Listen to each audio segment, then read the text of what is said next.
Can this be a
probation services around the Greater Jakarta area, and all of the participants of this panel discussion joining us here in this room and also virtually.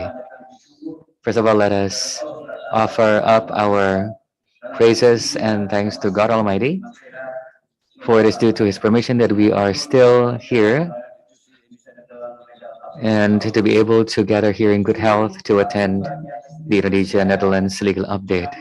It is a particular joy for me to welcome our guests delegation from the Netherlands. Welcome to Jakarta, and I do hope that you are enjoying this city.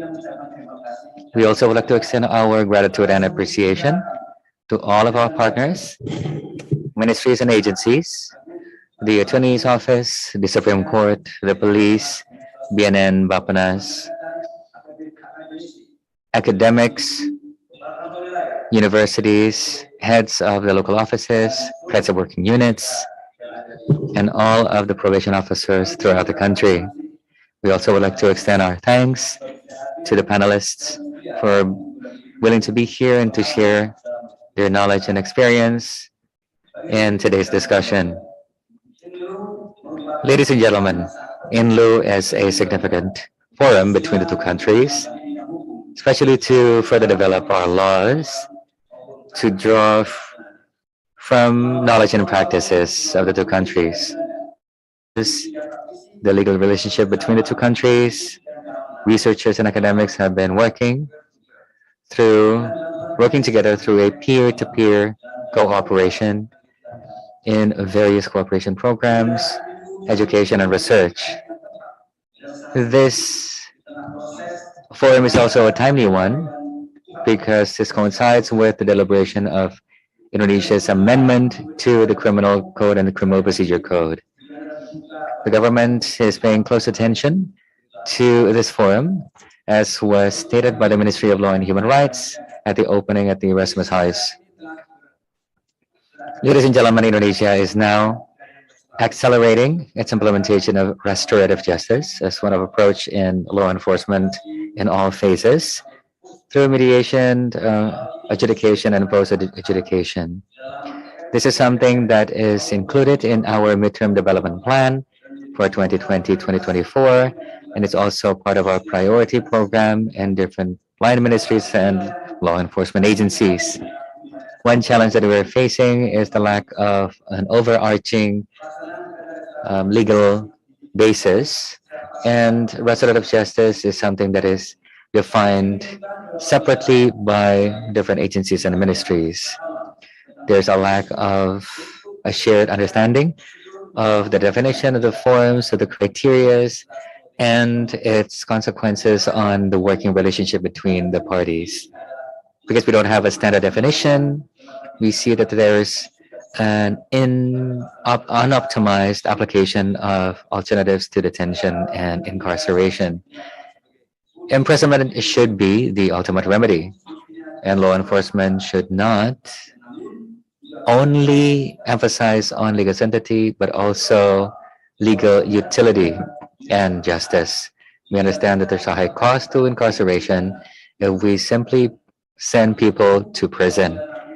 And if the inmates are not provided with optimum guidance, then corrections will often fail to make the inmates become better people. This is not something that contributes to our goal to create a safer society. Ladies and gentlemen, the Netherlands is a country that has successfully applied the approach of restorative justice. They have an extensive experience in the application of RJ through penal mediation and alternative sentencing. The application of restorative justice for a safer society, not only to result in case termination or dismissal, but to improve the relationship amongst the victims, the perpetrators, and the wider public. The practices that they have, including those that engage the public and the full participation of all the different parties, such as the police, the prosecutors, the judges, and probation officers that can benefit the inmates as well. I am sure that this presents to us a huge opportunity for us to learn and implement the best practices. This is in line with our own national personality of collective help and our customary traditions. Ladies and gentlemen, through this panel discussion, it is expected that we can be open to new thoughts and to learn from the advantages of alternative sentences and probation as part of the wider application of restorative justice. Hopefully, we can find a common thread of law enforcement and the enforcement of justice, and to be more convinced that punishment is not only in the form of sending people to prison, but something that can restore the situation, especially for the benefit of victims as well. Hopefully, this discussion can contribute to the development, further development of law in both countries, especially to draw lessons that can provide feedback into the deliberation of the Criminal Procedure Code and the Criminal Code now being deliberated in the Parliament. And I'm sure that there are so many values that can be drawn from the discussion if we apply different types of alternative sentencing, probation, and conditional releases. Hopefully, we can work together still so that we can have a more humanistic form of law enforcement. Thank you. May peace be upon you, along with God's peace and blessing. Thank you.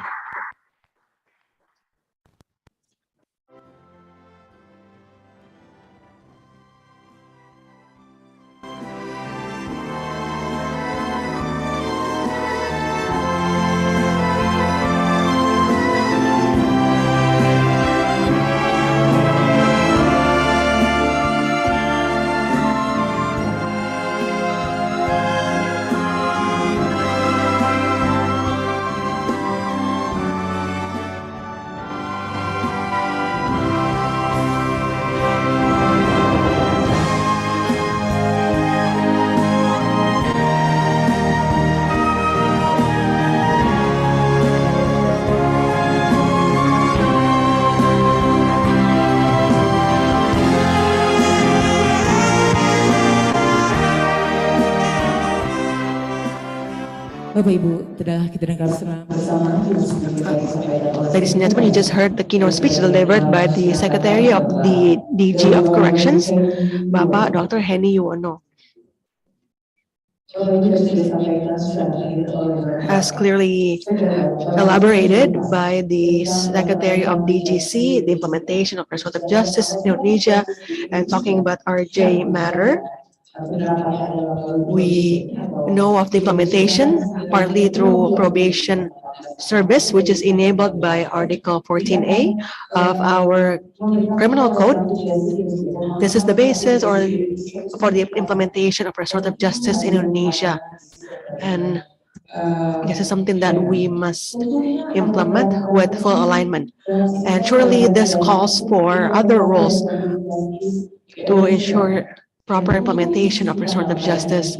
And as part of the panel discussion, we will be discussing the role of prosecution as carried out by the prosecution service and the assessment of behaviors as carried out by Indonesian Probation Service or BAPAS. So we would be thrilled if we can hear the input and the insights of the speakers and as well as from the audiences. The theme of the first session is the value of probation service, and the theme for the second session is probation service in prosecution. The challenge towards overcoming crimes together. So We'll have the first moderator, Ms. Adeline Tibakwetira and Bapak Sigit Budianto. Let's please welcome Adeline and Pak Sigit. Adeline, the floor is yours.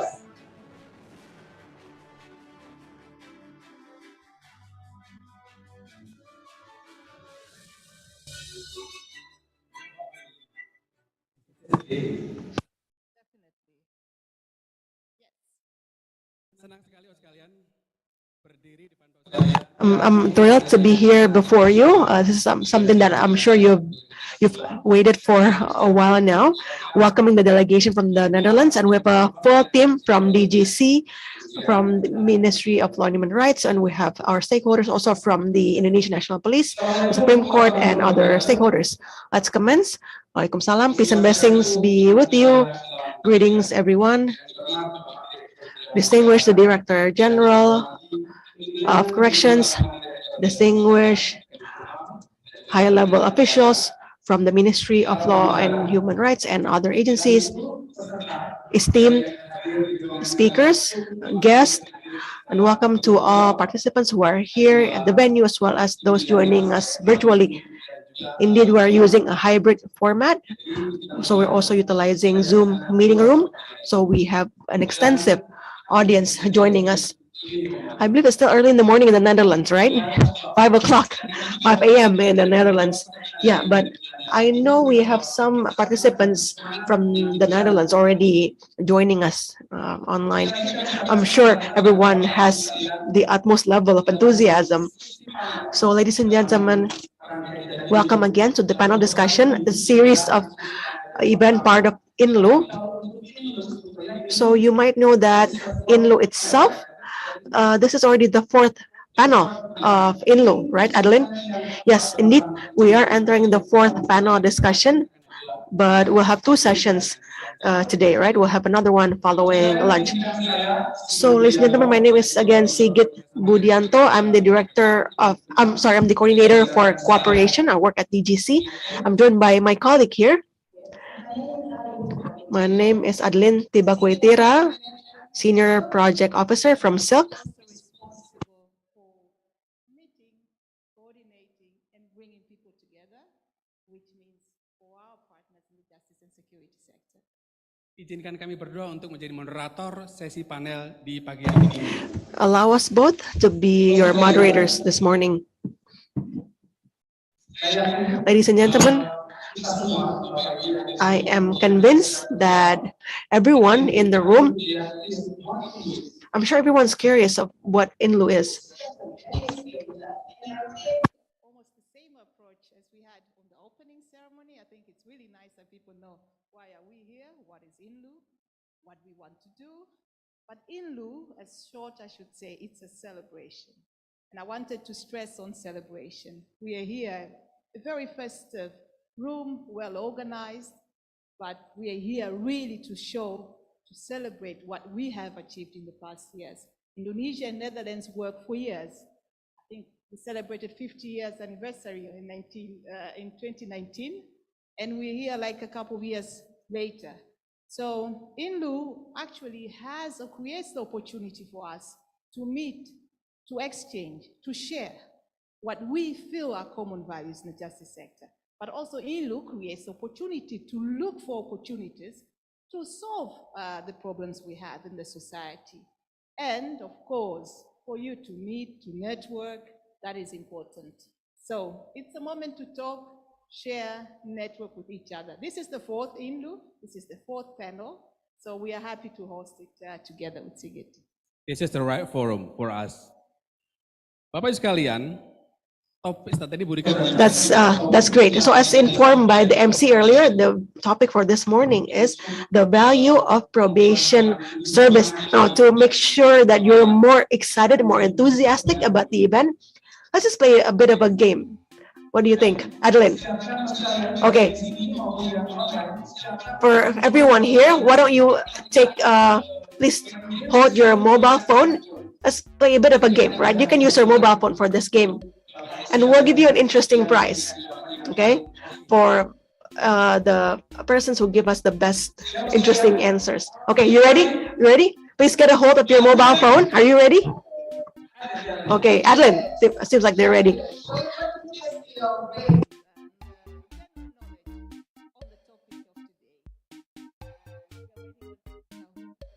We'll have the port or the link where you can log in. Oh yeah, there is already. So please go. Project the first question, please. Sorry.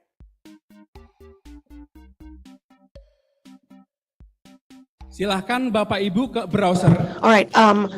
Why don't you open your browser and write and type kahoot.it.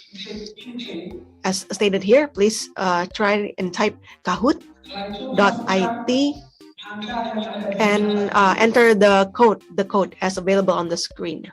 I see you also trying, but you're not going to go in. We already looked at the questions together. Raymond also not, because we prepared that together, so you are disqualified. Do not be fair. Linda, Raymond, no cheating, okay? Yes, and we see a lot of people who are already in. Yeah, we have a few questions, yeah. So Okay, let's wait warming up. a couple of seconds. 2 more seconds. So still Yeah. have more participants. Oh, yeah, so we can see how many people we have. Huh? Right. Yeah, I Good. see many online participants also participating in this game. Yes. Don't be shy. Don't be shy. Just go in. It's general knowledge. So if you don't know, you don't know. So I'm lucky I don't participate. I think I would have got everything wrong.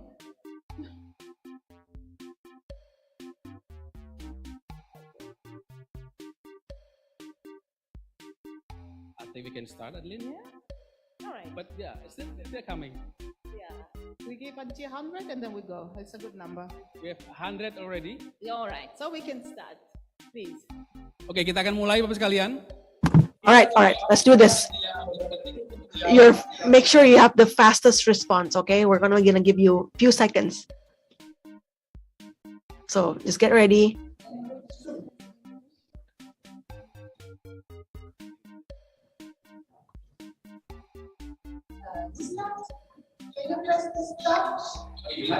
All right, let's start. Make sure you click start. Okay. All right. 1, go. All right. Okay. How many people are in prison right now? How many inmates are now sitting in Indonesian prisons? 11.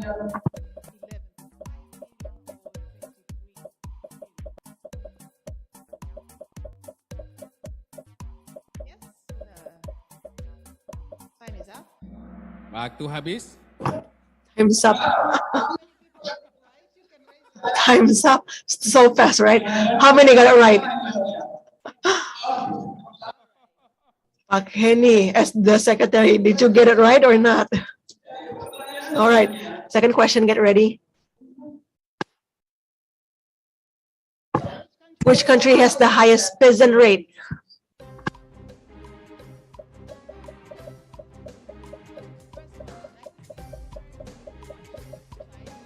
Indonesia.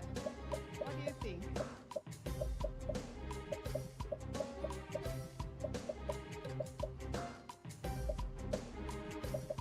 Waktu habis. Yeah, time's up. According to 2021, US had 2.1 million detained. So that explains the figure. So we go to, how many got it right? Boleh angkat tangan yang benar Bapak sekalian? Nggak banyak ya. It's okay. Wow, there's only a handful of you who got it right. All right. Where's my director sitting? Okay. All right. The number of offenders incarcerated in Indonesia.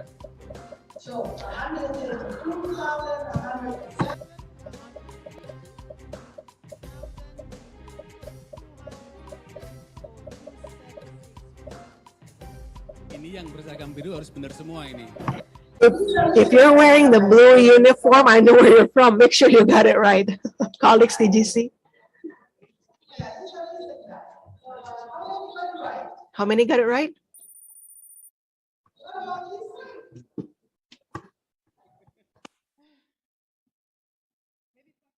Maybe Pasiti, you can read the questions also in Bahasa to help. But like, yeah. So, all right. Let's go to the next one. All right, next question, get ready.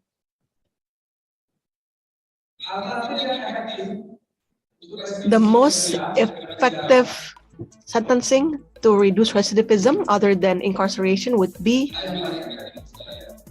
what? What would be the most effective alternative sentencing other than incarceration?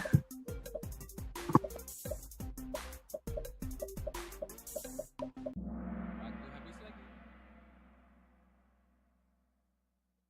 Semuanya So all benar. answers are possible. Yes. So everyone got it right. Semua benar. Everyone's correct. Sure. At least you got one right.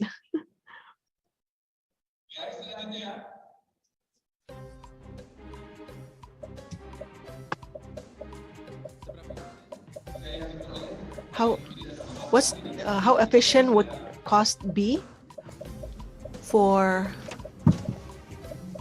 supervised or conditional sentence compared to incarceration?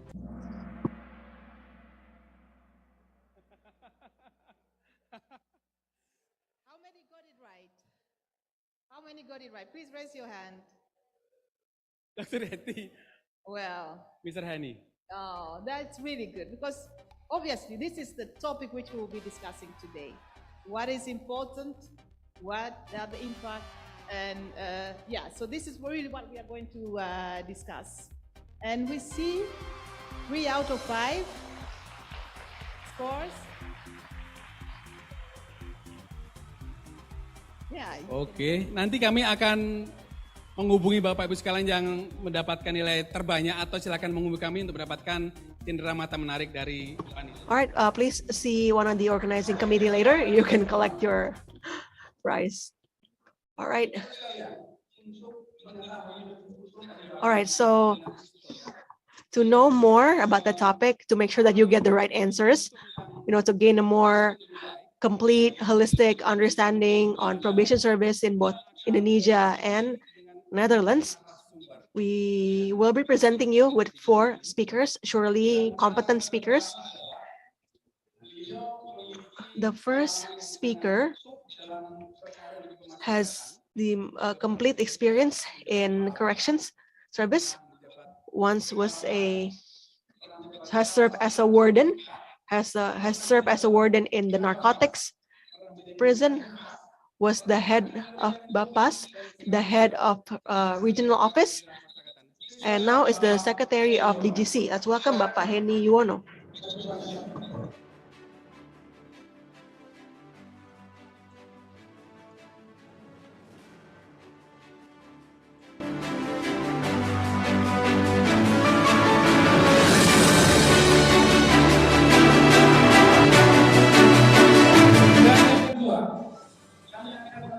Second speaker would like to invite one of the key strategic partners of DGC, a person who has extensive experience in supporting law enforcement agencies in preparing policies, and the organization has conducted numerous research on the topic. I'd like to invite Bapak Ali Aranoval, second speaker.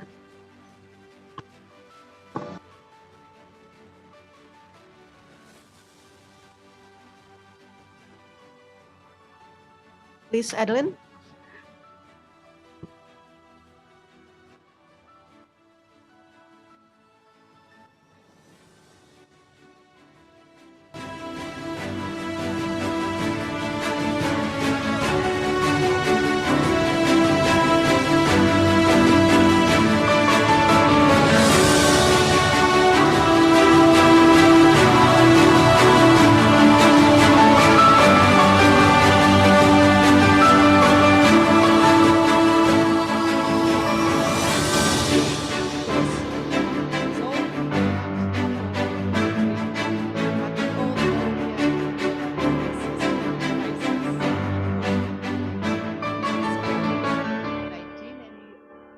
said I could share that with you so that you would also know. He has been having a difficulty. It's a good condition, however, he couldn't travel, he couldn't join. So he'll be joining online, and that is Attila Nemeth. And Attila is a professor at University of Saxion. He is specialized in civil engineer. He has worked with Saxion since 2007, and since 2017 has been cooperating with the Dutch probation on the research on cost-benefit analysis. So there will be the main speakers for us on the value on social benefit analysis. However, we also have one who comes from the probation service, and he will be telling us more on the practical, and he is a partner.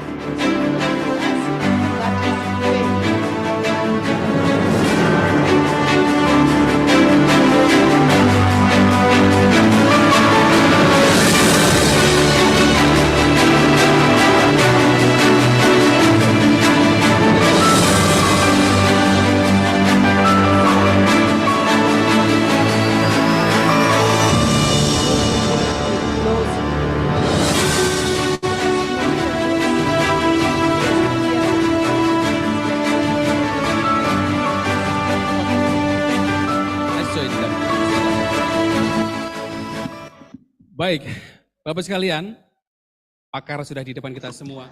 Okay, everyone, we already have the speaker sitting before you. Let's just commence the discussion right away. Pak Ali has a long-standing history collaborating with DGC Indonesia. Numerous activities have been conducted together, including the preparation of policies, and recently CDS, whereby Ali is currently serving as the director of CDS, has commissioned a research on prison management and how it's very costly, right, Ali? That's one of the conclusion of your research, right? Maybe you can walk us through that research. How costly is the management, and perhaps you can explain some of the contributing factors. Very well, thank you. Peace and blessings be with you.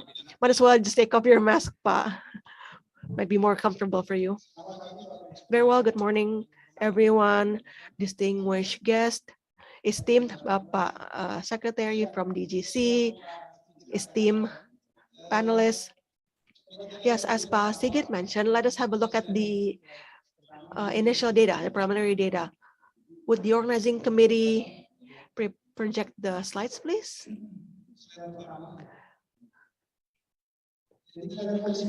Okay, let's have a look at the condition of the current correctional facilities in Indonesia. This is most recent as per August 7th. Yeah, as mentioned by the moderator, the capacity of Indonesian prisons would be 132,000, supposedly 132,000 individuals. The current occupation capacity is at 127,000 individuals. So we have an excess of individuals or inmates that is over 144,000 individuals. So based on that figures alone, you see an overcrowding, overcapacity of 109%. Now, out of the 227,000 inmates, we have 142,000 of narcotics inmates, and drug users is at 108,000 narcotic users, and individuals receiving care with the methadone technique is now 3,100 individuals. So from these figures alone, you will see how limited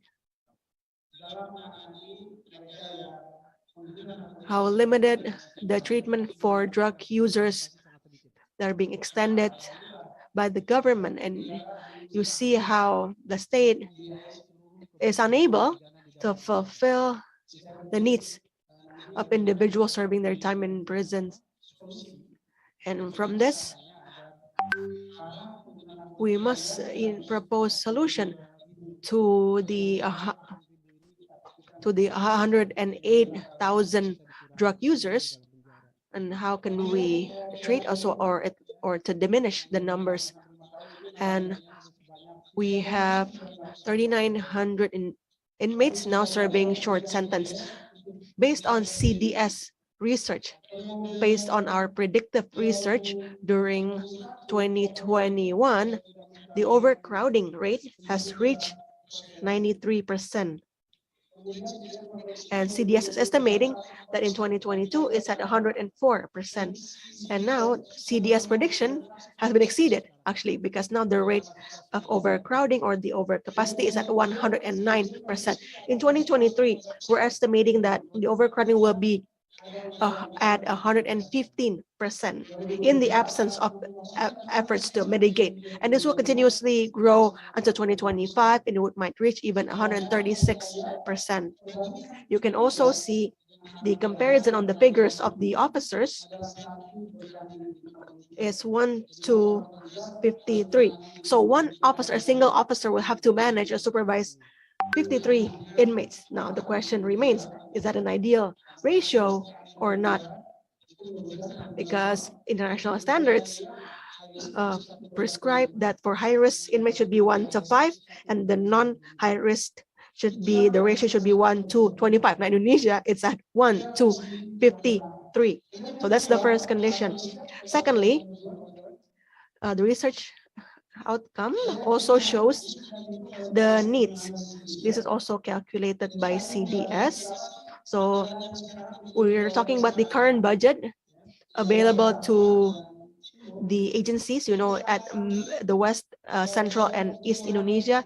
You can see the cost for male inmates per day, per individual in the western area of Indonesia is at 23,500 rupiah, Central 26,000, and East 34,600 rupiah per male inmate. And you can see in the below column, female inmates respective figure is available for West, Central, and East Indonesia.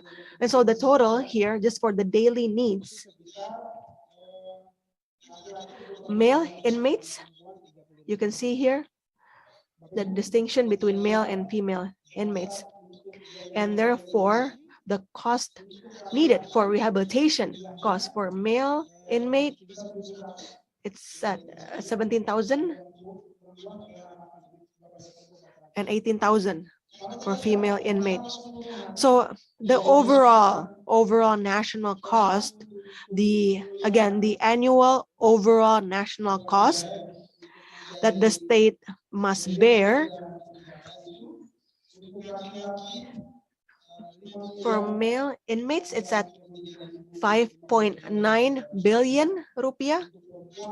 For female inmates, it's 422 million rupiah. So the state annually must bear the cost of inmates management. Annually, it's over 6.3 billion rupiah. CDS has tried to make the calculation. We conclude that such costs are far greater than the cost for education or even school construction and other education costs. That's how great that is. The impact of overcrowding is severe and is affecting the function of correctional service, and thus we know there's going to be a snowball effect for the government to continuously spend excessive budget on this. There's a need to expand the facility, the installation of security equipment, the needs of providing drug, medicine, and all the other care and needs necessary for the inmates. And therefore, from this sort of impact assessment, based on the condition, you see that such overcrowding could cause chaos, riot, poor management because of too very few officers and too many individuals, very poor standard of hygiene, nutrition, And in the past few years, we heard a statement from one of the Director General saying that the inmates cannot get sick. Just it's impossible for them to be ill because we have no budget to treat them. So if we lack the seriousness to diminish the incarceration rate, you'll see the impacts towards a safety issue, and you might know of the incident in Tangerang prison. 40-something inmates were killed in a security incident. So despite that, there are efforts to overcome this. Based on CDS notes, there are at least 5 measures introduced by DGC to reduce overcrowding. First is the participation in restorative justice, strengthening agencies, strengthening function of BAPAS, and the breakthrough in assimilation program. You might have heard recently the home assimilation in the midst of COVID-19. That was one of the efforts also. And then integration, starting with the conditional release, and then remission, clemency, and the installation of additional rooms. What's interesting is that we haven't introduced supervised or conditional release or probation. And now we by having the we are welcoming visits from the delegation from the Dutch, we are become aware that probation service might be the key to reduce the prison population. Now, in many court decisions and court judgments, there's a lot already that has decided for probation, though unfortunately the data are not available to DGC or not available to BAPAS. Why? Because the implementation of probation sentence is not discussed yet, or it's not governed in the procedures. This is something that is evident when discussing many of the heads of BAPAS, and some are here. We have the head of BAPAS from Jakarta, East Jakarta, North Jakarta, and other districts. Okay, Pali, please keep it to five more minutes, please. Okay, so there are some opportunities that we can seize, and we know that Article 14 in our criminal code could be bridging us towards reducing prison overpopulation. Secondly, next slide, please. Next, please.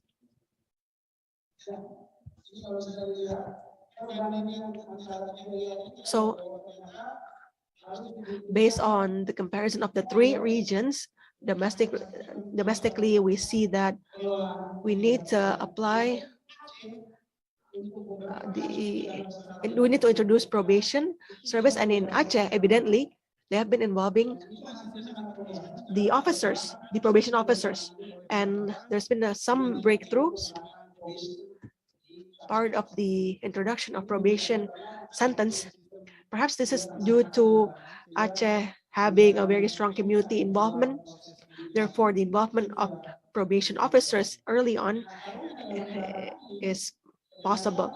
Unfortunately, in the data, part of the coordination with the Indonesian National Police, the AGO, and the judiciary, the implementation of probation sentence is not well-founded, other than the notable example from Aceh. And the understanding of probation sentence based on Article 14 of the Criminal Code is not well-founded, it's not communicated, it's not well understood. That is seemingly the system is absent, it's not available to us. And then the involvement of BAPAS into probation sentence is very poor. It's been implemented in Aceh because they have been able to apply restorative justice based on their experiences from the juvenile justice system. This is also based on the perspective, the paradigm that is owned by some of the officers there. The problem is that when collaborating subsequently with the district court or BAPAS in it's mostly relying on the statement of the head of the agencies because the internal rules are still absent. So that's why we're recommending that the use of Article 14 of the Criminal Code can be more encouraged, and we have to prioritize the use of probation service and the officers for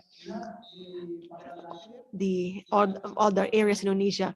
And lastly, we have to prepare a more robust working system, working mechanism to standardize, to innovate the probation service. Apologies, I'm running out of time, but we hope that the strategy can encourage, again, better encourage the implementation of Article 14 of the Criminal Code to encourage the role of BAPAS as part of our efforts to diminish or to reduce prison overpopulation. We know that Indonesia still maintains the role of parole, but very limited in the role of probation. Why? Because the system somewhat has not engaged probation service and its officers, although we realize that probation could provide a greater role and can contribute to the overpopulation. Thank you so much. Back to you, Pak Sigit. Pak Ali, kita berikan pertanyaan terakhir untuk Pak Ali. Nanti akan ada diskusi.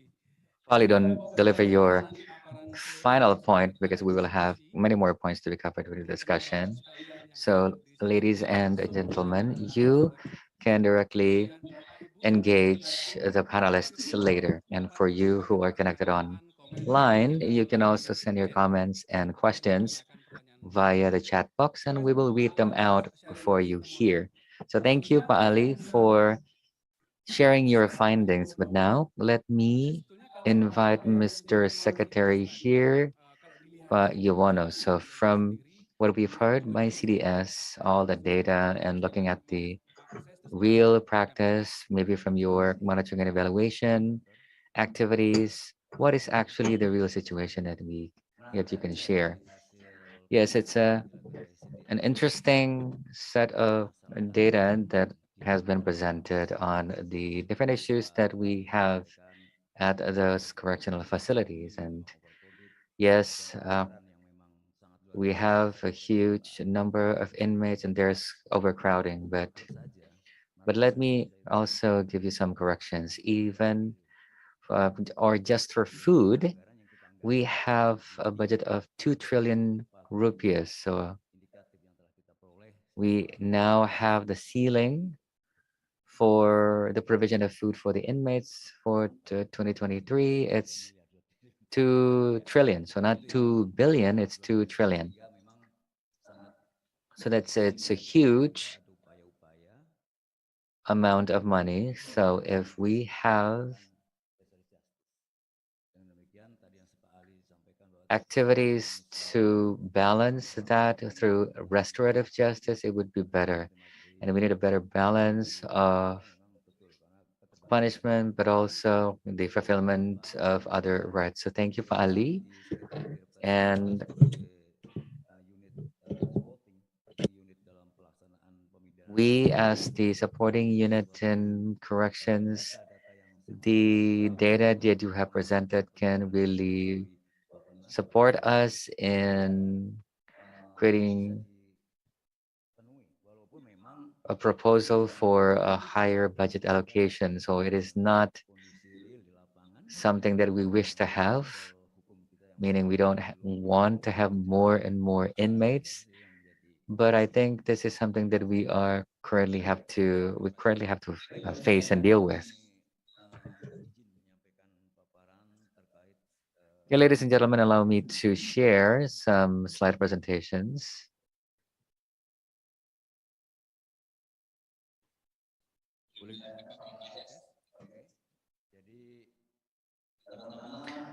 So first of all, of course, as was mentioned by Pa Ali, we have some data here on the condition in the correctional facilities.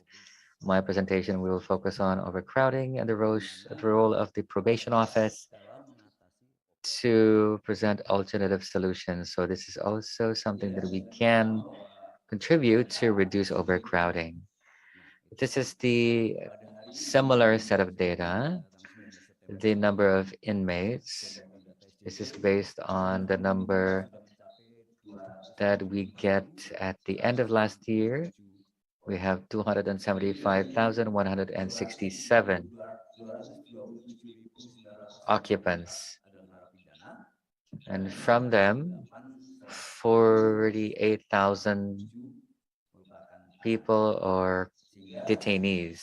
So we have prisoners and detainees. So from that number, 50% are those who have been sent to prison for narcotics crimes.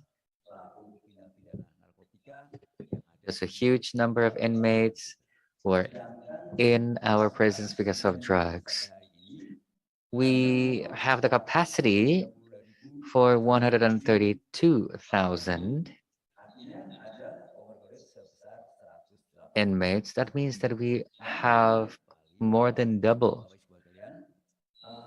the capacity, 108% overcrowding.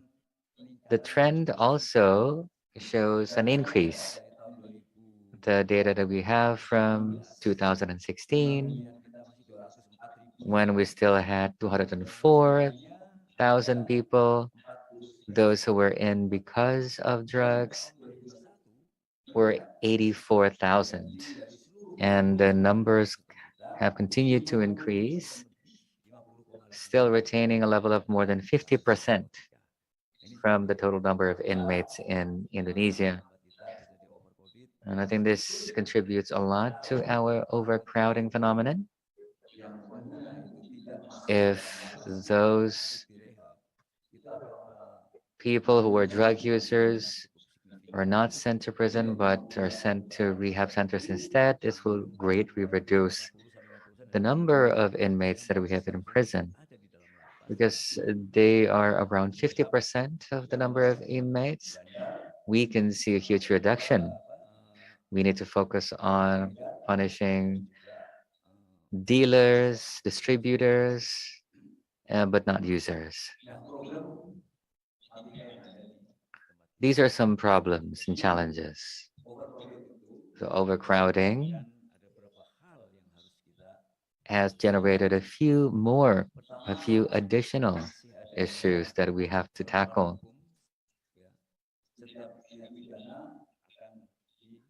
We still see that there's an orientation towards imprisonment from law enforcement officials.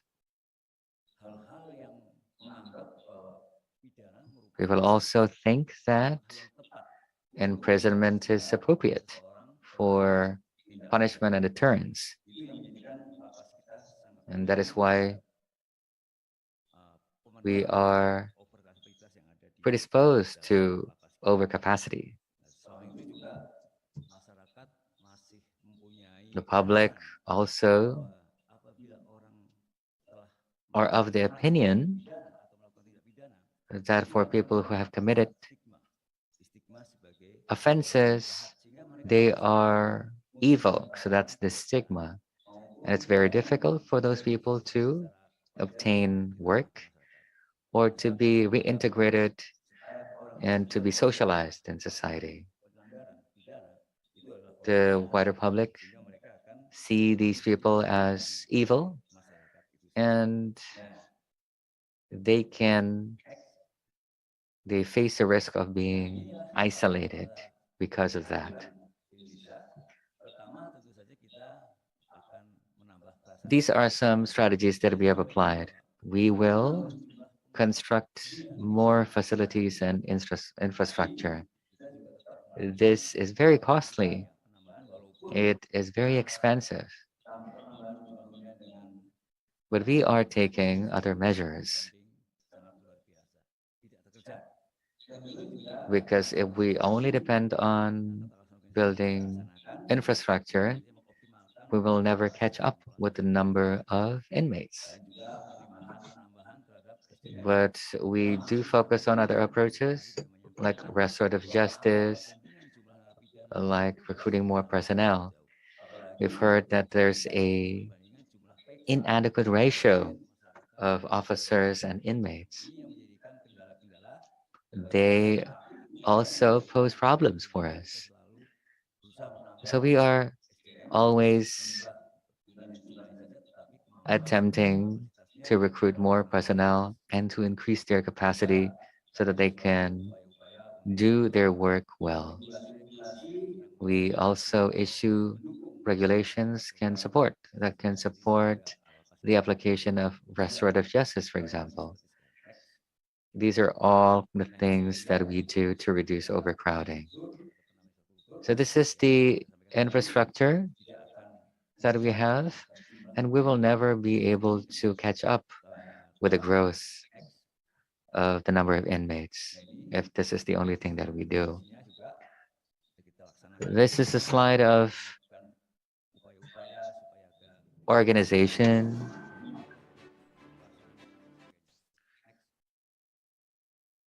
Next.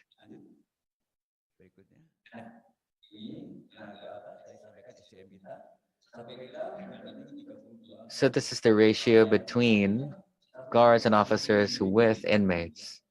It's one probation officer to 32 clients. This is very low.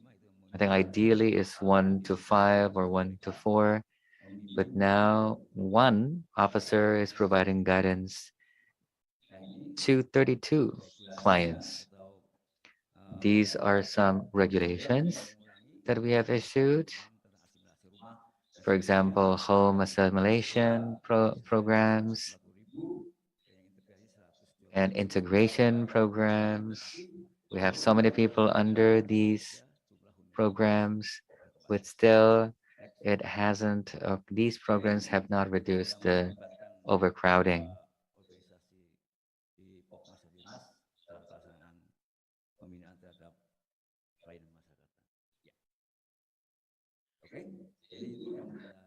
This is about community involvement. Basically, there are a few things that the government is doing. We tried many different things, but we also face a challenge of insufficient funds. But we haven't been idle. One thing that we will continue to do is to optimize the role of Bapas so that offenders don't have to be sent to prisons. And hopefully we can have supporting articles in the amended criminal code and criminal procedure code. We're happy that we have the juvenile justice law. They have very good provisions that can divert juvenile delinquents and offenders so that they are not sent to prisons and they can have their cases be settled and resolved without having them be imprisoned. Thank you, sir, for sharing your presentation and for emphasizing how important the probation service is, and especially when they work together with other law enforcement agencies. We will look at the practice from the Netherlands, so I'll give this to Adeline. Thank you very much, Pasigit. Thank you very much, Baheni, and also for Ali. I think you really made it clear also to the public why we are here. I think it's obvious we have a challenge, and the challenge is the growth of prison population. And Baheni says it very clearly that if it goes on, we will not be able to catch up. And I think that's really a moment where we should realize there's a turning point. We hope today gives you an inspiration to think differently. Mindset shift, we say it. But we also hope that this gives you a moment to appreciate a different way of working. So we are going to bring in the light about probation, because Ali mentioned that there are only few examples and opportunities in Aceh, which is very good to hear, that where probation is practiced. Now, I think it's good that we have it in the light. Why is it important that we want to promote probation service? And what are the benefits? What are the costs which we are looking at to save in the long term? So I hope Anouk here will be able to explain in a very simple terms the data, so that you could also learn and moved, but also how you translate those data into really real life, into understanding, into application. We also have Attila, Professor Attila from Saxion, who will be joining us online. So from the technical side, please put him on the screen, because it's important that he's there. You also see him, and there will be a moment also he would address and answer questions or share remarks. So I hope he comes online. Let's wait until he comes online, then you can start, Anouk. And on the technical side, we had issues with the projector here. For Anouk, would be nice and important for her to be able to see. So please help to sort that out as well. You can manage, okay. So yes, Attila, here he comes. Yeah, Attila is here. Yes, hi Attila. With us. Can you say a word and see like if people can hear you? Yes. Hello. Good morning for me and for you as well. Yes. So it's 5 o'clock in the morning in the Netherlands. Attila has already had prepared the room to make sure that he participates fully. He went early to bed so that he could also have his mind for here. So let's start, Attila. I'll ask Anouk to proceed. Thank you so much, Adeline, and thank you for the honor and the opportunity to tell something about the research that we've done. I would like to see the presentation that we've prepared. I don't know if that's possible. Paparannya bisa di, yes, Yes, okay. thank you very much. Next slide, please. For the last few years, we've been conducting our research to the value of the Dutch probation in the Netherlands. So I'm involved as a researcher, and I think is this the next one? Yeah, okay. Yeah, I think I'm missing a slide, but it's fine. So the probation services in the Netherlands have a very important function. They handle some of the alternative punishments. So they handle the community services. They handle some of the employment punishments, but they also have a very big role into helping people to not recommit the crime. So they try to help people to become better persons and to stop committing offenses. And this is a very this is very typical, I think, for the Dutch criminal justice system, in which we are very dually involved, in which we try to punish somebody if they do something wrong, but we also try to help them to not do it again. And the question that was asked to us as researchers was, what is the added value of having a probation service like that? Because as the Dutch government is paying a lot of money to the reclassering in the Netherlands, is it actually worth it? Little spoiler alert, yeah, it's definitely worth it, but I'll talk you through the numbers and how we've conducted the research. So we do a social cost benefit analysis, and basically what that means is that we look at what is done by Reclassering Nederland, what kind of effects they achieve, what is the outcome of that, and how that benefits society. Can you show the next slide, please? And we try to transfer that into money, but also into value, because value is about more than just money. We have monetary value, so that's literally the money that you can count.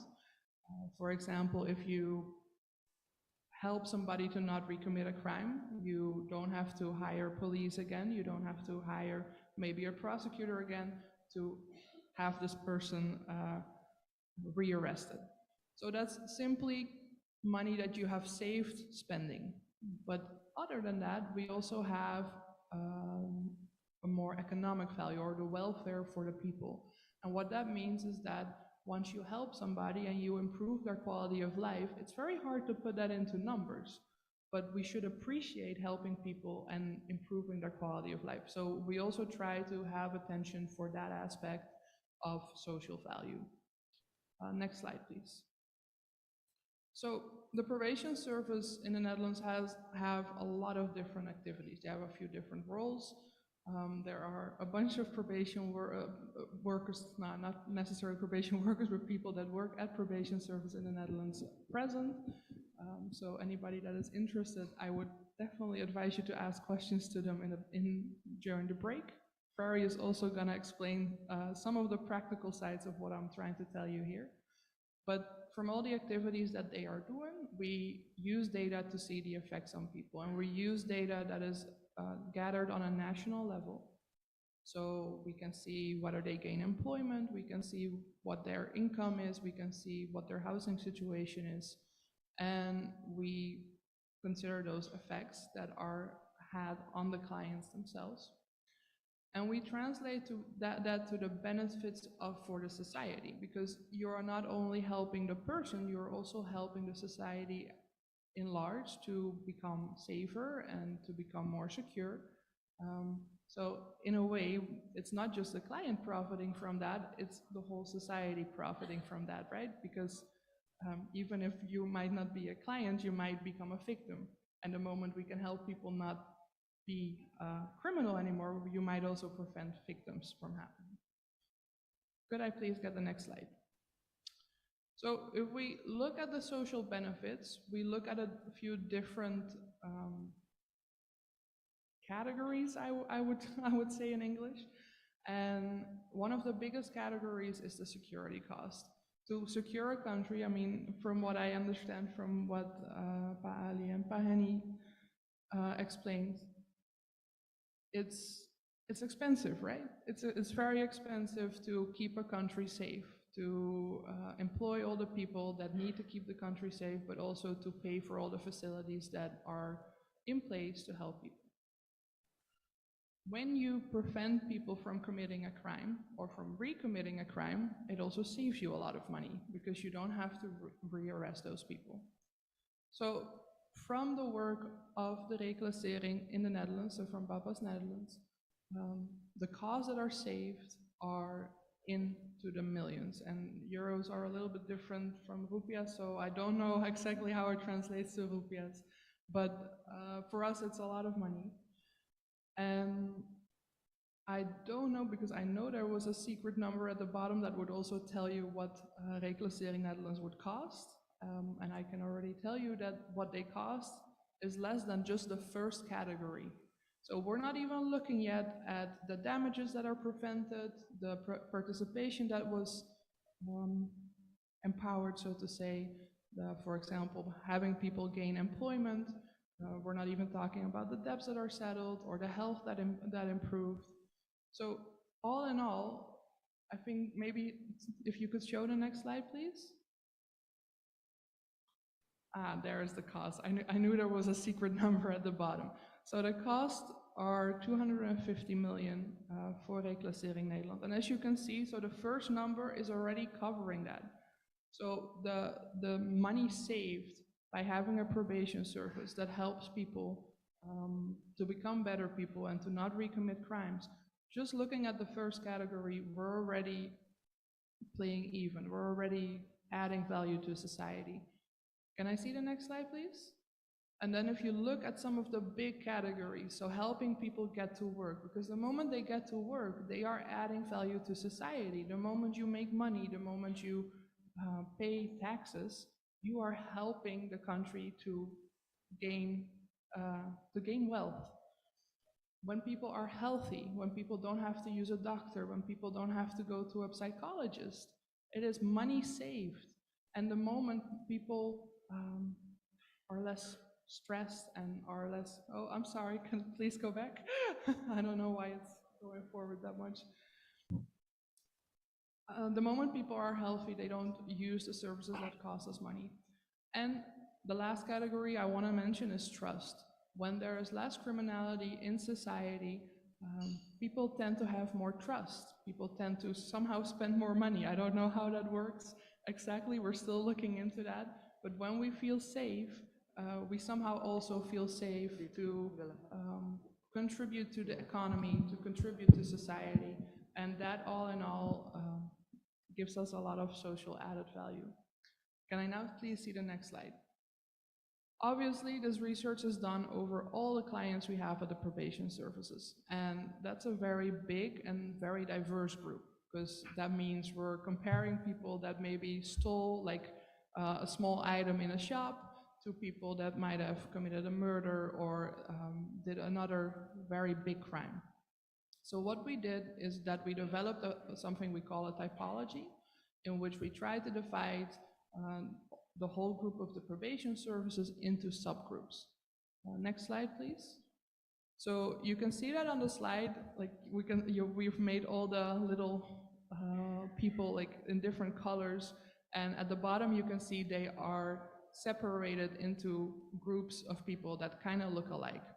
This is simply a visualization to make you understand that we understand that the group of people at the probation services is very diverse, and we do our best to make groups that are comparable to each other.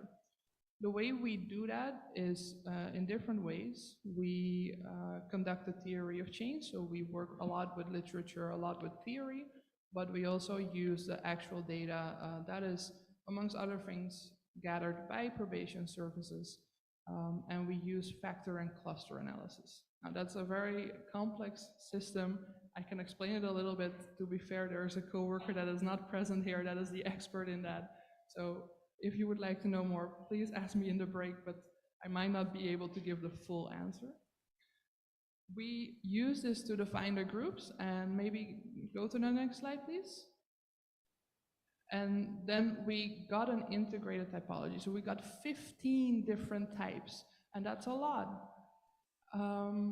But it also means it is allowing us to create some separation into who needs what, and who maybe needs longer guidance, who maybe needs more intensive guidance. And we use 3 different theoretical constructs to divide them. So we're looking at the individual readiness to change, because we say some people might have a lot of personal stress, some people might have aggression problems, some people might not consider committing crimes a problem, because we have those too, people that think it's perfectly normal to do what they are doing. So we're looking at the individual readiness to change. Are they willing to change, the motivation? We're looking at the contextual readiness to change. So how does the context look in which they are living? Do they have employment? Do they have a house? Do they have debts? Do they have a social network that they can fall back on, that they can rely on? Because when this is stable, it's easier to return back to society, right? But if it's unstable or if it's not present, it can be very hard to get back to society. And the third thing we look at is the past criminal history, because however way we turn it, it is an indicator of future behavior. So we definitely should integrate that in a typology. So all in all, we have 15 different groups, and right now we are working on doing the cost-benefit analysis per group. And we can already see, like, I don't have the full results yet, but we can already see a big difference between groups, both in the effects that are made by the reclassering, as well as the length of involvement of reclassering, the intensity of involvement. So you can see the difference, and it doesn't mean that there are groups that we shouldn't work for or that we shouldn't do anything for, but it means that we can be more precise. In maybe sometimes there is a group that doesn't need a lot of guidance, and we mainly need to like steer them in the right direction.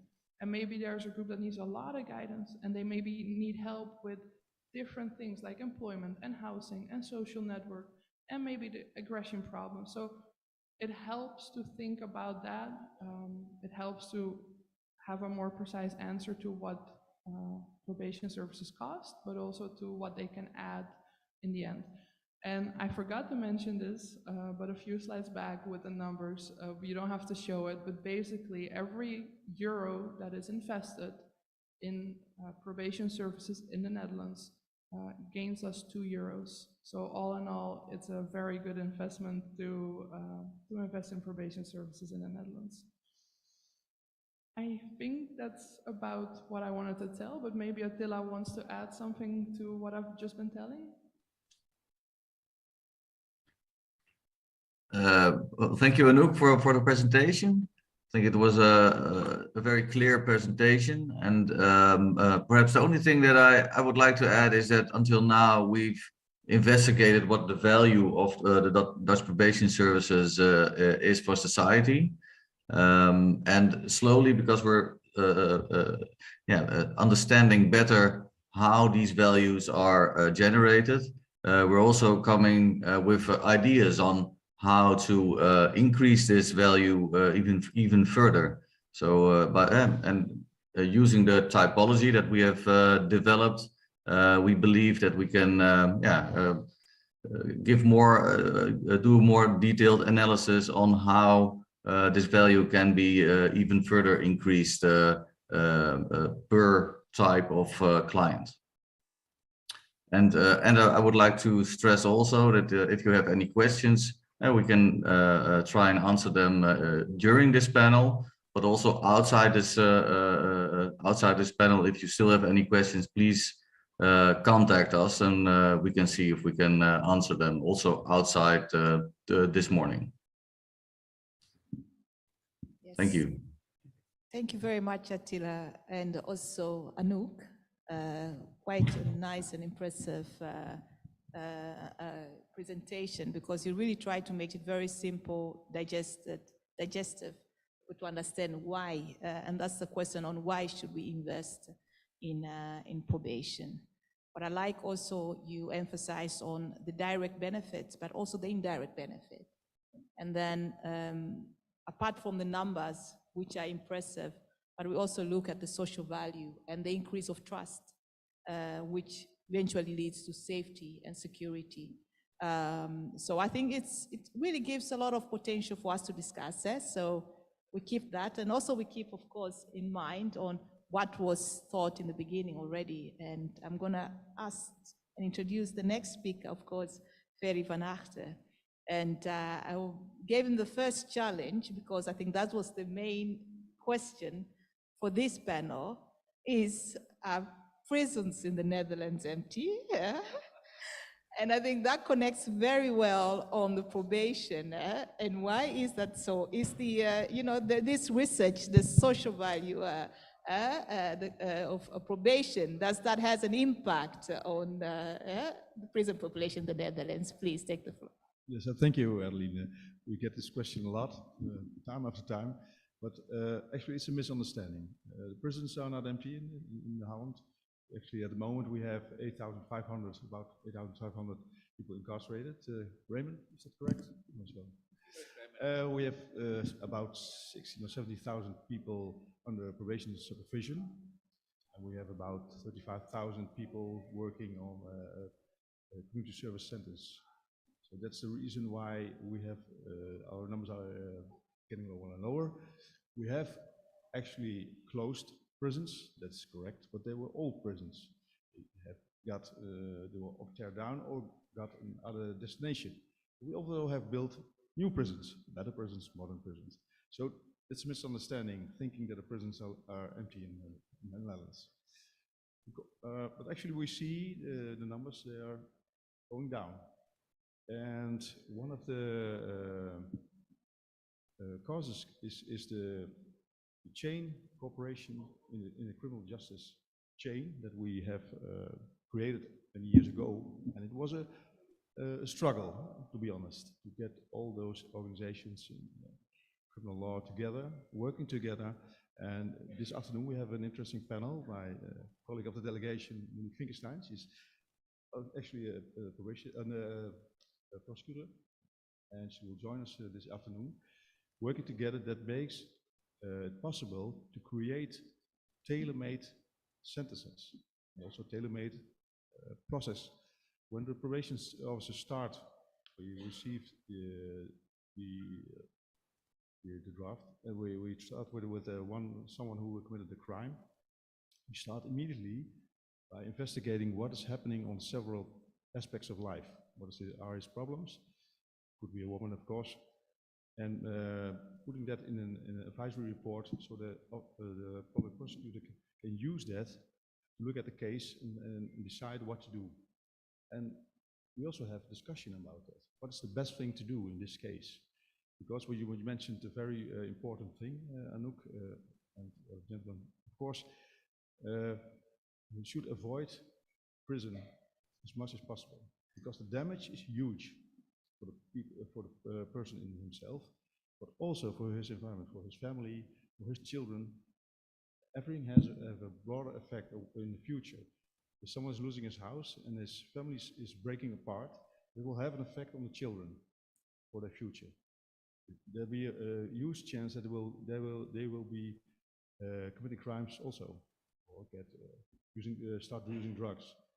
So it's very important to do that, and that's one thing that what I've heard is a very important thing. In Indonesia, you use minimum sentences. In Holland, we use the maximum sentences. So that's a huge difference. If that somehow can be changed, we have, in my opinion, the biggest chance to reach that goal. If you do, of course, you develop the probation thing to do. We give them the support people need to get back into society and to be to contribute again in society. That's very important. But if you don't start at the beginning, I think we have a problem. Paferi, if you were to convince the audience here, why should they invest in probation? What is so distinct about probation service? What gives you pride, to be part of probation service? Well, actually, yesterday in Bogor, we heard probation officers say that they are so committed to this work because they want to help people. And that's the main thing. All our probation officers as well, and we select and recruit them very carefully. They all want to be there for society. They want to contribute to society and helping people. They're not able to do this on their own. And that's the main thing about probation, to do this on their own. And that's the main thing about probation, helping people and getting their place in society again. Some people need a lot of help, for many years maybe, but some people can do it very good with just a little help. It could be behavior training, it could be guidance, it could be treatment, but that's bringing structure into their daily lives, give them a job, so that they're building up self-esteem. That's very important, and that's what probation officers do from the beginning. That's the main thing. Yes, thank you. Also, third question for you, of course. You have seen, you work with Saxion. This research, of course, benefits probation service.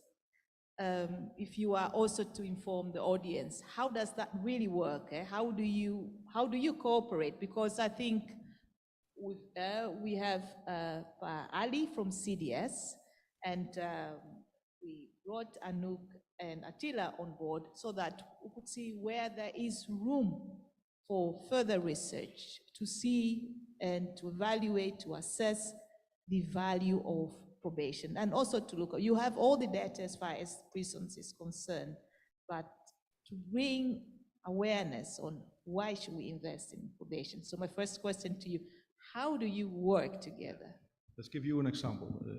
There's a young man, he's at his bedroom a lot of time, a lot of hours, and his parents, they think he's always gaming, he's gaming a lot, he likes gaming, and that's not a problem.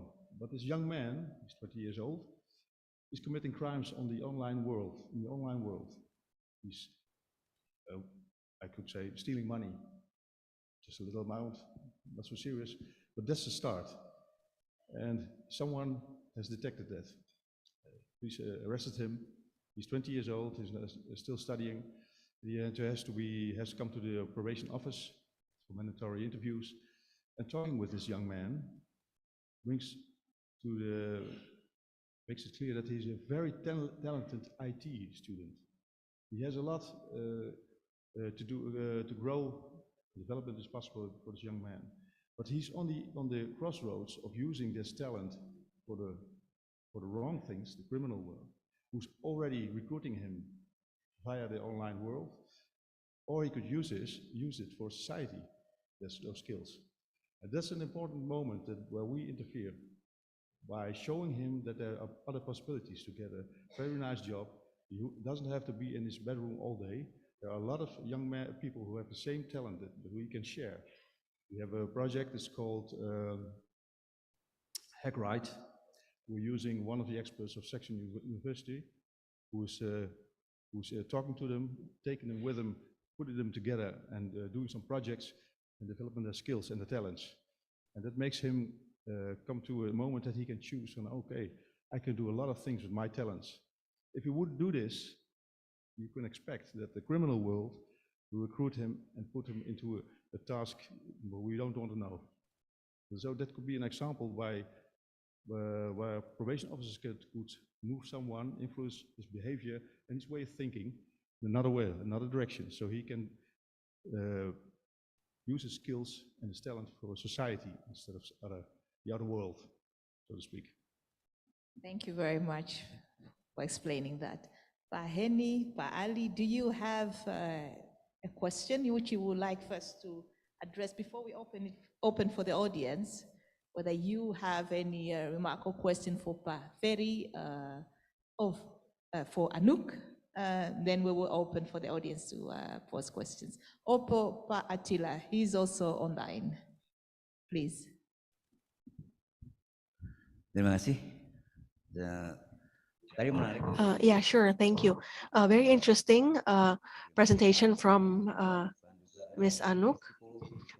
And we heard about the typology of clients, right? There's a category, there are 15 types, I think, 15 classification, I believe.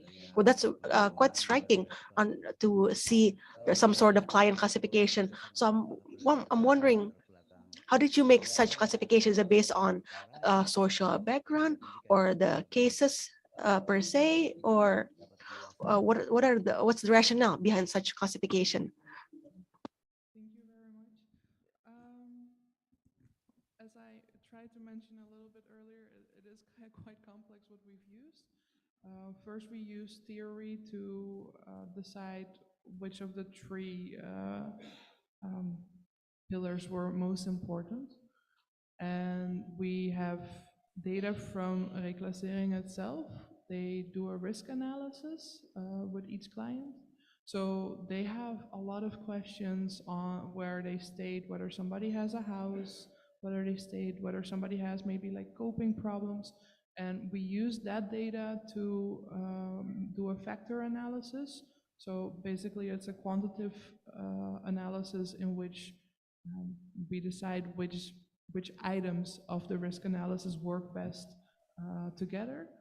And then we do a cluster analysis, which means that, again, it's a statistical analysis, and it helps with the operationalization that we use to make the groups. So we didn't hand pick the groups, and we didn't go through every file, because we have data on, I think, 83,000 people, so that's a lot of files to go through if we would have to go through that by hand.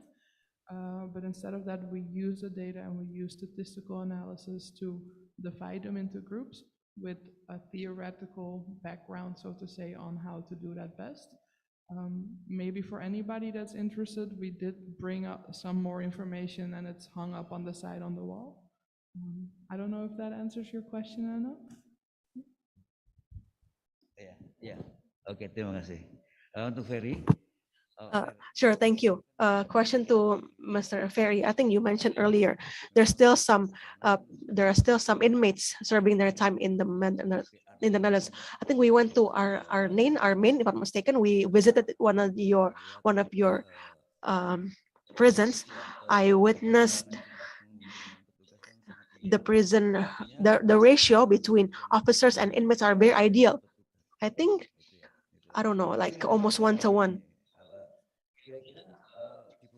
But I'm wondering, what are the costs to deliver the service? What are the costs to provide or extend service in one facility? Do you have a specific budget that you allocate for, say, per individual, per inmate, that would cover the overall cost of incarceration, including the services extended? I don't have that figures because that's the prison department of the Ministry of Justice. But maybe our colleague Raymond, he has a lot of figures. Can you show them somehow, Raymond? Do you know them? Raymond, The mic? you can have a mic, yes.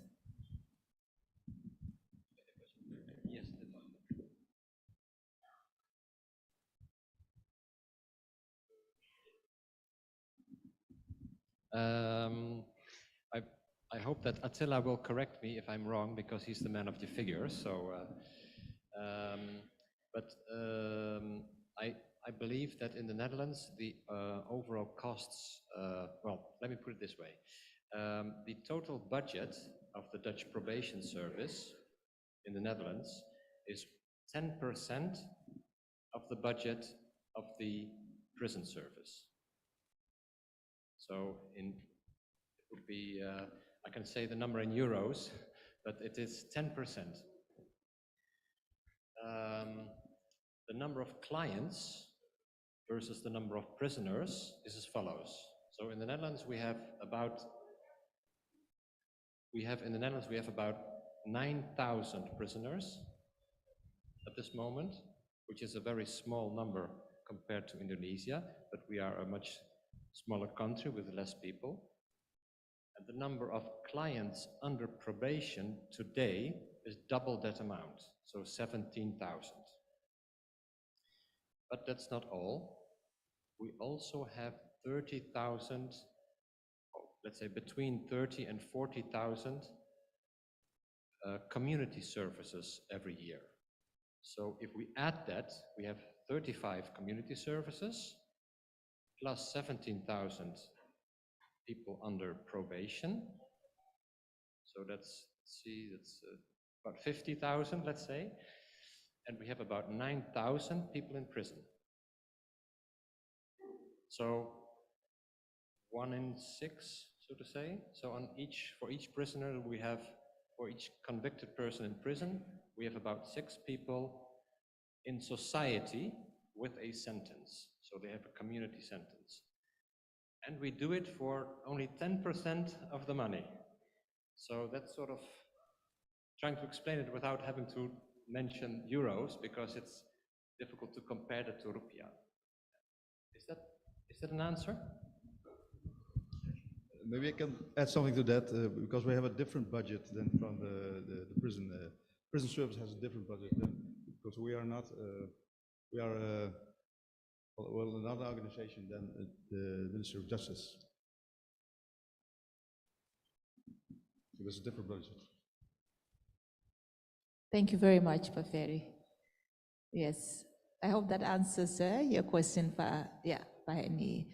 Pak Ali, do you have a question or a remark for Ferry or for Anouk before we open for the public to? Saya dulu ya.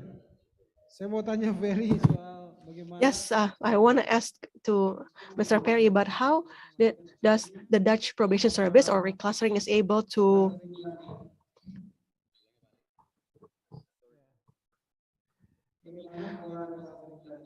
So I'm wondering, how is it that Reclassering Netherlands is building a cooperation or a partnership with the agencies, including the communities?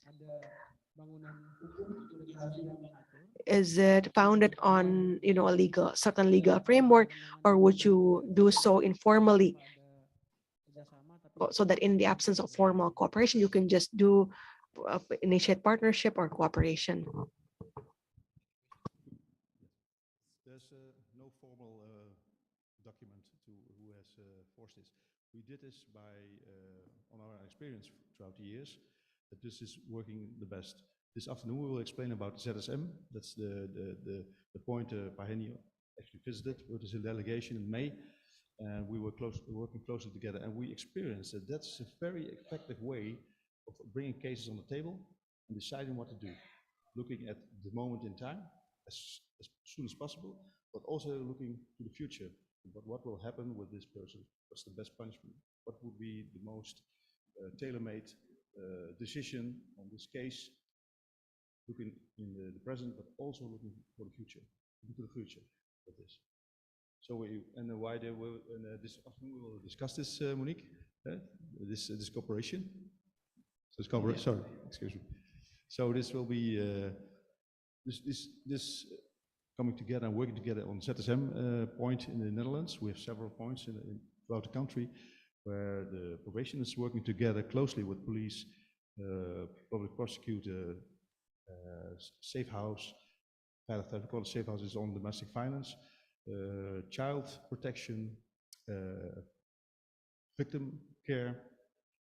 So it's all together there, working together and looking at the cases. Yeah.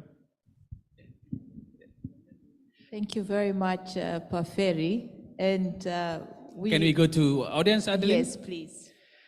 Bapak-Ibu sekalian, tadi Pak Ses dan Pak... Okay, so both Pak Henny and Pak Ali have initiated the discussion. So we'll hand it over to the audience. If you want to pose a question, raise a commentary, or perhaps you want to reinforce some of the points, please go ahead and do so. We would invite we also invite the online audiences. Please feel free to do so. If you want, you can raise your hand. Gentleman at the back, please. Please use the microphone. State your name, where you're from, and you have a specific question or comment. Please also state that. Thank you. My name is Awaludin. My name is Awaludin from DGC. Okay, I want to ask the question to the Dutch probation service. It looks like you maintain a very extensive service. So I'm wondering to what extent, I'm wondering, when did you start undertaking the probation work or the probation service? Because it seems like even in the absence of formal regulation, you would do scientific work, and you would even apply certain methodologies. I'm wondering whether the probation service is activated even during investigation or even during interview or police interrogation, or would you take part after conviction? It seems like you're taking into account the impacts towards even beyond the inmates. Like you're taking into account, as you said, family members, relatives, not just the inmates individually.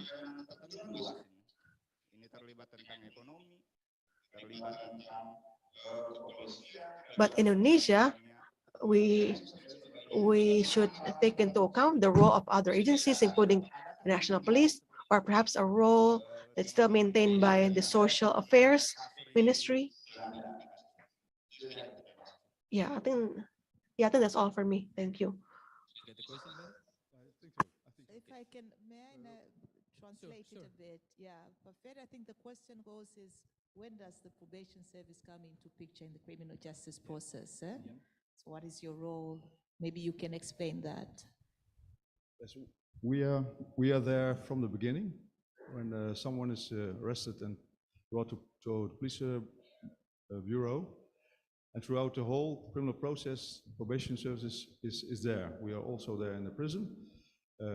After the judge has decided, there could be many years of prison, but also reintegrating and starting to activities before he is set free. We are guiding this person. Could be many years, and there could also be family involved in when someone's returning home. if he doesn't have a home, we also start looking and helping to set it up. And using information from, for example, the investigation of Anouk and Attila is very important for us. And actually, we were there in the start many years ago. Professionals from the field were there to give them input. So throughout all this process of convicting this person and coming by bringing him back into society, the probation services is there. Does that answer to your question? And also one question, how do you involve family and also society in the intervention? We do house visits, and we're working closely together with other organizations. I mentioned Veilig Thuis in case of domestic violence, but there are other care organizations, social organizations. We're working close together, for example, communities, the municipalities, and the communities from in the certain areas of a city, for example. We're starting to make contact and try to create an environment there where someone can start again. It's not always easy, but that's what we're trying to do. And actually, in Indonesia, this is something you have done very well. And in Holland, we've lost it for many years. So we're now trying to learn from you how this works. So, thank you. Terjawab, Mas Awaludin? Did that answer your question, Mr. Awaludin? From Netherlands, feel free if you want to add something anytime. Selanjutnya, silakan Pak Teguh Pak ya, silakan Pak. We have two. Terima kasih Pak Moderator. Yes, thank you, Mr. Moderator and Mr. Sigit. I am Teguh Imanto from the DGC, Coordinator for Inmate Services. I would like to ask a question to Ms. Anouk. You explained the topology, the fact that the clients are divided into 15 clusters, and you conduct what is called a cluster analysis. This is very interesting. So maybe you can elaborate how you divided them into these different types and who does the work. Do you, for example, have researchers or psychologists and psychiatrists? Second question is directed to Mr. Ferry van Achten. Talking about the Dutch criminal justice system, I feel that everything is in line with one another. You have a better system than what we have. Has there been any misunderstandings between one party, one agency, and another, or what we have in Indonesia, what we call a sectoral ego? So people being egotistical in conducting their work. Classification, how do you do that? Yeah, I think I got it. Thank you so much for the question. How did we divide the group? Maybe the first thing to explain that is very important, that when somebody gets arrested and the probation services are involved, they usually fill in something we call a risk analysis. I think I've heard something about you in Indonesia are using a risk analysis as well. The one we use in the Netherlands is very extensive.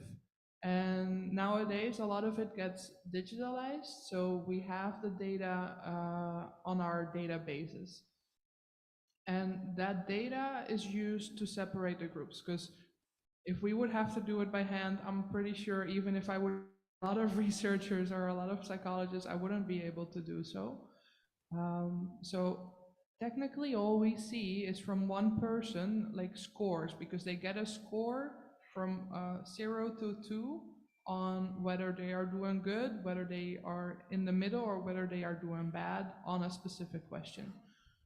Those questions are used to make the typology, so to say, but because we can't use all of them, because we have so many questions in that risk analysis, I think we would reach close to like 50 questions, and we can't include all of them.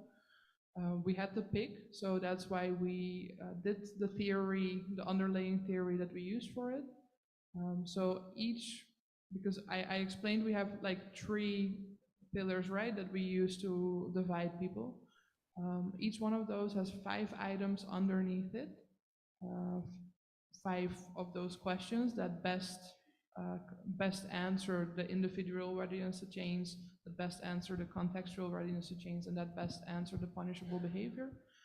And those questions are used for the cluster analysis. So there's no other researchers or psychologists on my side of the field.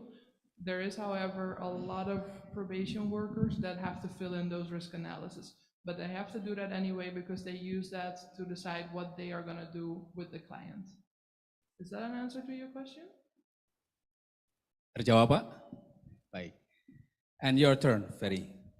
Yes, the question about working together, having a professional relationship with all the parties and the egos, well, sometimes they are still there. But as I mentioned before, we started this many years ago. It was step by step, and doing 1 step forward and 2 steps back sometimes. And still, we have our quarrels and our disagreements, but our relationship is that professional and that good that we can disagree. We can agree to disagree. And fortunately, there's always a judge who decides in the end. But using each other's skills, having the respect, and knowing that we are all working in the same chain with one central goal, providing a safe society and getting someone back into society again with a good place to stay and to contribute again and make him a good person for society. That's our main goal. For every part of the chain. If you keep that in mind, all your quarrels and your egos will be there, of course, but they will not be the most important thing. That's what we realized. Is that an answer to your question? Yeah. So shared vision, common understanding, defining the key steps together, work as a team. Yeah, I have a question here, Pak. Sure. Silakan Pak Kalapas. Terima kasih. Thank you. I am the head of the correctional facility, Class 1 of Cipinang. My name is Nanggolan. Thank you for this cooperative forum of INLU. I'll get straight to the point. When a Dutch probation officer from Reclassering, they do their work and found that the methodology, the 3 pillars broken down into 15 points, have found some lack of success or even failures, that people who have been served, they've been part of the program by reclassering, but they don't seem to benefit much from the program. What will you do then? And then second question, what would be your response to maybe some opposition, complaints, protests, maybe coming from the public or other parts of the government, and how you do your reintegration work? Let me give you an example. In Indonesia, we have some time ago, this involves the corruption inmates who were given conditional releases. But we found that the public protested to that, saying that it's not appropriate. Some countries, other countries also would object sometimes to some actions of reintegration. How would you deal with that? Thank you very much. Pak Ferry, did you understand the question? I think, how do you deal with problems if the program doesn't work? If I put it simply, it's the first question. And the second question is, how do you respond to, if public is not in line with what you are doing? Yeah. Okay. When a person doesn't cooperate, so to speak. Closer, please. Closer? If a person doesn't cooperate, we always have other options. And of course, if there are very experienced probation officers, they will use everything they know and can. Will ask help from each other, from other organizations. They will call the public prosecutor. What can we do to avoid imprisonment, for example? What can we do to manage the risk? But in the end, if someone doesn't cooperate, there's always the possibility to go back to the judge. And well, then imprisonment will be the last thing that's left. So we're not perfect, but in these cases, fortunately, they're very rare. Most of them do cooperate. Yeah. So second question. Well, we have a Director General who's very active on the politic level, of course, and we have a Department of Media and Communication who's handling that kind of cases.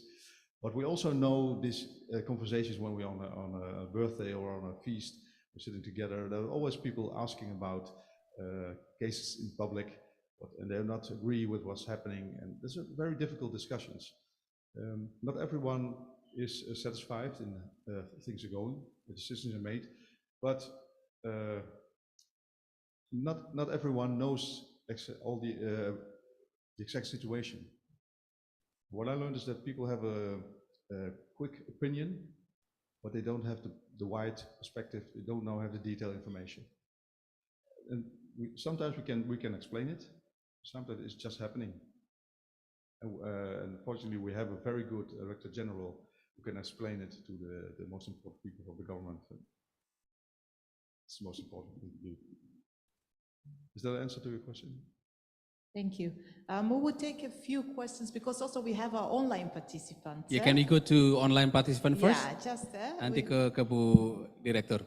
Yes. Ada banyak pertanyaan yang masuk melalui That there are so many questions that have come in through the chat from the online participants. I'll read them out. This is from Maria.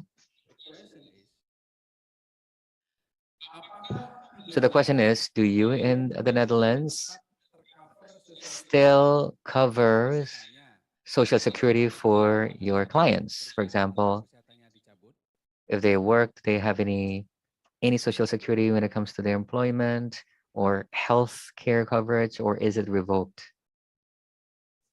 So there is, of course, Social Security. That's a very important thing in the Netherlands. Even if someone is put into prison, we start from the beginning in interviewing this person and taking into account that he will leave prison someday, and this thing has to be arranged. The municipalities are obligated to do this. Someone has to have an ID before leaving prison. That's all organized before leaving prison. So it's covered, so to speak. Is that an answer? Yeah. Pak Maria, mudah-mudahan. Right. Hopefully, question is responded to. There's Prahesti Pandanwangi from Bapanas here also asking a question. The question is, from your reviewer evaluation, so do you think that your evaluation reports contribute to successful lobbies for budgeting for clustering programs? Yes, I do. And this investigation of Attila and Anouk is one important helping factor in that. I think that more and more the probation services can show what we're really doing and the effect of it. That will help. And of course, on a political level, there are always parties that say from probation service not needed, not successful, but the investigation, the figures show otherwise. So I think we're getting more stronger and stronger. Actually. Westi, mudah-mudahan terjawab ya Ibu. Yeah, hopefully The question has been addressed, Bu Prahesti. Now we'll go to Madam Director. So this is the Director of the Correctional Sciences Polytech. So allow me, I'll stay seated. Thank you for the opportunity. First, I'd like to get your explanation on, but let me go back in history, Indonesian history. We in Indonesia, we have private sector reclassering, but because of some changes, they are made into amtenas, public service workers.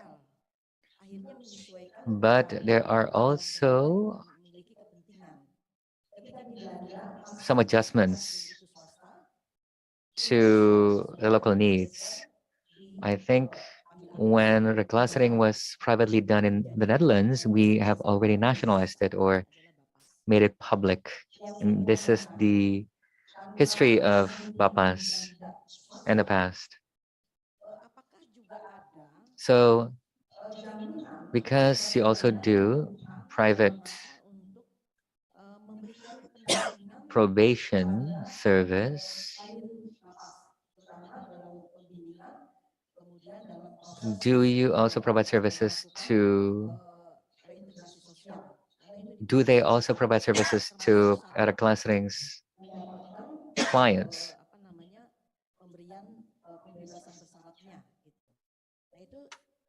Because as I understand it, there are some requirements if they want to obtain the opportunity of a conditional release.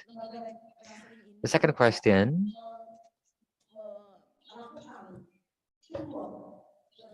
reclassering is also engaged in teamwork to try to achieve some level of success with their clients.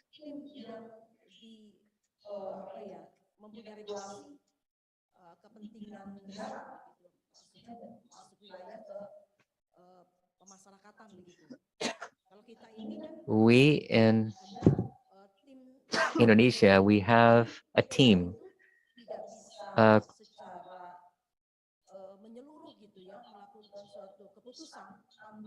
cross-sectoral, cross-agency team. So the probation officer cannot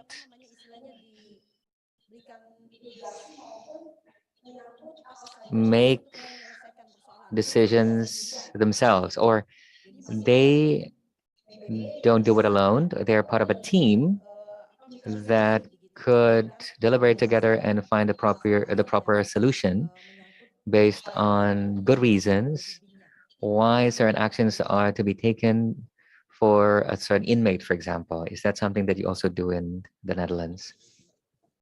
Thank you. The first question I already forgot, but I will answer the first question and maybe we can repeat them again.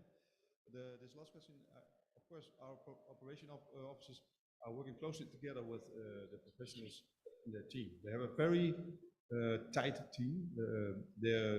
Every week they are consulting each other.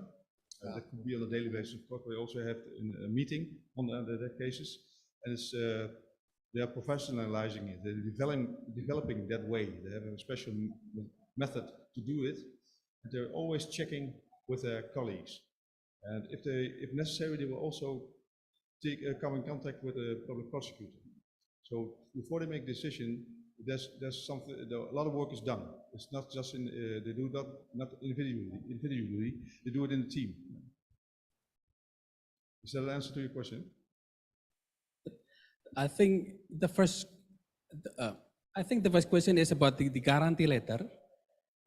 The guarantee letter. For example, in Indonesia, when we granting the conditional release, we need guarantee letter from the family. Is it the same case in Netherlands? Well, we don't work that way. Exactly. I don't know enough about this. Of course, there will be information checked, but maybe Raymond, did you get this question? Maybe we can ask to repeat. That's the question. If the question is not very clear, I can ask you to repeat because I think it was too long. We couldn't break it. Please. Jadi intinya di Yeah, so essentially,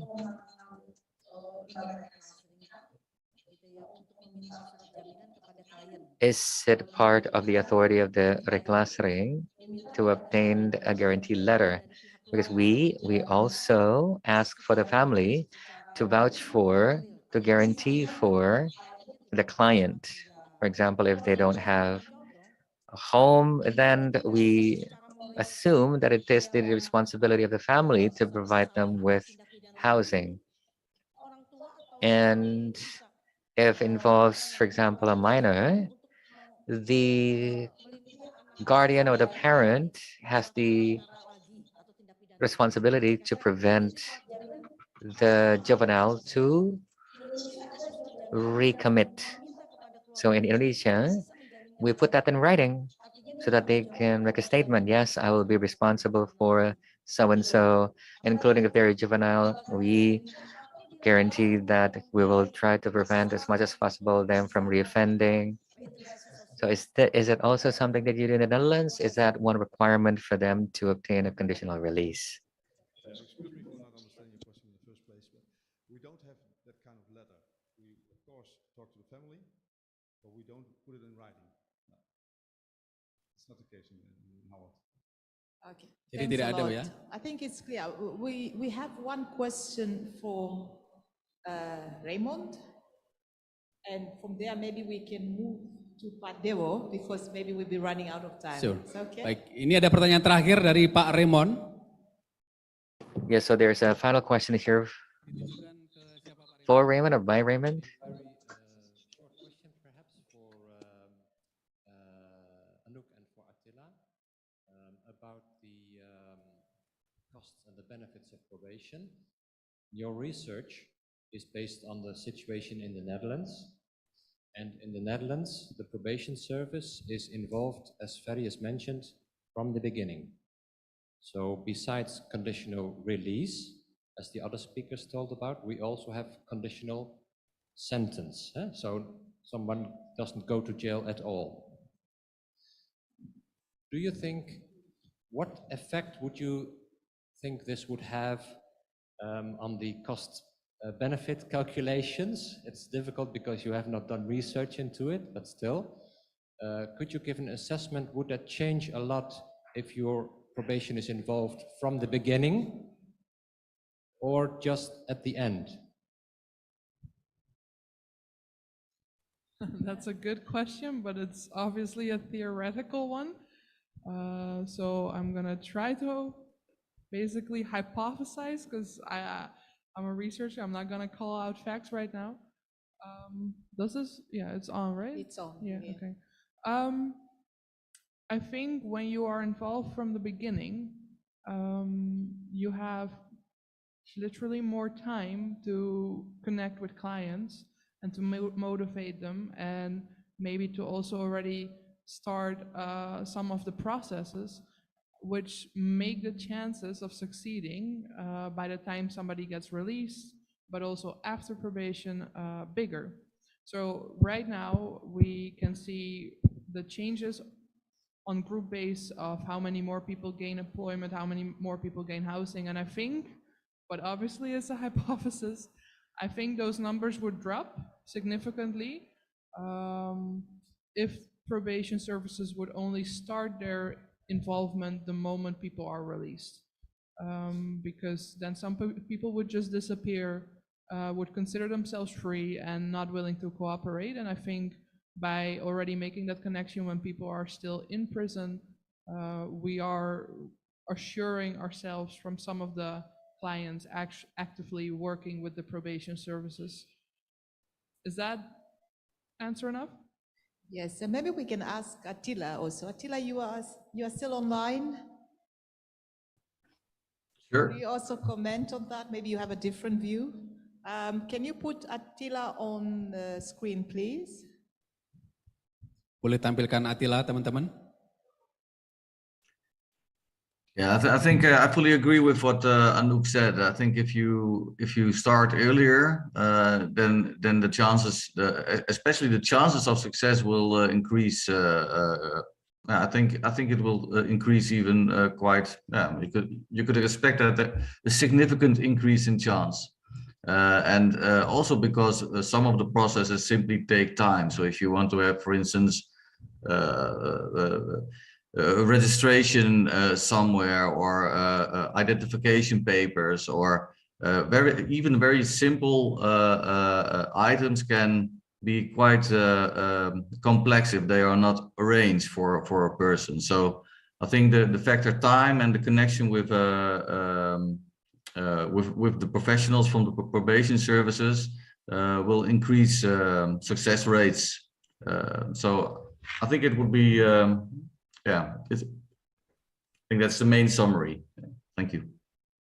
Thank you very much, Attila. Inspiring. Pak Sigit, I think it's time to invite Pak Dewo. Oke, Bapak sekalian, kita sudah mendengarkan. Okay, ladies and gentlemen, we've heard the explanations, the responses by the panelists, and we can say that amongst us, there's Pak Dewa Broto, Director of Law and Regulation of Bappenas, the National Development Planning Agency. So Pak Dewo, to respond to the presentations of the panelists and also the Q&A, how do you see, as Bappenas, how do you see the role of Bappenas, the role of Bappenas? So maybe this is more of a helicopter view. If you are willing, would you like to come up, or maybe you would like to stay? No, I'll stay here, I think. Yes, thank you. Greetings and may peace be upon you, Mr. Secretary, other officials from DG of Corrections, and all of the participants, ladies and gentlemen, online and offline. Greetings and may peace be upon you.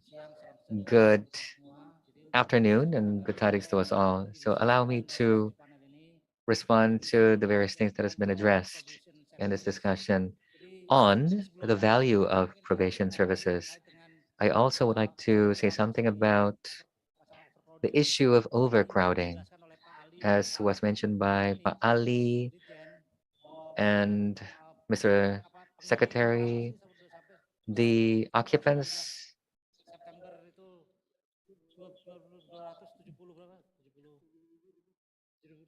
by September, we have 270 something people in our facilities, while our capacity is 130,000. So we have 108% overcapacity. So I do support a solution, especially on the narcotics inmates. And if we can address that issue, we can reduce overcrowding. And then on costs, Wahini also said that to provide the inmates with food, we budget 2 trillion rupees per year. And this is a very high amount. One thing that we can imagine we can employ to help is the restorative justice approach. Of course, restorative justice is not something that we implement solely to reduce overcrowding, but it can contribute. We can see that from the crime rate of 2018 to 2020, we've seen a trend. So the restorative justice approach can help in this regard. Also, in terms of overcrowding, we propose to have the drug users to be sent to rehab instead. But there's a challenge. The rehab centers have very limited capacity. They can only accommodate 3% of the total number of people who would benefit or who should be sent to rehab. So we have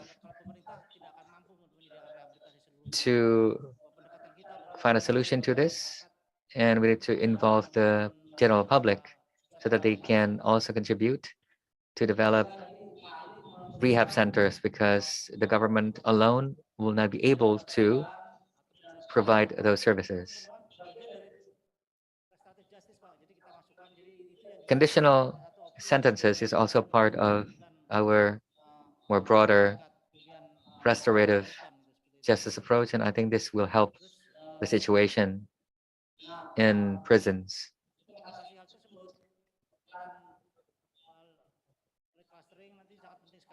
And I think the role of Bapas will be key, especially after the law number 22 of 2022, giving more authority to the probation officers.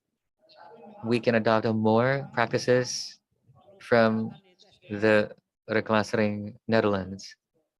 But we do need better quality human resources, and we need more budget to support their work. And we can talk more about how we can build their capacity and allocate more budget funds. I also had a discussion with Pak Pujo. Now, this is still about the implementation of restorative justice. Based on our crude calculations, the implementation of restorative justice can help reduce or cut the budget by 1 trillion rupees. So this would be very high cost effectiveness, very high cost savings.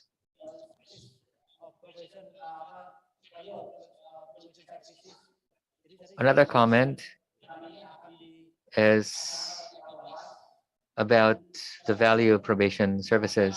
In Indonesia, the services are provided by Bapas, and there are some differences between how probation services are provided in the Netherlands and Indonesia. We have to be mindful of that and realize that we cannot adopt all of the practices from the Netherlands. We cannot transplant the practices in the Netherlands to Indonesia. One major difference is in the fact that there is private probation implemented in the Netherlands. So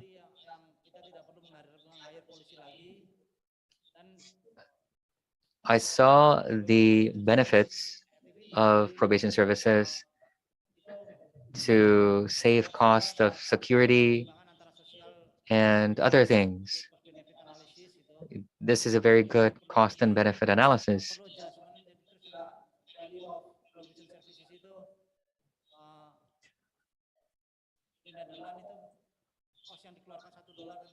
It was mentioned that for every dollar budgeted, you will get a benefit of $2, or excuse me, euros.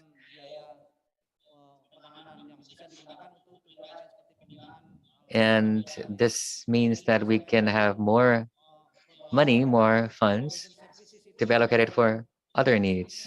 Another important point is the fact that the probation services can be tailored to different types of inmates and clients. This is interesting, and maybe we can also come up with our own tailored services for different inmates. I see that there's the topology of 15 types, and I think this is a valuable input for us. It was also mentioned that the budget for probation is 10% of the entire budget of corrections. These are interesting facts, and to explore possible applications, we need more interactions and more closer cooperation with the Netherlands. Again, not with the intent of copying, pasting all the approaches, but learning from all the lessons and adjusting what we can do according to the local context.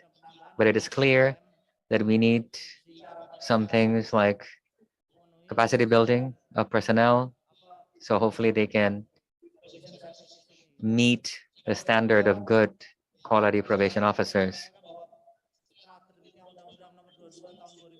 Can also say that after the law number 22 of 2022, we should follow up on that law with implementing regulations such as the government regulation that can realize the strengthening of the role of the probation officers.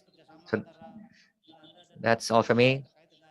I fully support the continued cooperation between the two bypasses from the Netherlands and Indonesia. Hopefully can continue to grow. Thank you. That's all for me. May peace be upon you. Thank you so much, Pak Dewo, for that comprehensive response. Very pleased to have you, Adeline. Sure.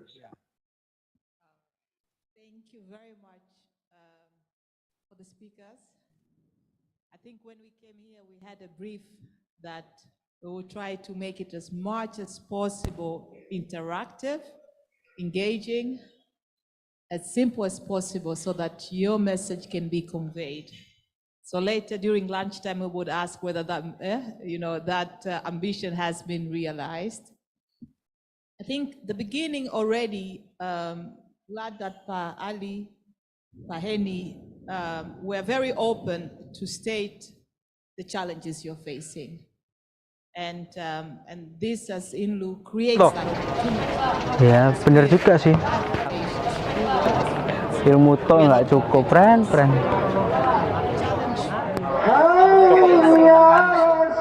Is overcrowding. It's very clear. It's 100%, more than 100%. Something has to be done.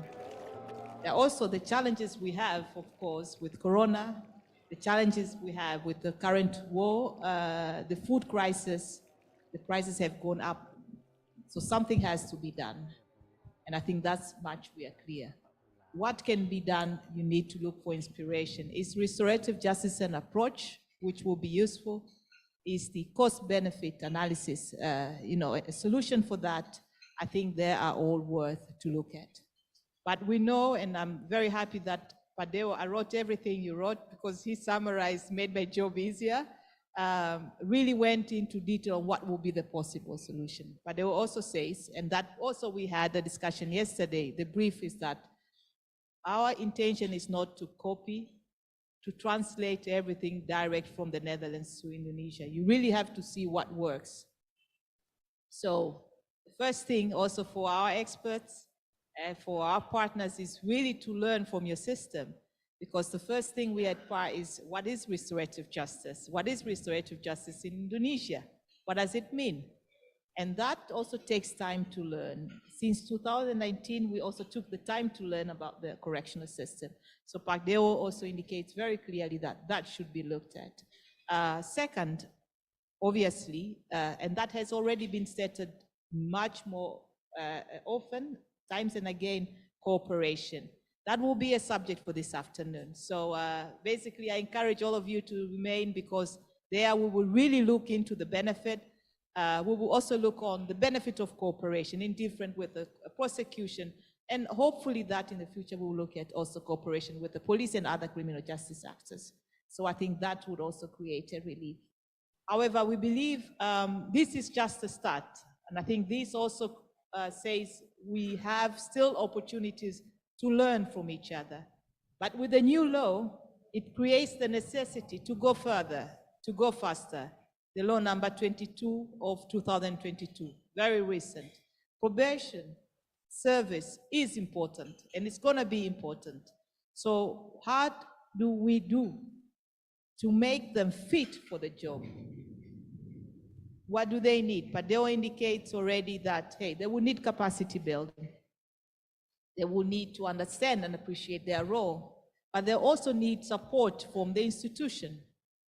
And they will also need a trust from the public. So those are things which we have and we take, I think, home today is that, hey, the law provides an opportunity, but also creates, opens our mind that there is still a lot of work to be done. And with this, I would like really to thank our speakers, beginning here, Anouk, Attila online, I hope you hear that, Pa Ali, Pa Henny, and Pa Ferry. Thank you very much. Back to you, Pak Sigit. Dan kesimpulan yang disampaikan Adeline tadi. And that conclusion, the conclusion offered by Adeline, just concludes our morning panel. Hopefully, this will garner greater success to the work of BAPAS, to the overall criminal justice system, and will surely contribute to stronger collaboration between Indonesia and the Netherlands. Applause for all speakers. Praise be to God. Thank you very much, and see you later. Back to the MC.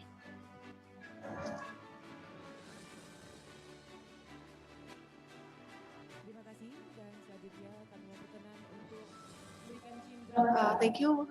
Please, speakers, you may stay at the podium as we will present you with the token of appreciation.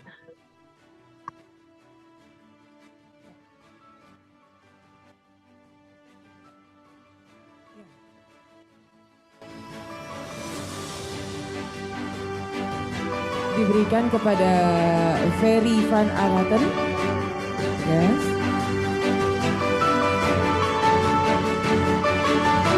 Pada Anok dan Attila. Attila akan diterima oleh Adeline.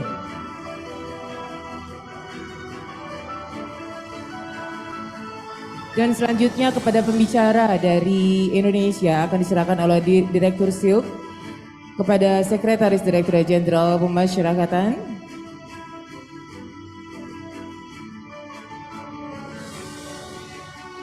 Dan kepada Direktur CDS Bapak Ali Aranova.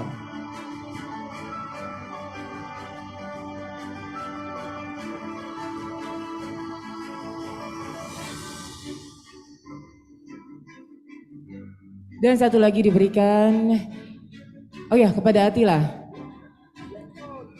Okay.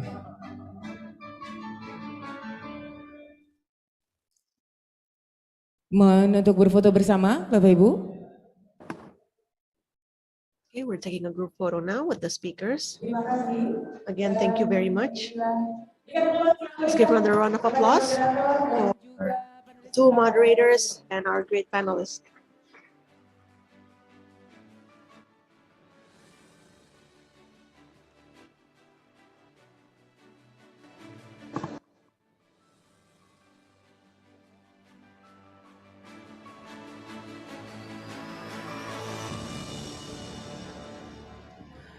Bapak Ibu, demikianlah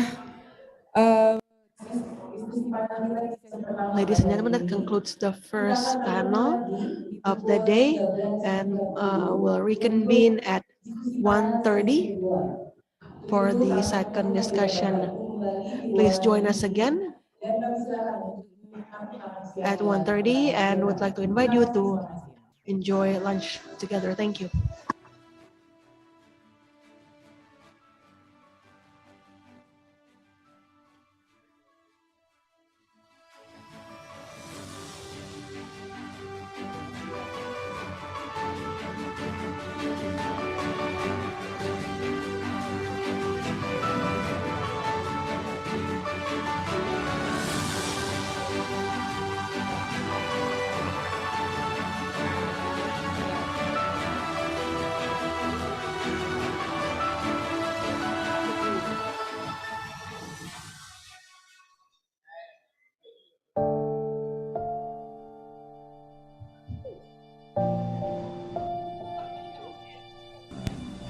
Dengan ini, saudara terdakwa Ilham Saifuddin dinyatakan bersalah dan dijatuhi pidana penjara selama 2 tahun 8 bulan, subsidiar 2 bulan.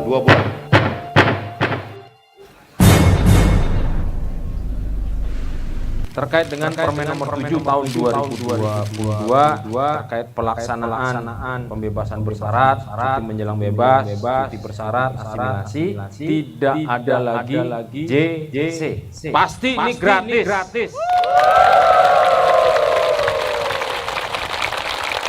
Babuel ketak. Hah? Mentengah nenek nyuci tangan di tas mah gimana ya? Apa lagi ngarep pelayan ya semacam nenek. Kemarin ada orang nak bebas mendiki. Mana ajiat, mana saro aya. Lagi malar di ruko. Yang minta siapa bang? Nu. Ya. Ayo nak, duduk sini dulu, ntar lagi mau beduk maghrib. Ulama nih. Dulu mah tergi. Tengah main game nih mah. Taruh tengah gua bang. Buka mah. Lo kape kita mah. Kenapa kita nih? Wah ne pulih mah. Bangok mah lauknya terus mah. Syukur nak, kita makan kayak nih. Ilham minta makan tada, kasihan jadi. Jangan mak ngurus Ilham yang malu keluarga kita nih. Jangan kayak dulu lagi anak makan adik basak lah. Stipan nak, tua dek tuh.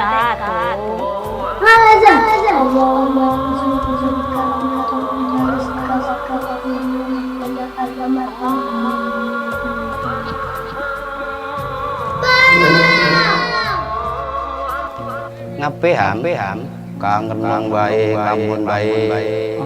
Bang, apa hidup macam neo? Sudahlah, jangan banyak pikir. Kita ikhlas bagi Allah. Inilah sudah ketentuan Allah. Kita tidak percaya lupa. Salam muli. Benak remah, dikit memang. Dek pagi, dek siang, dek sore, dek malam, ramah. Tak burung bat kicau. Ustaz ini dek kawali ramah, dikit sampai terpelan. Astagfirullahaladzim. Tidak baik ngomong macam itu. Ham ikut kurangan ya sekarang. Ya pak. Misi pak. Ya Ham. Masuk. Duduk. Lepas saja Ham. Kan nggak di ruang oke. Pak. Ya pak. Ada apa ya pak? Ini Ham, premi bulan ini.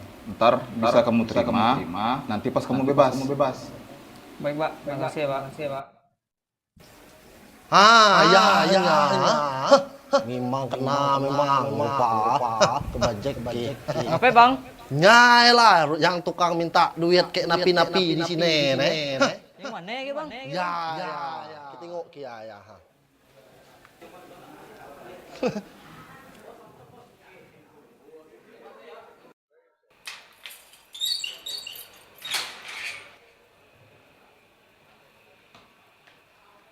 Maaf pak, tolonglah pak, ampun pun pak. Kamu itu udah keterlaluan. Diam aja lah di sini ya.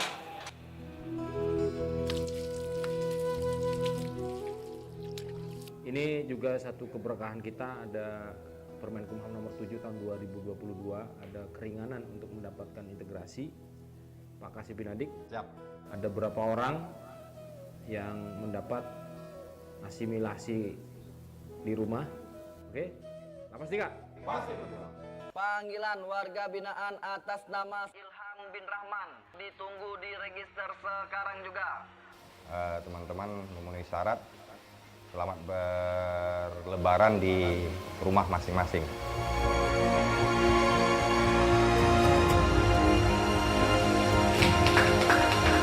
Bang. Capek ya? Bebas bang. Bebas? Oh bang, gue bebas. Syukur alhamdulillah, tetap istiqomah. Assalamualaikum mak. Waalaikumsalam. Alhamdulillah, nak baca lebaran di rumah tahun ini. Oh mak, alhamdulillah. Ayo nak, kita masuk nak yuk. Tunggu mak, ada sesuatu ke mak.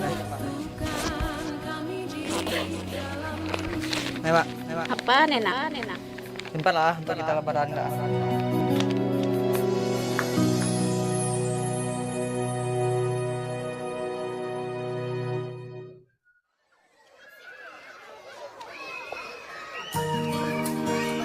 Kami tiga sahabat yang sejak kecil belajar dan bermain bersama. Punya tujuan dan cita-cita masing-masing. Joko besar ingin menjadi petugas pemasarakatan. Sedangkan Andi dan aku Nanang ingin menjadi pengusaha yang besar. Tetapi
Bro, kok aku tulungi to, Bro? Lah piye? Kok njaluk tulung apa? Mbok aku goleke kamar sing kepenak. Ra iso, Bro. Bayar wis. Wis, ngene wae lah. Kowe melu pembinaan nang kene wae. Alah, lah kowe kan kancaku kecilik to. Ya kanca kan nang jaba. Aku nang kene tugas, Bro.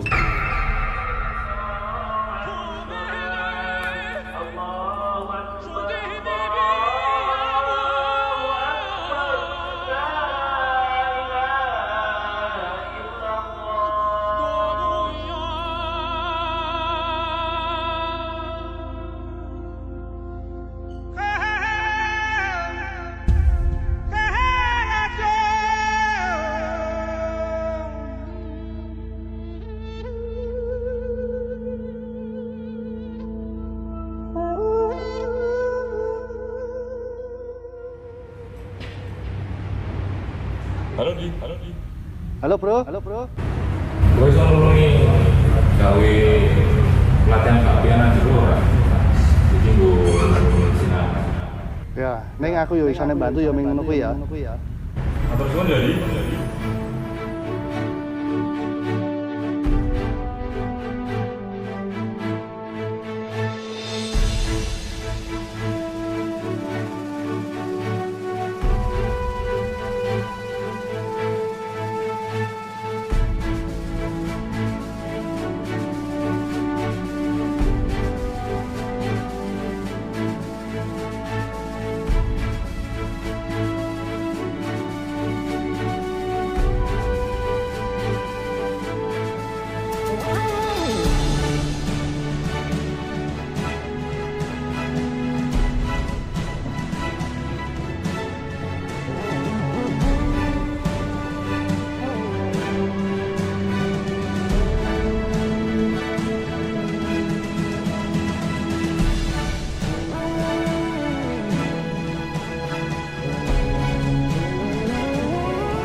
sahabat bukan tentang seberapa dekat atau seberapa mengikat.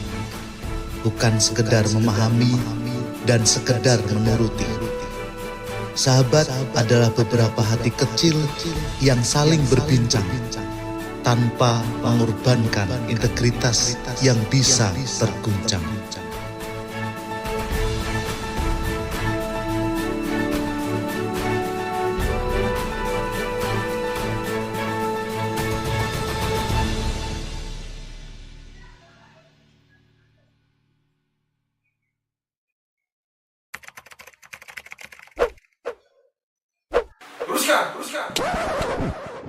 Yap, namanya Aden. Kalian mungkin bertanya-tanya, kenapa dia bisa seperti ini?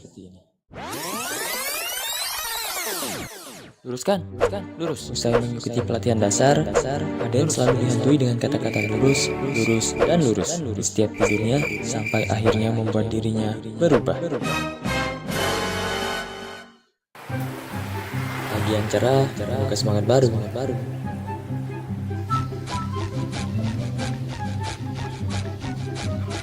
Melihat motor berantakan di parkiran, dan gatel untuk merapikan dan meluruskan tatanan motor itu.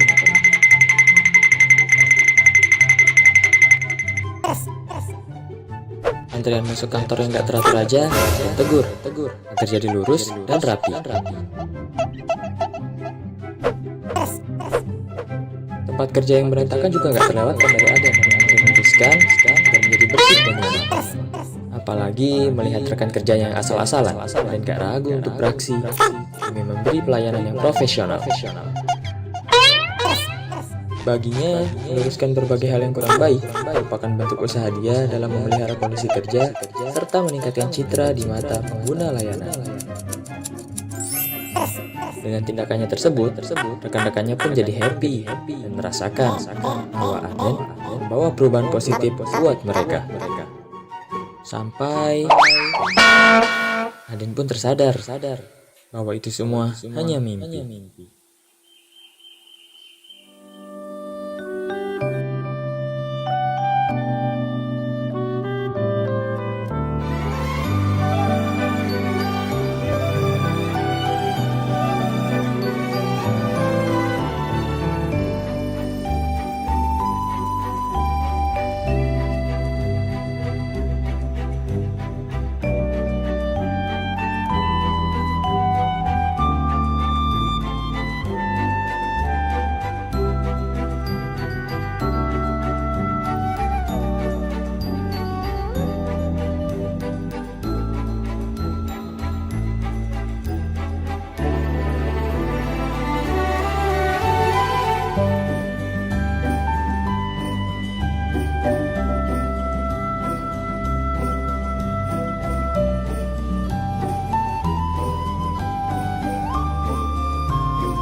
Kalian.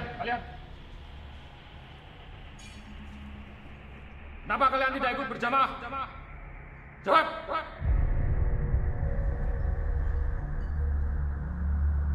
Siapa namamu?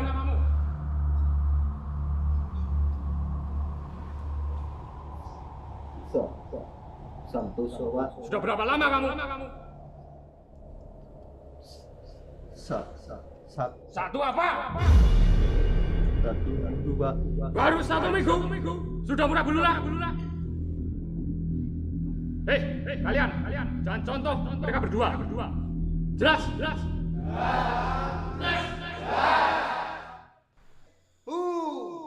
Nyolong kok nyolong HP.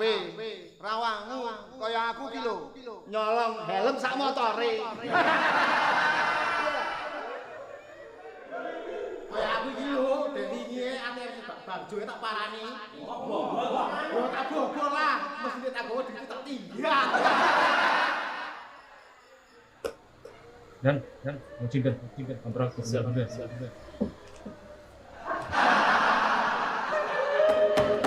Woi, turu, wes wangi.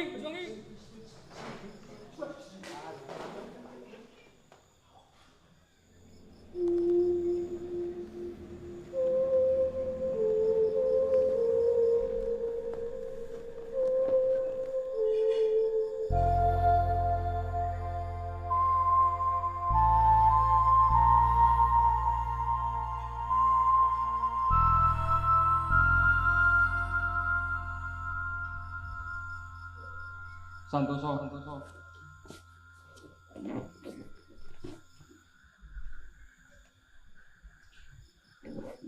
Iya, Pak. Kenapa? Kamu belum tidur? Takut sama siapa? Orang-orang di sini semuanya galak. dan tidak ramah, Pak. Kamu tidak perlu takut. Di sini saya bisa menolongmu.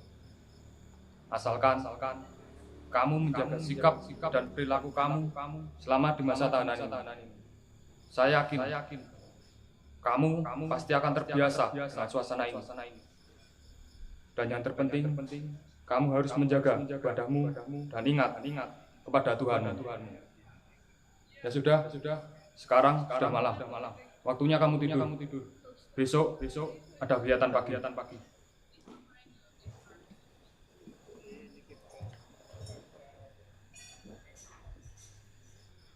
Terima kasih, Pak. Saya janji akan berbuat baik.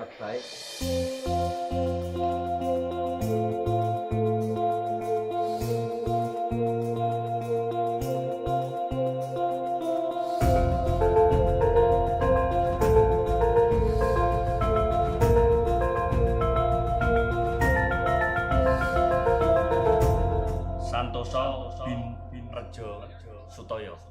Selamat Santoso. Saya berharap kamu tidak mengulangi kesalahanmu lagi. Ingat semua pelajaran yang kamu dapatkan di tempat ini.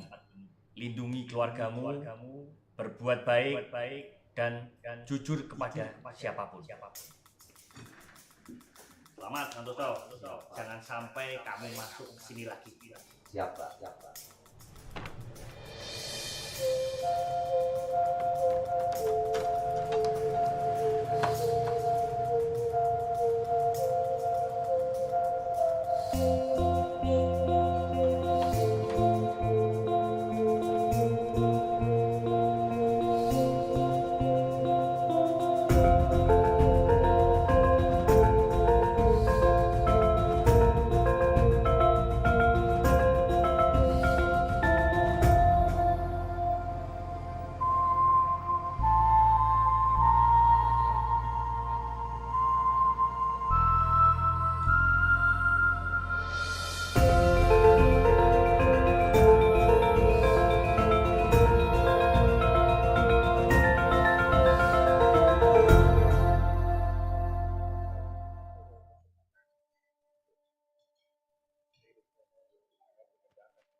Saya dengar dari Alvin, katanya kamu bisnis kopi.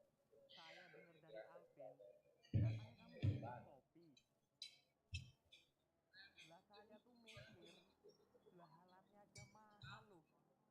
Siapa yang ngajarin? Mbok bagi-bagi tipsnya. Pance. Loh, kok pance? Panjang ceritanya. Tipsnya. Bahaya. Mental. Nggak pernah kepikiran bisa sampai kayak gini. Lembaga pendidikan kelas 2 A itu selama 6 bulan nggak bisa hidup bareng keluarga. Maaf Anu, maaf Ibu. Aku malam ini nggak bisa buat makan kita. Sabar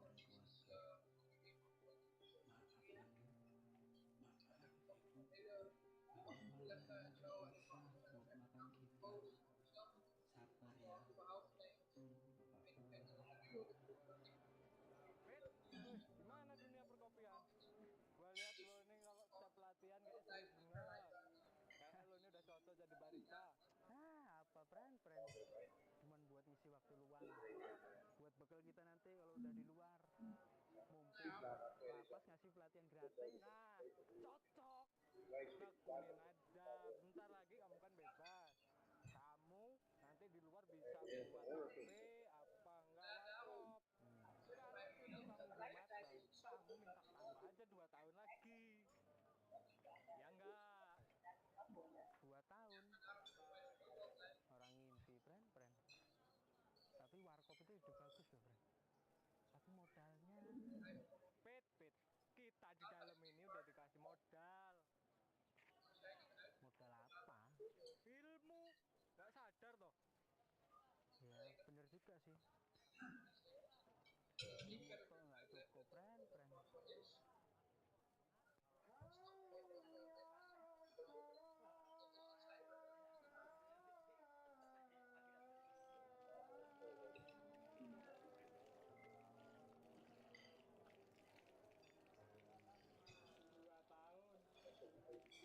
pulang. Mas Habib,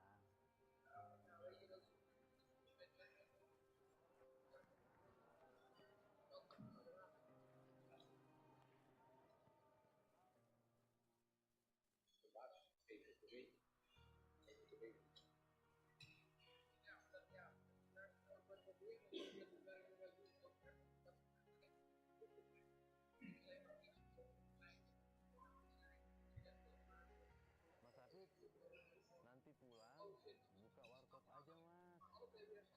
Nggak tahu nih Pak.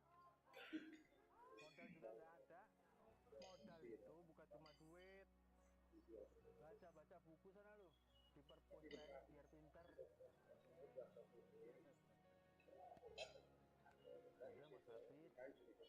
itu nggak usah dipikirin. Ada kemauan. Masalah lain nanti kita obrolin di luar. Weleh. Bener nggak nih tamu ini? Kok ngeri banget tipsnya? Bener Mas itu ceritanya. Beliau ini adalah napi yang sangat semangat kalau ngikut pelatihan. Sampai beliau ini handal menjadi barista. Nah ini orang yang saya ceritain.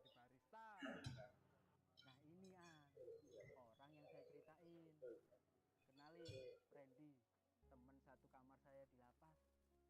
Oh, sudah lulus Mas. Berkat sering baca buku di lapas, saya lulus dengan predikat yang memuaskan.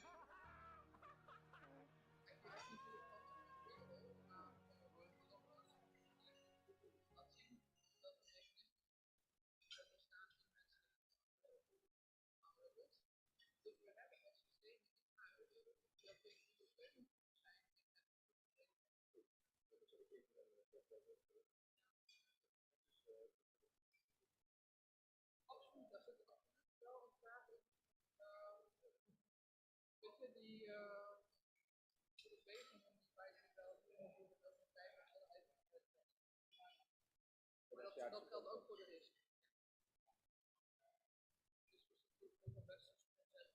Waar minder aandacht en misschien zou nodig zou zijn voor. Ja, dat werkt ook goed. Heel erg stilstaan. Ook die theorie waar je dat terecht. Dat ze dat doen op basis van zichtbare theorieën die data, hier.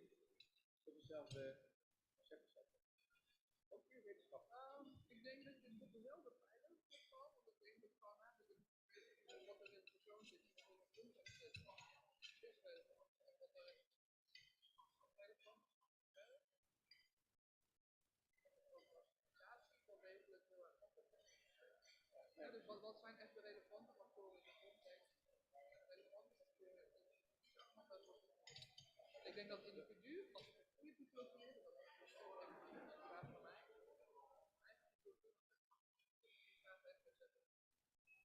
Technisch gezien zou het niet veel moeten voorbeelden.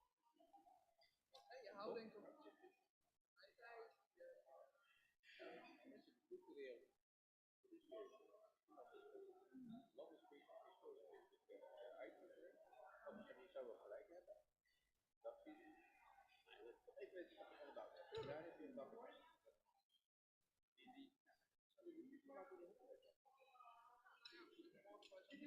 Ja, nee, maar zo'n voorstel van jou, ik ben uiteindelijk hier als management kennis. Hij zegt namelijk uit het papier. Wat zijn de doelstellingen onderscheiden? Maar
Kalau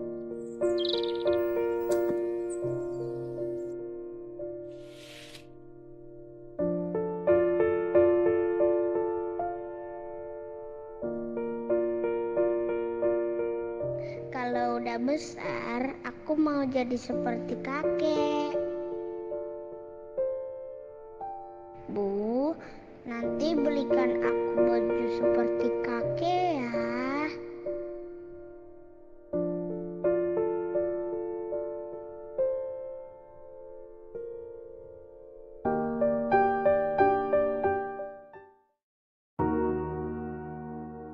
Sadaqallahul-Azim.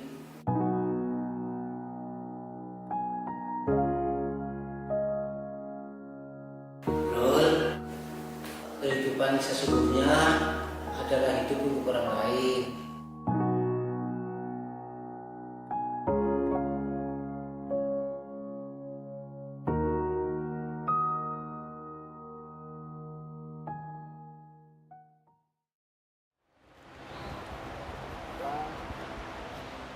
Assalamualaikum. Siap, Bang. Bang Farul. Siap, Bang. Ada informasi. Siap. Malam ini kita kedatangan 7 orang tahanan baru. Siap, Bang. Kadang tahanan baru itu suka membuat masalah. Masalah gimana, Bang? Ya kita amati sajalah.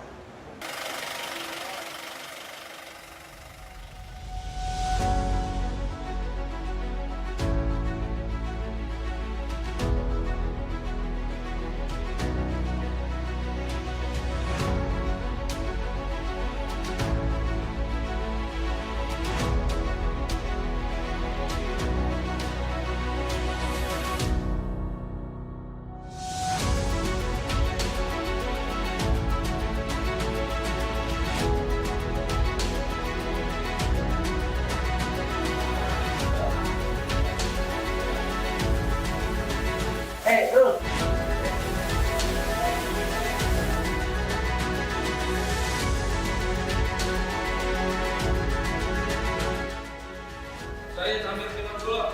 Ya saya Pak. Saya Pak.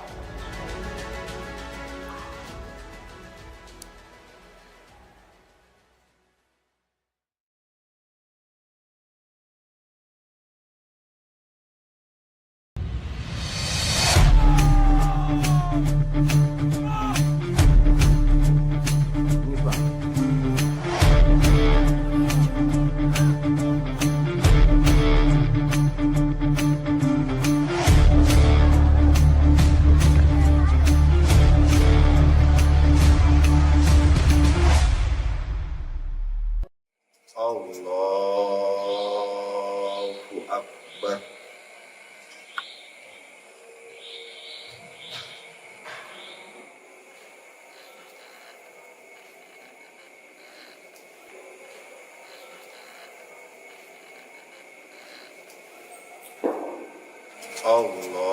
Allahu Akbar.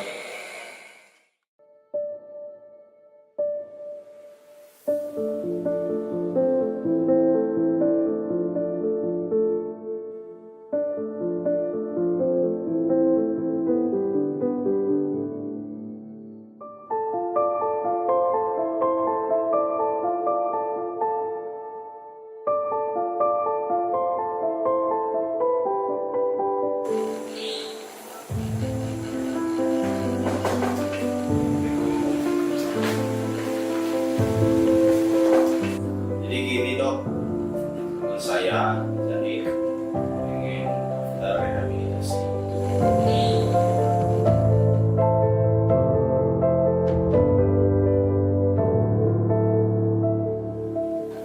Gue sebenarnya lebih suka ngeliat lu di luar. Jadikan pintu ini pintu terakhir ya yang lo lihat.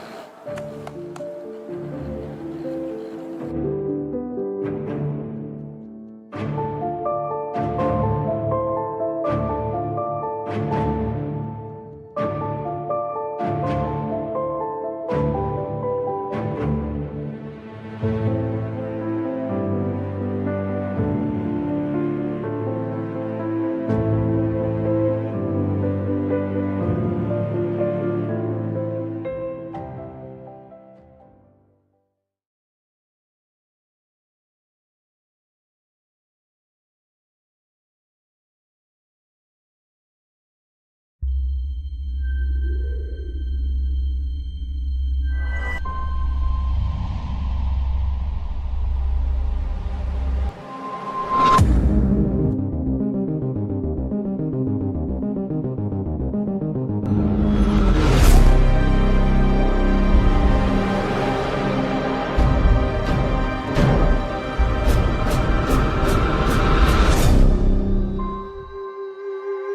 addicted to drugs since 10 years ago, and this is my story.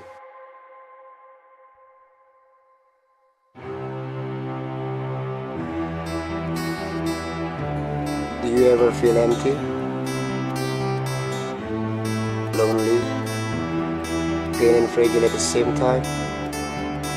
All those infected me like a disease in every part of any life. And here I awoke in the middle of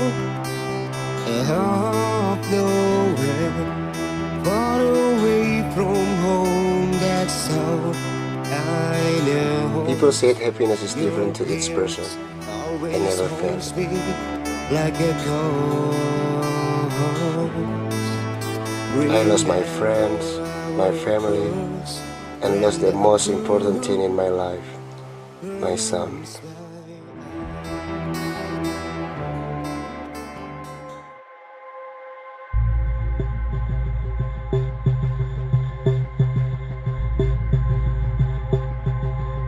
Without realizing why, happiness started to control every step that I took. Started to be my primary consideration to deal with life.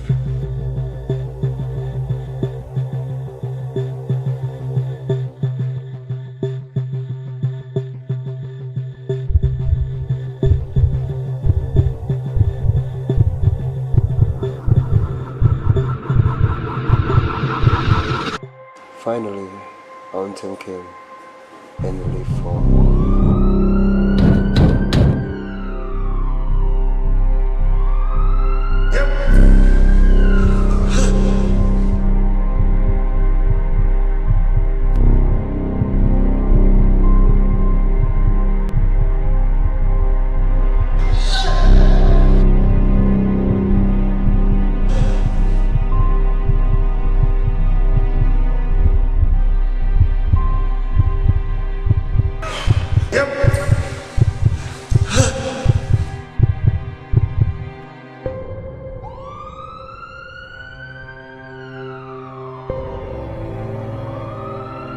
I was broken,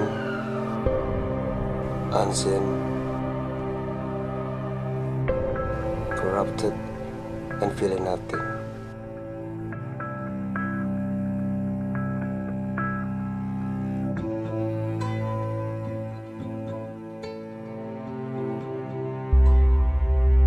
And when you can get your second chance, just catch it.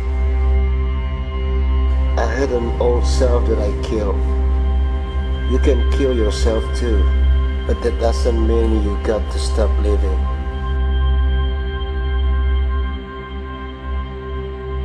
When you can count stars behind clouds and read tea leaf in a tea bag, that's like a hope. I know my better days will come soon. Rehabilitation can save my life. It will show me how I'm supposed to be as human and realize. And thanks for Lapas Narkotika Bangli. Hope is the feeling that carry you through, and hope is the future for me and for you. I'm not a walking dead man.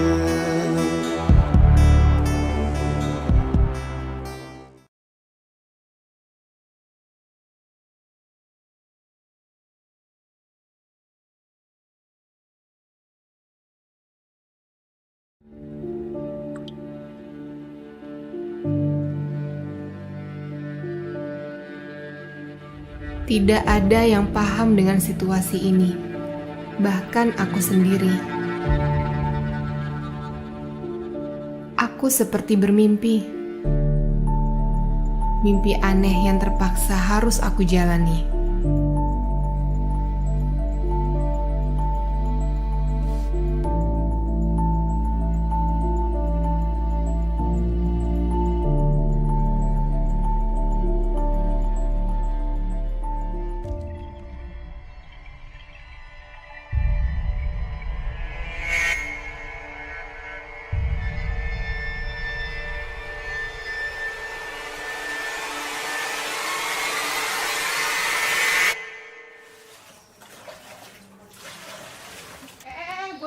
Gue yang udah ngebon ya, nggak bisa. Ih.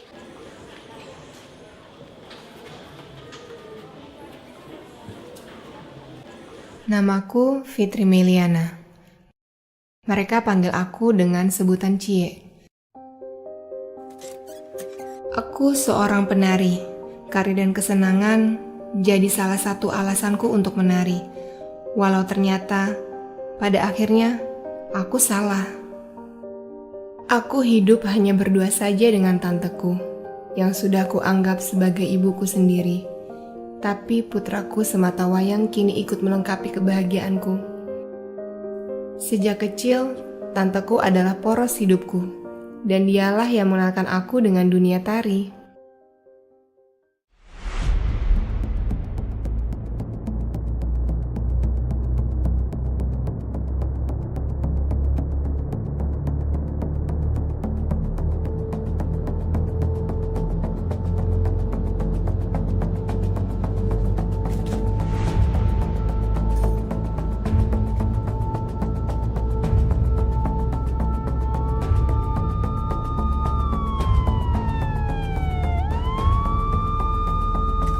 Narkoba menjadi perjalanan pertamaku masuk ke dalam tempat ini.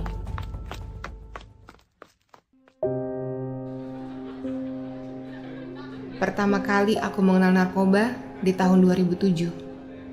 Saat itu aku baru saja bergabung dengan sanggar tari. Aku mendapatkannya secara gratis. Dengan iming-iming, aku dapat menari dengan percaya diri.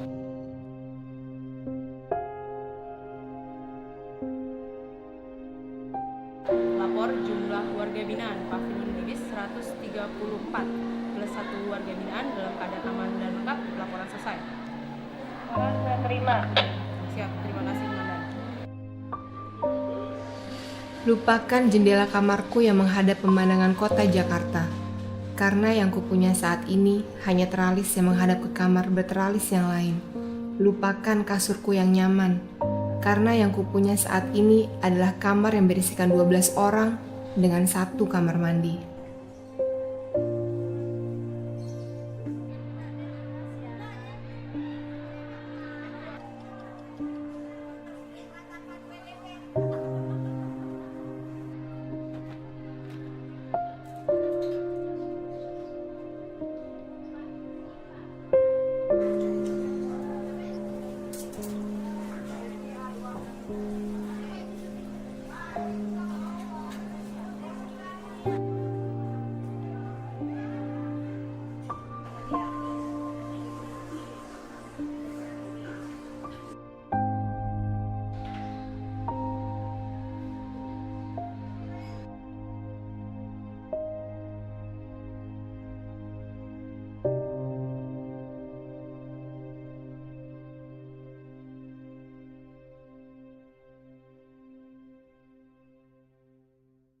Perhatiannya, Pavilion Bibis, pembagian cadong siang.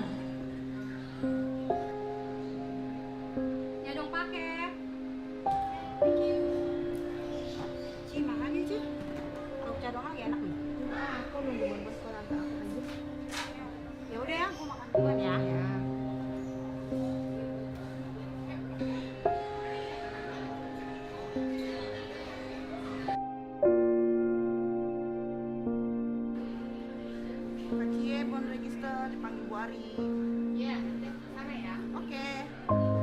Sejauh ini aku kadang rindu dengan profesiku. Salah satu petugas di tempatku saat ini mulai tahu kalau profesiku adalah seorang penari. Saya dengar kamu kan di luar punya keahlian menari. Gimana kalau kamu menyalurkan bakatnya menari di sini gimana? Belum siap, Bu.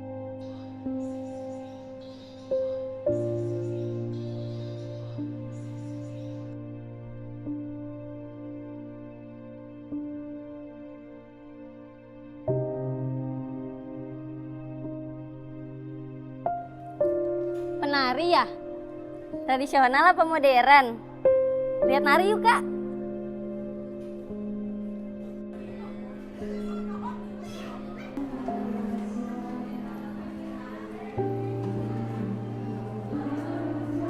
Oi, Kak Ira, emangnya yang nggak kompak?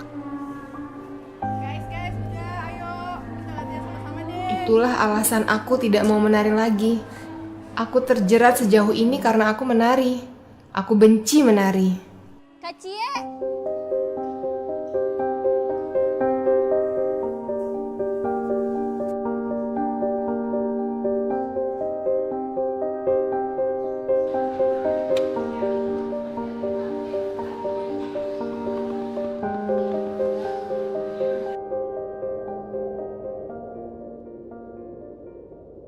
Ibu sudah meninggal.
Nasib dan keberuntungan mungkin berbeda.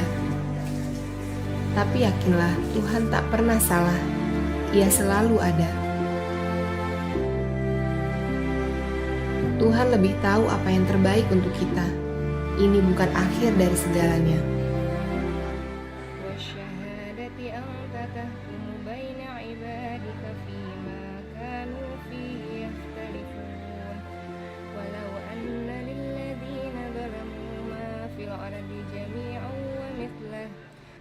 Sadaqallahul azim. Di tempat ini, aku seperti menemukan keluarga baru. Keluarga yang berbeda dari yang aku tahu. Berpikir dan beraktivitas bebas, sesuatu hal yang harus tetap dijaga tanpa bayang-bayang narkoba. Segala aktivitas positif ada di tempat yang dinilai kebanyakan orang negatif.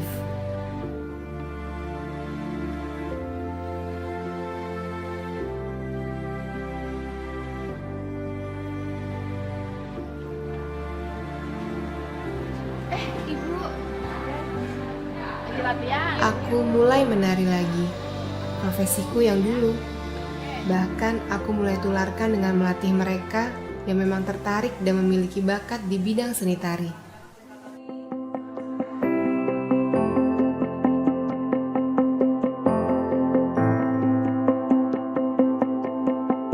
Aku tersentuh, tak pernah terbesit sedikit pun. Dalam pikiranku, berbagai pengakuan hingga apresiasi ku dapat dari tempat ini. Setiap dari kami percaya bahwa kami adalah orang-orang terpilih. Maka bukan tanpa sengaja Tuhan memberikan cobaan atau teguran seperti ini kepada hamba-Nya.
Saya Cie, vonis 16 tahun penjara. Menyesal? Iya.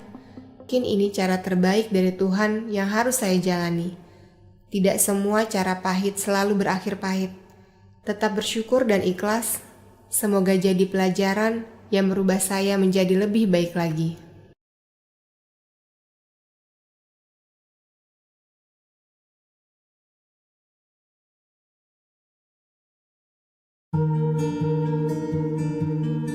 Ini adalah cerita kehidupanku.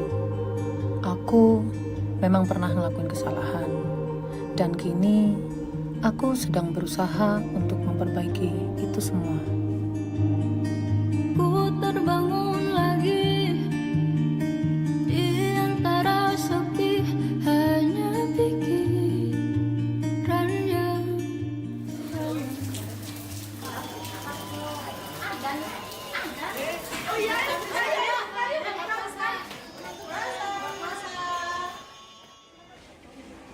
Woi, ngapain kamu bengong di sini?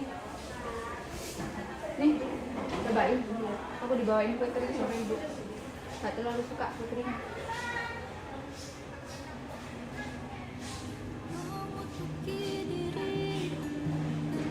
Tak bisa kembali untuk mengubah alur kisah. Ketika mereka meminta tawa,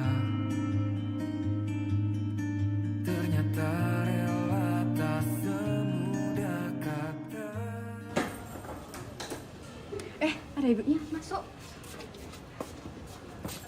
Ayo ngelamun aja. Masuk.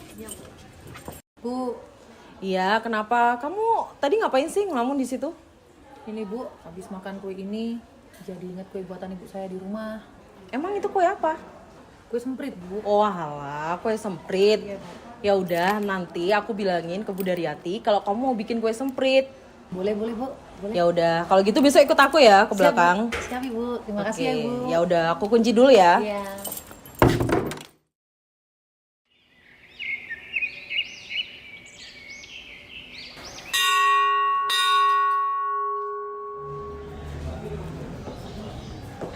Selamat pagi Bu Devi. Pagi, Bu Devi. Pagi Bu Devi. Pagi. Bisa? Iya, Bu. Ini kan saya mau ke baker, mau Iya. bikin kue. Katanya kan kamu kemarin pengen Oh, bikin iya. kue. Iya. Gimana, mau ikut? Boleh, Bu, sekarang? Iya, mau ikut sekarang. Oh, jadi dulu. Ya. Terbiasa untuk pura-pura tak Tadi ini soalnya berapa gram ini?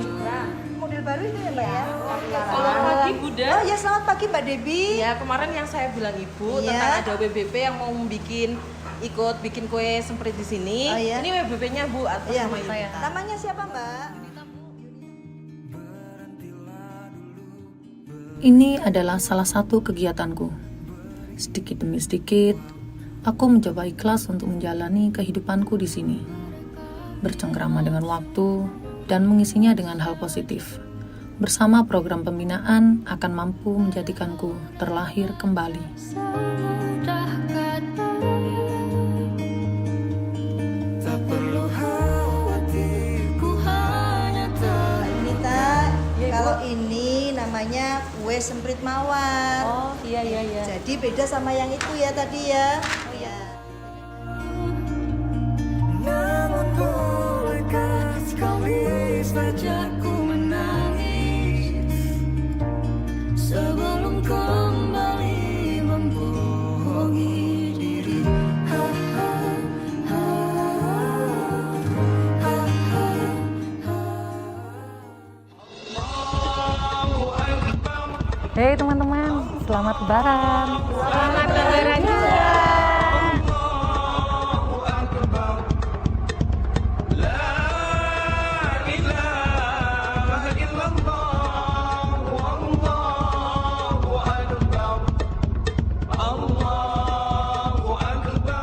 Ibu, Adek, selamat lebaran. Mau maaf lahir batin ya.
Assalamualaikum warahmatullahi wabarakatuh. Selamat siang Bapak sekalian. Sudah makan semua Bapak sekalian? Alhamdulillah. Ada yang belum makan? Silakan kenakan kembali peralatan penerjemahan karena kita akan segera mulai sesi yang kedua. Oke, boleh dengar suara Bapak sekalian dulu yang dari Kemenkumham. Salam pembaruan. Salam pembaruan. Pemasyarakatan. Alright, tepuk tangan buat kita semua. Bapak sekalian, kita akan segera mulai. Recording in progress. Di sesi kedua ini, kita akan berdiskusi tentang hubungan antara Bapas dengan kejaksaan. Nanti akan sangat menarik bagaimana sesi kedua ini akan dibawakan, sedikit berbeda dengan yang pertama tadi. Dan yang akan membawakan diskusi ini sebagai moderator adalah Bapak Yohem dan Ibu Rika. Tepuk tangan untuk Bapak Yohem dan Ibu Rika. Silakan.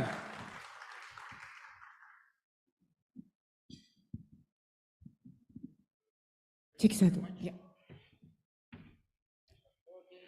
Not working? Yes. Mas? Oh. Working now? Yeah, not it.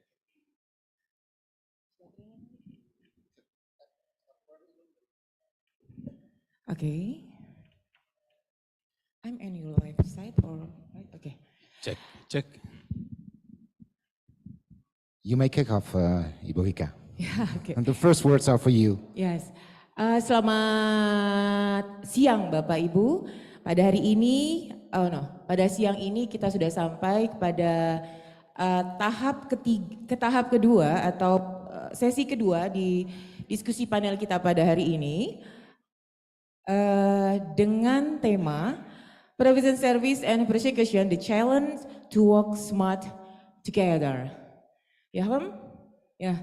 This is our topic today is about Prevention Service and Prosecution: The Challenge to Work Smart Together. Yeah, working smart on crime.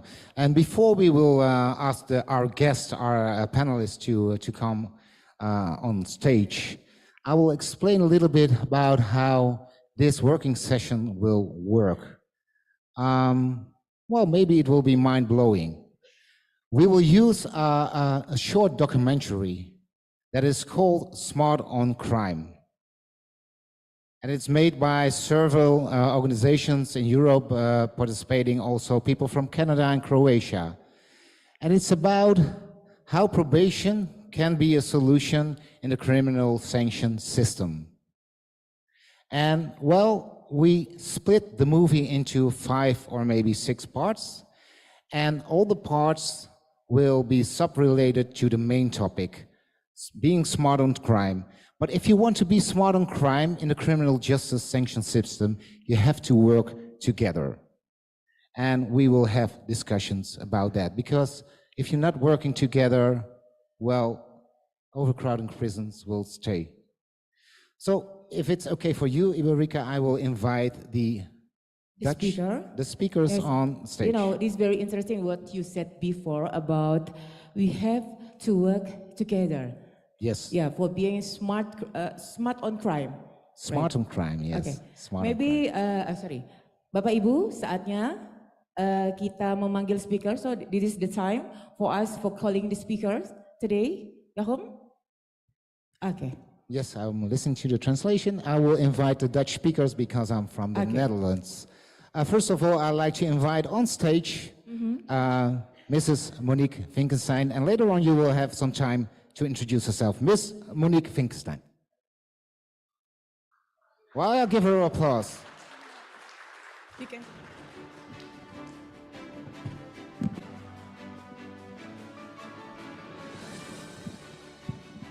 And then? The second speaker is from the Netherlands, and you've met him before because he was also in the first session. He's becoming almost a rock star here in Indonesia, Mr. Ferry van Achten. Be our guest.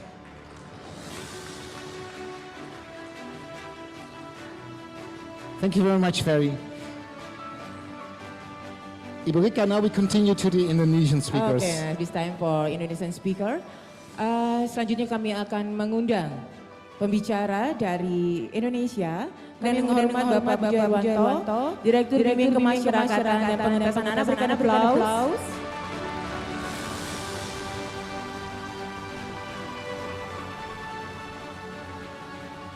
Selanjutnya kami mengundang untuk hadir di stage Ibu Agnes Trianti, Direktur Orang dan Harta Benda dari Kejaksaan Agung. Kami silakan Ibu.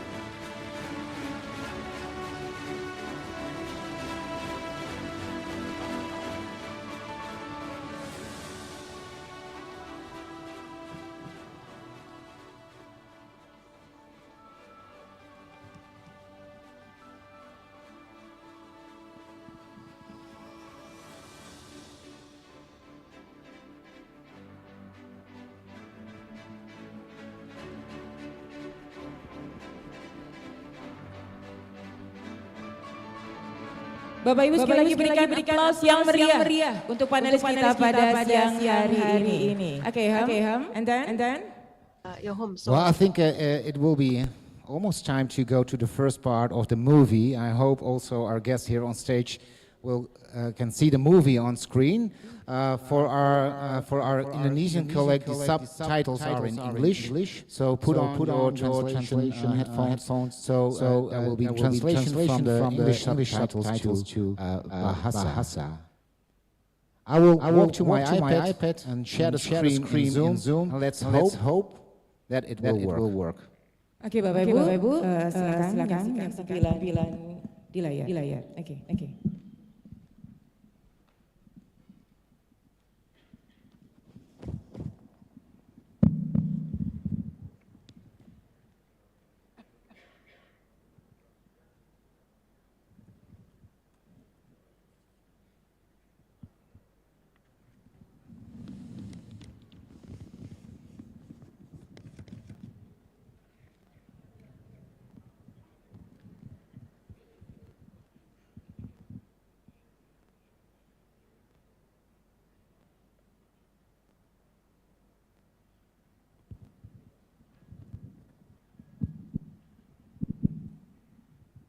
Bapak Ibu sambil menunggu. Oke, sudah mulai. Sudah mulai video.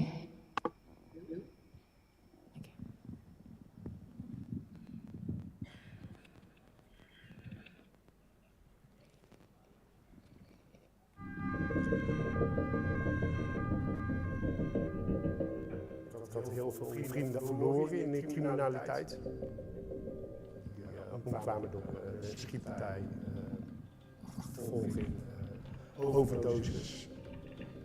Voor een hele lange tijd in de gevangenis verdwenen. Dus ik wist gewoon op een gegeven moment van, nou, dit gaat niet goed. Als ik in deze wereld blijf, dan ga ik gewoon dood. Dan overleef ik het niet. Dus op het moment dat ik buiten kwam, na die gevangenisstraf, wist ik moest andere keuzes maken. Maar hoe, dat wist ik niet. In het begin dacht ik van, nou, ik ga gewoon weg. Ik ga gewoon weg uit de regio, weg van de scene. En dan is alles opgelost. Maar toen begon het pas.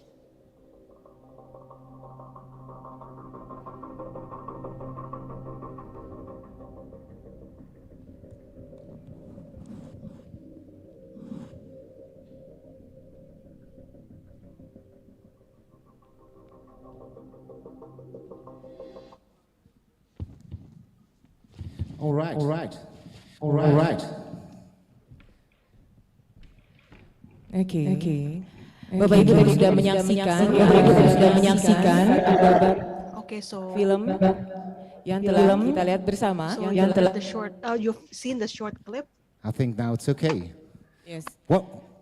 Continue. Oke. Bapak Ibu tadi sudah menyaksikan apa yang tadi sudah ditayangkan di film, dan Bapak Ibu mungkin sementara sudah bisa menyimpulkan apa yang ada di film. Tapi kita akan menanyakan kepada para pembicara dulu. Ya, kita sistem interaktif pun nanti di sesi apabila Bapak Ibu ada yang ingin menyampaikan pertanyaan atau tanggapan, kami silakan. Ya. comments you would like to raise during the discussion, please just go ahead and do so. For us to Shall we introduce start our now? Shall speaker we today. give the time to the Oke, Bapak Ibu panelists to give their selanjutnya opinions? kami silakan kepada para pembicara untuk mengenalkan dirinya masing-masing Actually, dulu before ya. that, they should introduce themselves, right? Okay. Start from you. Very. Yes, good afternoon. My name is Ferry van Aarten. I'm a unit manager of probation service in the Netherlands, the east of the Netherlands. Thank you. My name is Monique Finkenstein. I've been working as a public prosecutor for over 20 years, and at the moment I'm the Deputy Chief Officer, Prosecution Officer in the eastern region of the Netherlands. Assalamualaikum warahmatullahi wabarakatuh. Selamat Waalaikumsalam, peace and blessings be with you. My name is Agnes Triani. I'm the Director of People and Property at the AGO. Thank you. Waalaikumsalam, peace be with you. Shalom, I'm Pujo Harinto. I'm from DG of Corrections. I'm the Director of Probation Service. But also for the other panelists. What we see in this movie, in the first part of the movie, is the ex-offender who says, "Well, I did my time in prison, but now I go outside." And actually, now it really starts. The hard work really starts. Is that something that you recognize when people go outside? Well, then the problem really starts.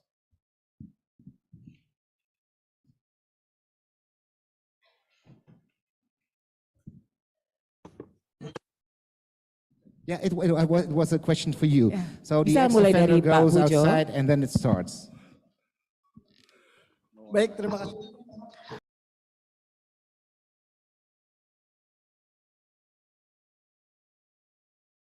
Regardless of their sentence, after they serve their time, once they're reintegrated, once they're returned back to society, they're confronted with the greatest fear that would consume them.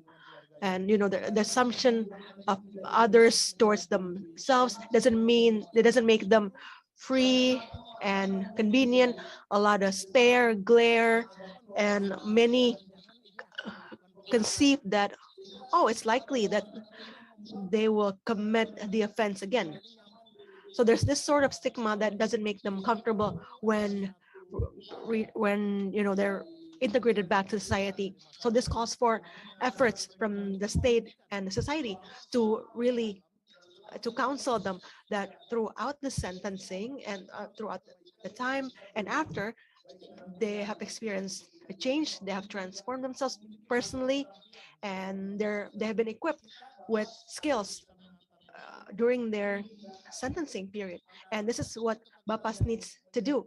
We have to be able to overcome the fear as they're integrated back to society. And we need to be able to bridge that, diminish the fear as well.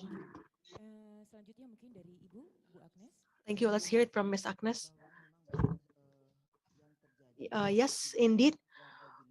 We've observed that former inmates at the end of their sentence, there's still a negative stigma is still embedded within them, or there's an assumption towards former inmates. People would say that stay away from them. They're inmates, they're offenders. So there's still sort of stigma that is still sticks within the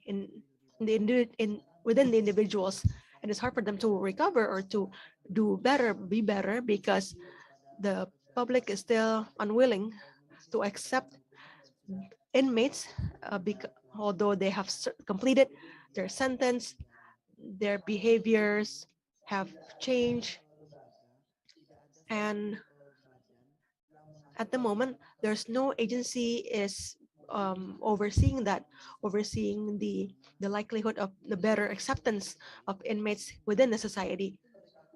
So we think probably there should be an agency, a unit, or some sort that will be facilitating them or help assisting them, giving them employment, or at least even in the absence of employment, we should provide them with the room, the ability for them to integrate better. So we heard the word stigma caused by incarceration, right? And something needs to be done against that. You almost could say that after your punishment there is a new punishment. That's also a thing to think about. Monique, also as a prosecutor, do you recognize this example from this ex-offender in the movie from your own practice? Yes, I recognize it, and I also recognize what Ibu Agnes and Papujo said about the stigmatism. And there's something else. During the time that people have been incarcerated, life outside has gone by, and new developments have been made. And I remember the story of a young man that had been in prison for 4 years, and he told me that when he was released, he realized that during his time in prison, everything was structured, everything was taken care of, and when he came out, it was hard finding a job, finding a house. That was what probation helped him with. But it was also about him making choices about friends he was going to meet, about how to spend the difficult times when he was in trouble, having to think not to turn to the old friends, but to look for new friends, or to ask the probation officer, how can you help me in this? Can you stand beside me when I'm having difficult times? And that's also something that really has to change in their state of mind. So that's what I recognize from the part of the movie. Yes, definitely. Yes. Also as an old probation worker, I think you've dealt with many of those clients coming out from prison, going into society back again. So also from your experience, do you recognize it? Also from my experience as prison guard in far past, I recognize what Monique told her. Everything is structured. Every hour is in the program seated, and you could say that a prisoner doesn't even have to think how he spends his day. Is already filled in for him. Coming out, he has to do it on his own. For the first time in many years, but that's difficult. Being a probation worker, you have to guide someone already during prison and help him thinking about his future, restoring his family context if they are disturbed, finding an employer who accepts former prisoners. That's very difficult in economic times when labor is hard to find. They are welcome. If there are enough employees, it's very difficult to give them a job. So it's a hard time, and I think he's right. When you go outside after prison for many years, then it begins, and the probation is there to help them together with all the other parties, municipalities, care organizations, and also the public prosecutor is thinking about how can we reintegrate it, what are the risks. So it's a very good plan we have to make and start as early as possible during prison. Yes, all right.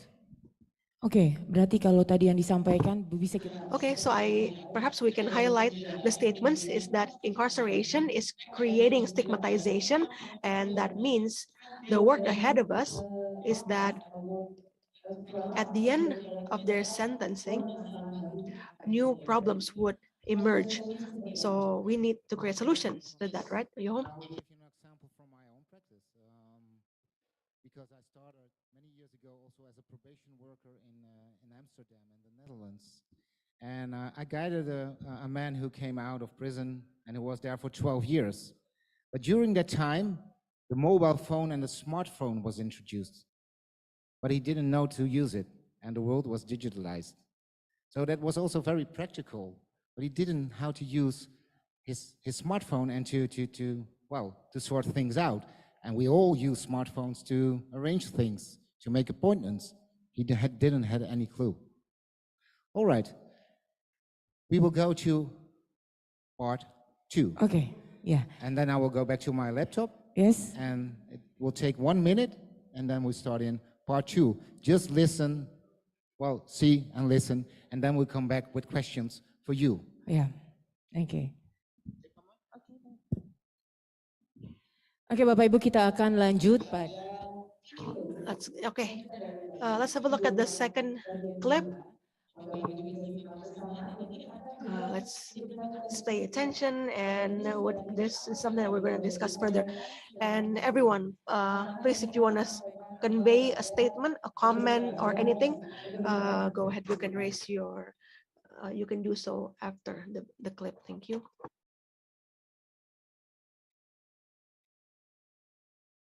Okay, Smart on Crime Part 2. Smart on Crime Part 2. Niet alle mensen die crimineel gedrag vertonen blijven eeuwig in de gevangenis. Er is geen enkele samenleving die daar plek voor heeft. En dus is het heel belangrijk dat je daar waar dat kan, mensen ook voorbereidt op terugkeer en eigenlijk ook daarmee probeert te voorkomen dat ze gaan recidiveren. Dat ze vervallen in het oude gedrag. En de reclassering is daar een sleutel in. Als je die sleutel mist, ja, dan mis je eigenlijk een sleutel om veiligheid in je samenleving te borgen. Prison is absolutely necessary in some instances with extreme violent high-risk offenders. But for a majority of offenders, we can create effective probation supervision that doesn't endanger the public.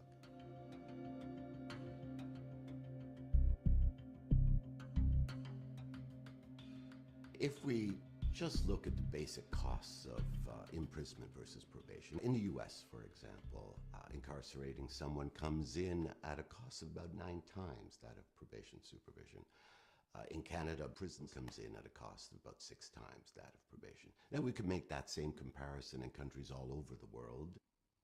But looking at operating costs is only the beginning of the story, because we have to factor in the collateral social costs of imprisonment. We know that imprisonment stigmatizes and disconnects individuals, and it destabilizes communities. It has devastating effects on health and mental health, and on the future economic success of those that we put in prison. De eerste keer dat ik werd ik opgepakt voor een gewapende overval. Ik had die overval eigenlijk gepleegd om mijn vader vrij te kopen, die zelf gevangen zat in België. We know that about 1/2 of prisoners have children under the age of 18. And the research shows clearly that those kids will suffer from serious behavioral problems. Drug abuse increases. It's been estimated that parental incarceration increases the odds of early school dropout and later delinquency by a factor of about 3 to 4 times. Ik ben als enige gepakt voor die overval. En mijn vrienden die waren eigenlijk alleen maar heel blij dat ik mijn mond dicht had gehouden. Dus toen op het moment dat ik buiten kwam, na die gevangenisstraf, had ik alleen maar aanzien verdiend. Waardoor ik eigenlijk alleen maar hoger in de top stond bij de criminaliteit. Ja. What most people don't understand about incarceration is that it has the least punitive and deterrent effect on the highest risk offenders. Those individuals who are most committed to a criminal lifestyle are not much affected by prison. They don't mind it that much. It's the cost of doing business, and they remain connected, and even better connected, to the criminal subculture. Prisons don't change criminal behavior. For the most part, they may interrupt it just for a while. Of course, the argument could be made that cost is not the real issue, that if imprisonment could be shown to reduce crime and increase public safety over the long term, then it's worth the cost. And that's where the argument completely breaks down. Study after study has shown that if we look at those that go to prison versus those that go on probation, the ones that go to prison are more likely to reoffend.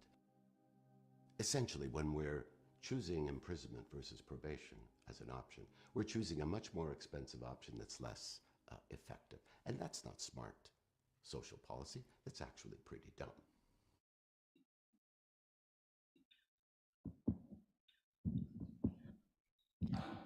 Oke, Bapak Ibu, kita sudah menyaksikan tadi. Okay, everyone, you've seen the second clip. Okay, Joachim, what's the question you want to ask to the speakers? The latest guy we see speaking is Frank Poperino. He's a well-known researcher also after the work for probation in the world. Well, he's quite firm what he's saying. Sending people to prison is actually really stupid. Well, and of course he explains what he is saying. But my question to you all is very simple also. Are we too focused on punishing very hard when you see also Frank Poperino speaking? So that's, I will start with you, Monique. Are we also as a prosecutor asking the punishments, are we focused on punishing too hard? Well, it depends. With serious crime like sexual abuse or murder, there's one thing that society wants, and that is good to settle in the society. There has to be imprisonment because of retaliation. That's one thing. But there are far more less serious crimes where incarceration doesn't help, because as we've seen in the first part, people get their lives slowed down, they're not adjusted to the society. And in Holland we have the ZSM system.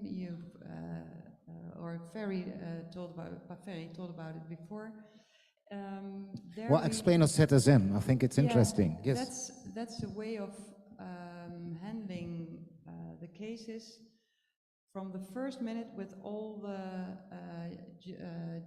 judicial chain partners, such as police, reclassering, victim care, child support, and the prosecutor. So the minute we get an offender in at the police station, we start to look at not only the crime they've committed, but especially to the person that's sitting there. The circumstances that made him or her commit the crime. And that's the part when you can have the most impact, because you then can look for what helps to get them back on the good track. Do they have income? Do they have a family? Do they have a house? And when you have the good context of all those aspects, then I think that in very large figures of the cases, it's not imprisonment that helps getting people back on track. It's helping them face the problems that are underneath, and that's where probation comes in, and that's where they can advise us as prosecutors on all the skills of life that are important. And I think it's more important to look at that than having the first thought on imprisonment. So in that way it's right, but let me be clear, serious crimes ask for serious interventions. All right, thank you, Monique. Okay, Ibu Bapak Ibu. Agnes, Yeah? Ibu Agnes, I'm also very curious. Your opinion about, well, do we punish too hard maybe when you see this movie? Ya, Bu Agnes, silakan. Kalau tadi Yeah, I think as we saw earlier, the researcher, the cost of incarceration could be 9 times higher than probation service, right? We heard that statement earlier. That is true. I think what we have observed is that if one is subject to a severe penalty, there's some sort of satisfaction in the public too, that okay, it seems okay, the person was subject to a very fair trial, fair indictment and everything. But let's compare the development in Indonesia and the idea of restorative justice. I think there's already an evolving idea. We have to distinguish the offenses. Are we talking about simply a violation, a minor offense, or a major or a heavy crime or felony? Because it doesn't mean that we have to always incarcerate all the offending, and thus we can suppress the substantial cost. We can assess in most prisons, we see overcrowding, we see high occupancy in one room. there's very little room to accommodate more inmates. Whereas maybe the action committed is not as severe, it's not as grave as as others have committed. So in this sort of resolution, we call the involvement of the victims as well.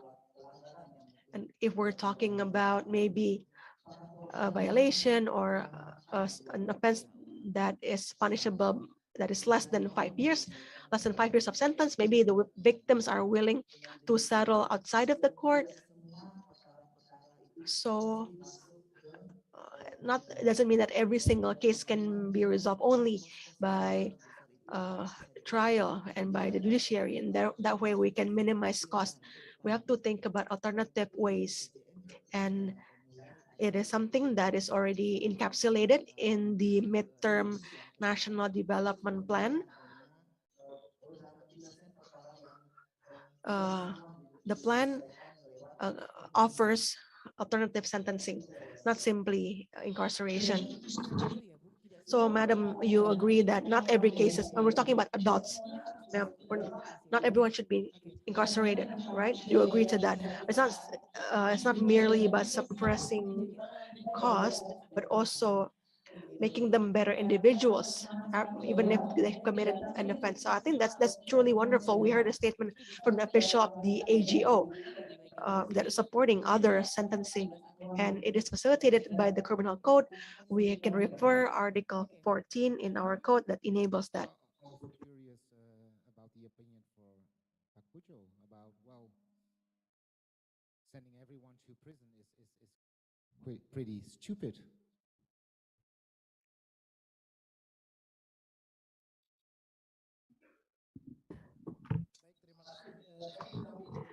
Sure, thank you. I echoed the statement made earlier, Madam Prosecutor. It's true that the cost that the state must bear, also the cost that society must bear of incarceration is going to be far greater than the cost of restorative justice. But I'd like to also talk about the legal politics here, and that there's been a shift of value from retributive, that is merely retaliation, now has shifted. Now, who's leading this sort of shift? Well, it is the government. Government must maintain the initiative. It should not be the society. And I think the society will maintain a rather punitive mindset if we're not giving, notable, tangible examples. Society might stick to this negative mindset. So the sort of shifting for away from incarceration must be initiated, must be pioneered by the government, the law enforcement agencies, and we have to educate the public. We have to educate and promote the idea to the public that is actually more effective in law enforcement. And it is indeed incorporated in the midterm national development plan. So when the society is more aware, the society might be more open to receiving the concept, the approach that is transformation, the legal reform, so that integration will be easier, people will be more open to accepting and be embracing social reintegration. I think the society plays a role as well. We have to educate them. Then when it comes to probation service, I think at the beginning of the story, there's a statement made about the risk of recidivism, the risk of repeat offending, right? Like prisons are like the schools of crime. They graduate from a minor offense to even a felony after or during their sentence. And as mentioned by the gentleman in the video, he said that, oh, I'm being respected by my friends, because he didn't rat them. So this is something that we have to intervene early on, even during even during detention or pre-adjudication. The probation officer should be able to make personalized or individual assessment, personalized approaches that could be introduced even during pre-adjudication. And once probation officers are giving counseling, I think it is really human nature that once we introduce once we give a personal touch, a more personal approach, people would usually be more open, be more willing to open. And so despite the sentence, the probation officers can take part in the beginning and determine the best suitable sentence, the best suitable counseling or service. And at the end of their sentencing, approaching integration, approaching assimilation, we prepare the inmates for the integration. So probation officers should partake early on, not in the middle, not after. It should be early on so they can build rapport, they can build trust that yeah, there's a unit working, counseling suspects, individuals before, during, and post adjudication. Okay, that's great, Pak Pujo. So we heard from Pak Pujo, the role of probation service should take place early on. So I think we can envision that the role of probation service could be considered by prosecutors when preparing for their charges or indictment. I think this is something that is explained by Ibu Monique. The role of prosecution is there. When we went there, there's a ZMS in the Netherlands. I think there's a team in the Netherlands, the ZMS team. They maintain the same vision that there's equal justice, like equal treatment for all. So any consideration or assessment from probation officers will be taken into account by the judges. I saw a video once in the Netherlands where the presiding judge and the prosecutor mentioned that, oh, we don't have time to analyze the suspect or the juvenile suspect. So the report prepared by Rick Clustering is very useful. Monique, you want to add something, I think. Yes, I wanted to add something because when you just gave the example from your own experience, About the smartphone. About the smartphone, and hearing Papujo, I remembered a case that my colleague Linda told yesterday, and I think it's good to repeat it here because it gives a good picture of what you can do when you're in front of the first step when someone committed a crime. It was about a young student. It was a girl. I think she was around 20 years old. She was a law student, and she stole something from a shop. So she was at the police station, and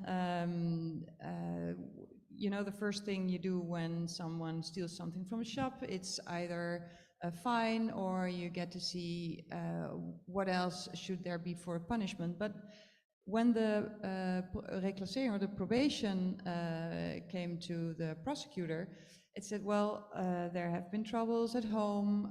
She's very much ashamed. She wants to talk to the shop owner because she wants to apologize. And I'm not sure it was Linda herself, but I think it was. She took this girl to the shop, and they told the shop owner together that she was sorry, that she was embarrassed, and that she would do anything to help the shop owner to arrange something in his shop. I think it was like cleaning or something. So there started a complete different conversation, and it was clear that there was a complete different problem than just the fact that she stole something. So together with the reclassering or the probation and the prosecutor, it was decided that her having the conversation, realizing she had done something wrong, she could get an alternative sanction, like helping in the shop or even without prosecution. And that made that she could follow her studies, that she realized that this was once in a lifetime. And I can only imagine what would have happened if the reclassering or Linda would not have given us the context of why this girl did something like this. And I think that's what probation is working for, and that it's important to get the complete context, not only about the environment or circumstances, but also the person itself. Well, very clear. So no judge, no court. It was all out of court decision. Yes, yes. Prosecutor, yes. probation, Yes. and the Within 1 day time. In 1 day time. Yes. So also talking about being quick in your Yes, and that's judicial what, process. Yeah, that's Yes. what Ibu Rika had said about ZSM. It's not only about being fast with handling the case, it's also important for victims to know quickly what they're up to. Yes. What's happening with what's been done to me. Does the offender realize what he's done, the harm that has been done to me, or things like that? So it's more than just being fast. Yes. Well, beautiful. Maybe it's time for questions, maybe from the audience, Ibu Rika. Are there any questions in the audience, maybe online, and someone can bring the online questions to us? Just raise your hand if you want to ask something to the panelists. Ya Bapak Ibu, ada yang ingin Yes, any questions or any comments? You've seen 2 videos already and you've heard the commentary from the speakers. Anyone? Any takers?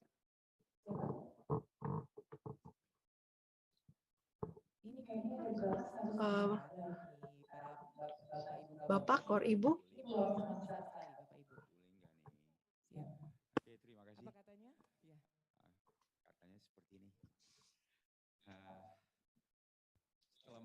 Yeah, so following the statements, following the explanations, perhaps we can somewhat compare Indonesia and the Netherlands and all the factors applicable to Indonesia and the Netherlands. My question is simple.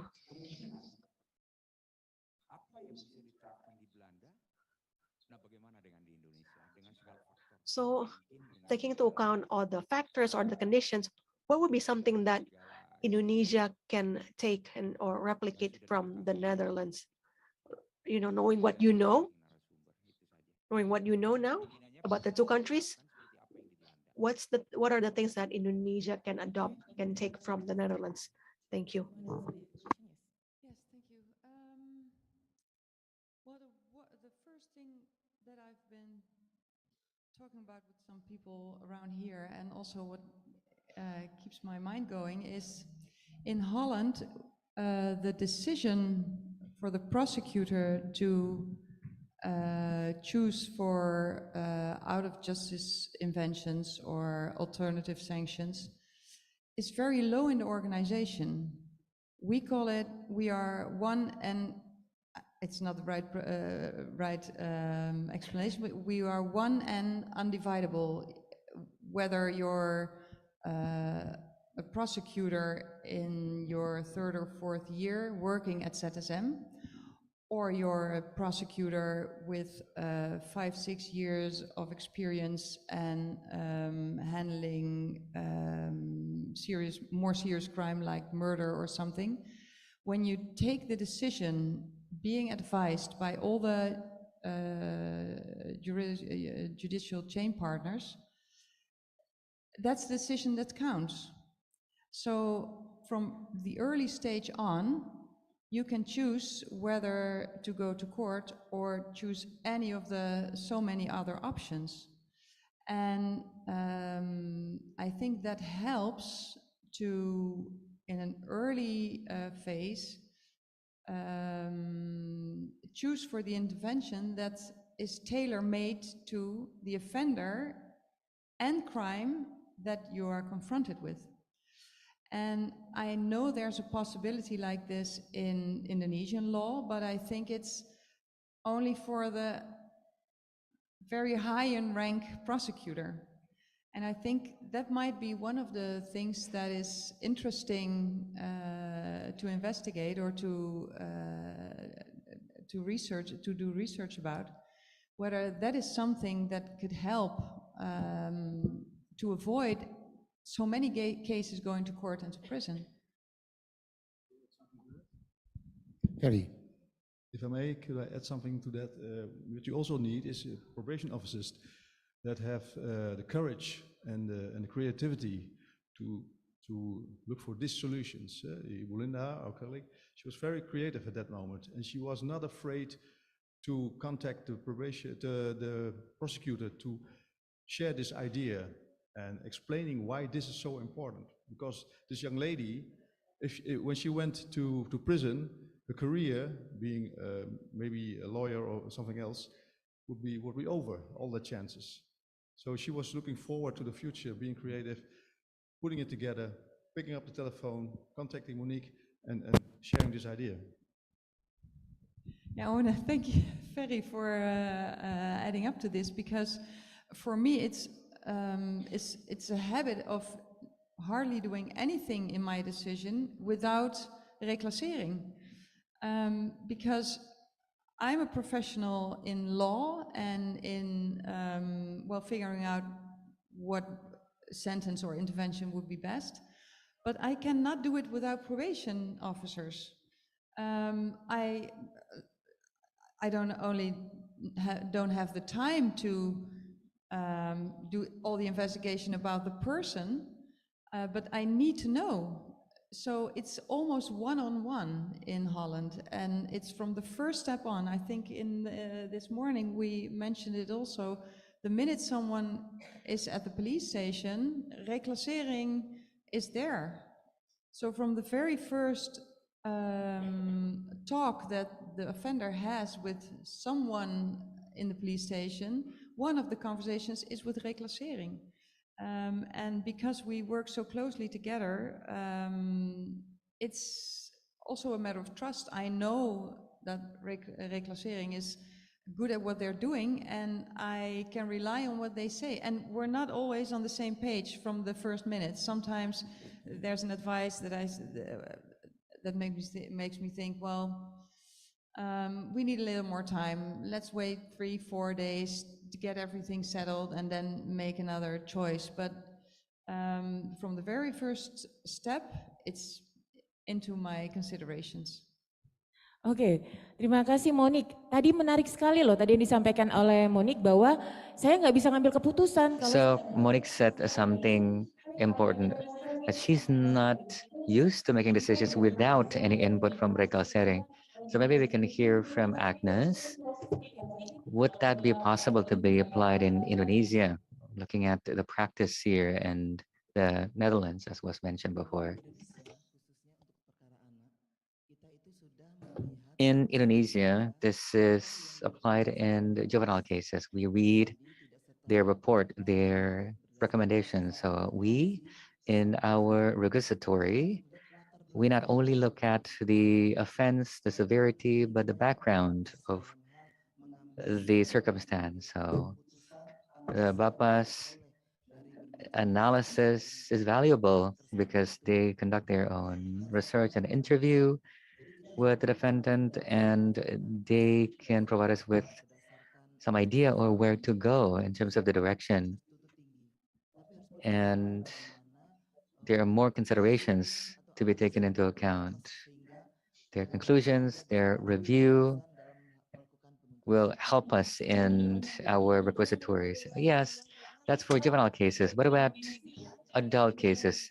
Yes, we understand that it is applied in juvenile cases. What about in adult cases? Yes, in adult cases, this is not something that we have in practice. And I think this is why we need in the future an approach where there's a research conducted on the motivation, the background, why the suspect, the defendant committed the crime, and whether we need to, as simply as we need to recommend a lengthier sentence or a shorter sentence, or alternatively, So considerations not only from on the part of the prosecutors, but we have to ask. We usually consult the victims, for example. What have you lost? What are the damages that you suffered? And what are other things that you suffered? What are the effects on the crime to you? Are you willing to make amends with the perpetrator? If so, then that would also be some considerations in our recommendation and sentencing. So, okay, so you support this practice, you're open to it? Okay, so Johan, shall we continue? Yes, so ladies and gentlemen, I think we can take more questions before we continue to the next part. Pak Cipto, I see you.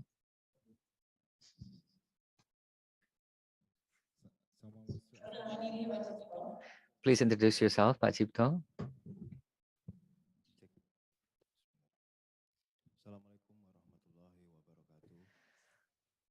Greetings and may peace be upon you. My name is Cipto Edi. I am the head of the probation office of Serang.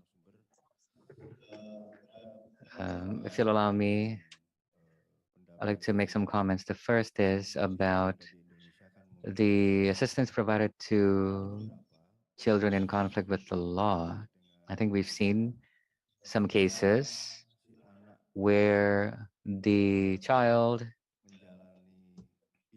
still serving the sentence. Oh, excuse me, still in school. And that child, because they were in conflict with the law, they were expelled from school. My question is, does that happen in the Netherlands? What happens when a child gets into a situation where they are in conflict with the law? Maybe they get arrested. Can they continue their education? What would be the alternatives to detention and incarceration so that they can continue their education? Maybe if this is not so clear, our colleague from the prosecutor's office can explain the Indonesian practice. Another question is, we have some guidance of personal development for their character and independence. However, sometimes there are challenges, difficulties when they want to apply for work. Many vacancies include the requirement of good behavior proven by a letter obtained from the police that they have no criminal record. So this is difficult. We provided a lot of assistance to them. They've grown in character and behavior, but they still find it very difficult to apply for work in many companies because of that requirement. What do you think? The third is about the background research, or what we call litmus. In our research, we have a section there for the response of the victim. So the victim can comment on what happened, and also the possibility of supervised or conditional release. It's just a comment. That's all from me. Thank you. Thank you. My name is Ricky Biantoro from the Class 1 Bapas in South Jakarta. I'd like to ask, when the probation officers in the Netherlands, you coordinate with the police and the prosecutors, you provide your input and recommendations, maybe for conditional releases, but then they reoffend. What happens then? What happens to the officer or to the client? Does that mean that they violate the condition? What happens to them? Do they get sent back to prison? If I count them well. I think, Ferry, the last question and also the question before that, you can answer. Yeah. First question is, in Holland, from a Dutch perspective, we don't put children in jail, only if it's unavoidable. This has to be a very serious case. You don't put children in prison because will be causing more damage than you can oversee. So that we have special child courts, special child public prosecutors. So that's a different section. Step over to the last question. When someone reoffends, the probation officer, of course, is having an interview with this person. It depends on what did he exactly do. If it is serious, he will be put in prison, in custody again, and there will be a report to the public prosecutor, and then I think a judge will oversee, but that's also to the public prosecutor who decides what to do. So that will be sent back to court. That could be the case. But it's not really, maybe that was your question too. What's the responsibility of the probation officer? Is that also your question? Well, he has to try anything to avoid this. But if it didn't exceed, of course, this is a question, what happened then? Was it the client who chose to reoffend? Was there something missing in the guidance? Of course, we are evaluating that. But the reaction from the public prosecutor or the judge, that's respond on the reoffending. But Ferry, could it be possible in the Netherlands that a client who is under supervision during his conditional release will reoffend, but you will talk with the prosecutor and you will say, well, no, we will not send you back to the judge or to prison. We'll give you a second chance. Is that possible? Also, yes, in the hierarchy between the prosecutor and probation? Of course, it's always in good cooperation, thinking about what's best thing to do in this case. Because, of course, when it's a serious crime, a serious reoffending, even the prosecutor has no space to say, for now, just forget it, give him a second chance. There has to be some. If it's not so serious, you can coordinate with each other. Maybe he deserves a second chance. Maybe the judge thinks he deserves a second chance. It even happens then when the probation officer says, now this one needs no second chance, the judge decides he gets a second chance. Despite the fact he had reoffended. Yes. Yes. Monique. Yeah. Ferry, sorry. Mungkin Ferry juga harus menjawab tadi pertanyaan. Perhaps you can also respond to the question, Ferry, whether in the report from the reclassering, you also have a section on the statement of the victim. The victim statement, I think there was one comment on that. Yeah, there's always a statement of the victim. We are not the victim, the offender, but we also have care for the victim. That's what already is looked at on ZSM. Even reoffending will pass ZSM. Yes, so yes, that's a yes. Monique, you want to add something or clarify some other questions? Yes, about the juvenile, like Ferry said, we hardly ever send them to prison except for the serious crimes. And about going back to jail, it's also taken into account. Sometimes you see children going through some developments so their behavior gets better, but they just make one mistake. And if it's just one mistake, then they can easily get a second chance. But when it's something that they don't want to be in the conversations with the reclassering or otherwise, and you can tell that it's important that they get a correction on that behavior at that moment, sometimes they're sent to prison if they've been there for 1 or 2 days, and then the judge tells them, you know, you made a mistake, it can happen, but this was serious enough to make you realize, don't do it again. And when you come back, Reclassering has made another plan for the first days after you go back to school or anything. So it makes it possible to stay close to the juvenile and to make sure that Reclassering probation can help them make one step at a time. And sometimes it's too difficult for them to make 3 steps, and you have to get back one step at a time. You have to do this and that, and that's also taken into account, especially with the younger offenders. All right, thank you very much. Okay. There's one You more wanna question. continue the Yeah, next before we video? go to part 3, Ibu Rika, we have one more question from my dear colleague Annemiek from the Netherlands. Thank you, Jochem. Yeah, thank you very much. I would like to add on the question of youth in the Netherlands that in addition to what my colleagues on the panel already said, we also have a very important diversionary measure called HALT.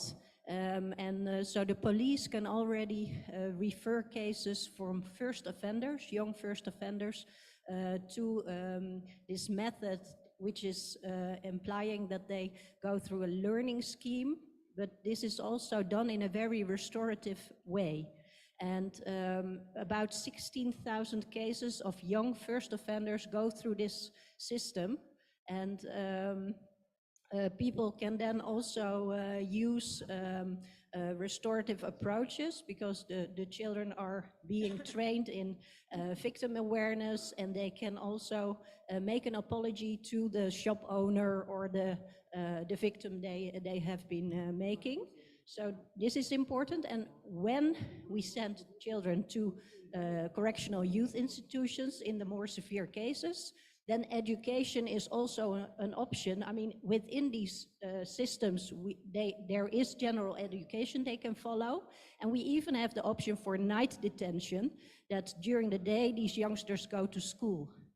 And what I would like to know from the Indonesian colleagues is how this works with young people in your system. I understand you make this report and that you're doing good work, but also if something like this is existing, and if not, then that's maybe an option for the future to have less people incarcerated. Oke, mungkin akan ditanggapi oleh. Yes, perhaps this is something that can be responded to by Mr. Director, right, on the issue of the education of children. What happens to their education? Yes, I think this is part of the right of the child rights, and this is something that we cannot take away, even when they have to serve a sentence. And so this is part of many other rights to health, rights to education as well, rights of free expression even. We have children's special correctional facility. So even the name is different to avoid any image that this is a prison. And yes, there are educational activities that we run at those facilities. For those who are serving like a longer sentence, they can undergo a formal education, elementary school, middle school, in prison, in those facilities. But we also take into account their length of sentence. But we have also other less formal education activities. We have equivalencies. So we have elementary equivalent education or middle school equivalent education. And if that is also, we can also provide informal education. So vocational or skills education. And again, the length of sentence play a part in this. There's also an opportunity for them to go to school outside of those facilities. But again, safety and other considerations must be taken into account. So yes, we have to consider their development, the surrounding community, the peer groups as well. Can they go to school outside of the facility? If there are no risks or less risk, this is something that they can do as well. Thank you, Pak Pujo. Joachim, want to continue with the next part? So we'll go back to my iPad, but first of all, I have a question for Pak Pujo. Do you like football? Check your microphone. Yeah, because I know Indonesian people like football very much. Suka bola tapi yang selalu saya jago. Yes, but my team always loses. I don't know why. You say that your team always loses. Because when it comes to, and that's what you're always was also mentioning in the question before, that you have to tell the public, to address the public how to work on probation. You have to find a way to communicate, to find a supporting base, and that's very difficult. And I always compare the work of probation, also in the Netherlands, despite the fact that we're very old and experienced and are in the criminal chain, but when you work at the probation service, you're always 2-0 behind. You always have to fight harder than the other team to explain your message. In the end, we will win. Well, also the Dutch, we never became world champion, but in the end we will. But it's like a football game, and you're always 2-0 behind. And that's why it's so important to explain also the main public what the benefits are from probation. And this is also what the part 3 of the movie is about, and also about how important it is to work together in the criminal chain. I will go to my iPad. I will give you my mic, Iberika, if you don't mind.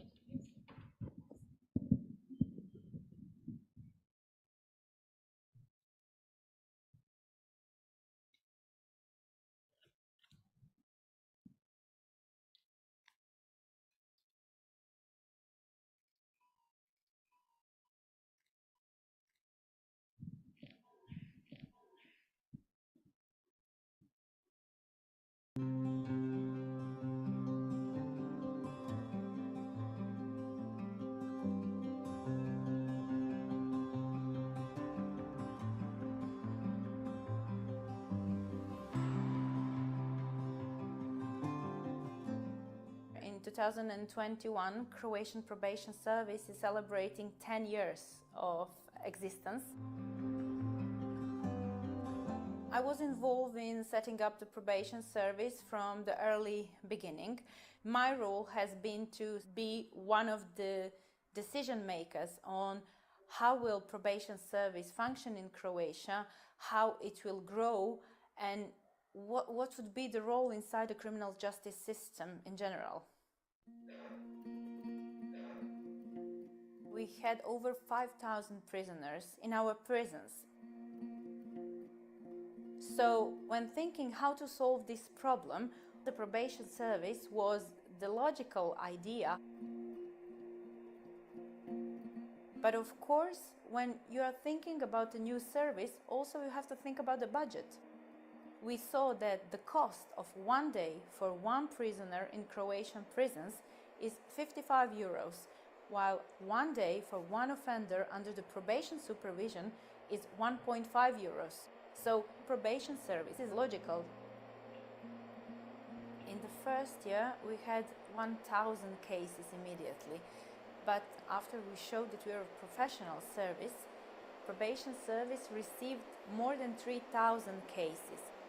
It's really nice to see how, as the numbers in probation are growing, the number in prisons is getting lower. So we really achieved what we wanted. From being among youngest probation service, we are now the ones setting an example. The Council of Europe is seeing Croatian probation service as a model. So this is something that really makes all of us who are here to build a probation service really proud.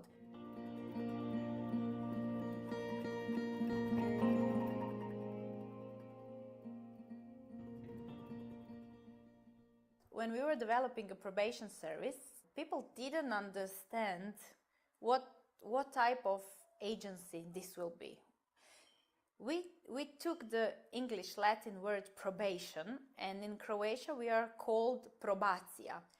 And this is not Croatian word. So people were like, what is the meaning? Are you prohibition, accrobation? Offenders at first started coming to probation offices with the pajamas and the toothbrush because they thought we were just some new type of prisoner or something. So we had to explain a lot. In 2014, we were still a very young probation service. There was a big flood in the eastern part of Croatia.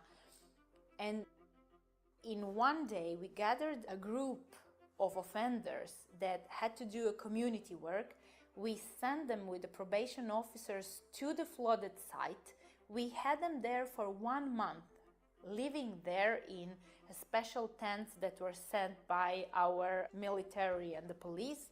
And they were helping to pump out the water and taking out the corpse of the animals that died during the flood. They produced 11,000 hours of community work. This group of people, they were offenders, people who committed a crime with a stigma in their society. A month later, they were heroes. If they have been in prison, it would be completely different for the future of their life.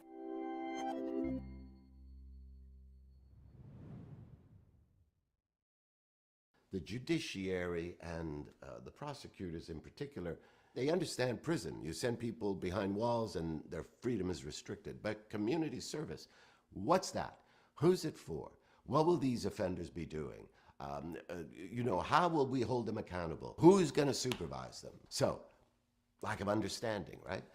Initially, of course, you have to really work to engage all of the stakeholders towards the common goal. It was very important to go to every single court and to talk about everything that we can do. Talking really made us have a super connections with the judges. But the trust comes with the numbers, with statistics.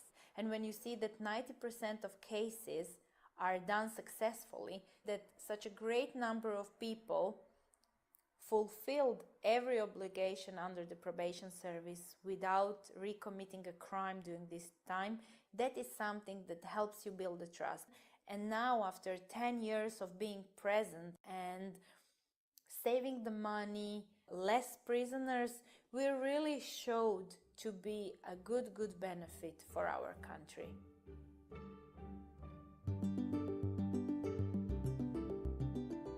It's not rocket science to figure out how one component of the criminal justice system can affect another. You can't just pick from a menu. In designing a probation service and say that we have probation because we have an electronic monitoring program, or we have probation because we have a domestic violence program or an anger management program.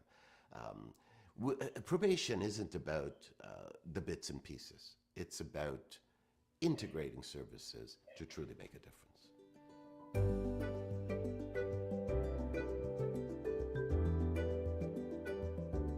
Ik ben als procureur-generaal eindverantwoordelijk voor het werk van het Openbaar Ministerie in Nederland.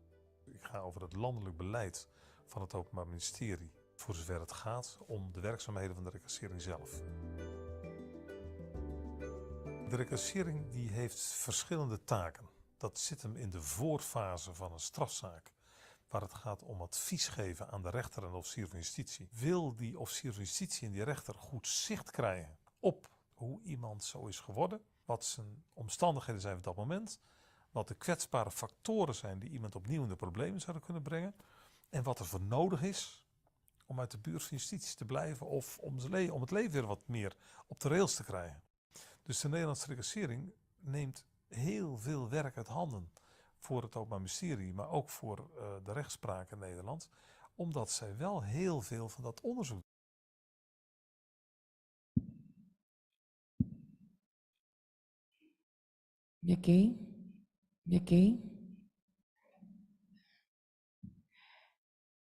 Oke, Bapak Ibu tadi sudah menyaksikan. Okay, so ladies and gentlemen, you've seen the third part of the clip There are a few things, a few messages that we can take from it, including how the probation service and their opinions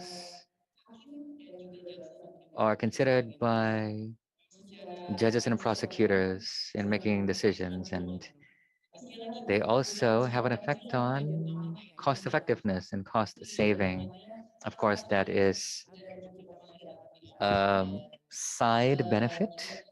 The main benefit is to create a safer society and to reduce recidivism. Well, what's so beautiful in this part is that also offenders can become heroes after doing 11,000 work hours of community service sentence. But what also is explained is how important it is for the judiciary, prosecutors, and judges to work together. Monique, I will address this question to you. What have been important for, well, the collaboration between Dutch probation and also the prosecutors? Are there any changes in the criminal justice system in the Netherlands that have been important for that? Yes, I think the most important in the last 10 years is what we mentioned before, ZSM. And when I look back at how I used to do my job when I first became a prosecutor, I went through the documents, I read everything the police made up, and when I decided to bring the case to court, then I thought, oh, I have to ask probation for a report and advice. But then I had made some decisions on beforehand, and probation would only react to the things that I had already decided or I had been asking. 10 years ago we started ZSM, and to make the picture clear once again, because there was a question before about victim care. It's something that not probation service has to take care of. It's victim care that's there from the organization itself. So every aspect is taken into account. And when I look at my work now, when I have a service at the ZSM, like I said before, there's a criminal case, there's an offender, and these two subjects we put on the table almost literally. All organizations come together and we discuss, not always right on the table, sometimes online, but everyone gives their input from their professional perspective, what needs attention in choosing the right intervention. And that's completely different, because now we come up as prosecutors with interventions that we would never have figured out before going to court, and then the judge may have asked, well, would that have been an option? And then we all would have said, well, maybe if we'd spoken to each other on beforehand, it would have been an option. And now we have that discussion and that conversation just hours after someone has been detained. And that's the biggest change. And there was another question this morning whether our developments have been without quarrel or fights. Well, it has not been, because every organization brings in their own DNA, their own ego. And when you work for an overarching goal, as we've been paying much attention to in Holland from starting ZSM, you always lose a little bit of your own ego, but that's in the cause of the overarching goal. And that's what we learned most of it, I think. Yeah, well, let's stick to that ego, Monique, because yesterday we were in Bogor. Well, I didn't want to come back to Jakarta, but I had to because of this presentation, because Bogor was so lovely. But we were there at the community service office, also together with Pak Pujo. And one of the things I remember you said yesterday, and also in the context of this conversation, of this topic, is that you said, well, when it comes to probation, all the organizations in the criminal chain has to get rid of their ego. Well, maybe you can explain that a little bit more, also related to this topic, if you want to make probation bigger. Get rid of your ego in Indonesia. What's the way to do that? Baik, terima kasih. Ada contoh menarik dari Thank you. There's an interesting example from the Dutch criminal justice system. I was very blessed to be able to see the actual practice in the Netherlands of how, as was mentioned by the panelists, that prosecutors and the police, they really understand the case, but they might not have an understanding of the social circumstance, the mental health of the suspect. So it is true what has been said that to make a good decision, an appropriate decision, we need to compile all the relevant data and come up with a comprehensive report. And this is done by the independent party. It is done by reclassering, and reclassering is an independent agency because it's not part of the government. And what they provide can give a more complete picture for the prosecutors and the judges on, and then also based on that, what kind of action can be taken. So this is something that I hope that we can apply in Indonesia, and they do it quite quickly. And I think ZSM has been mentioned again and again. It's a task force, basically, an interagency task force, where they have many different agencies represented in one table or one office. This is, I hope, can be something that we develop as well in Indonesia. And I think there's an opportunity for us to do that from one government regulation that in some cases, the different parties can or may. So that's the language, that's the word that is used, that we can or we may request for input. So it's not something that is mandatory, but we may do that. But I think this is something that is worth doing because merely sending people to prison might not be the best thing to do, and it's also very costly, and it might not meet the sense of justice. So these things can actually be discussed in whatever forum or task force, which would yield more appropriate solution because it avoids one party making a decision just based on their own perspective and their own a way of doing things. And again, going back to the cost, and I made my own calculation and I talked to Babanas that in 100 days, there could be 60 billion rupees that we can save just from food cost alone.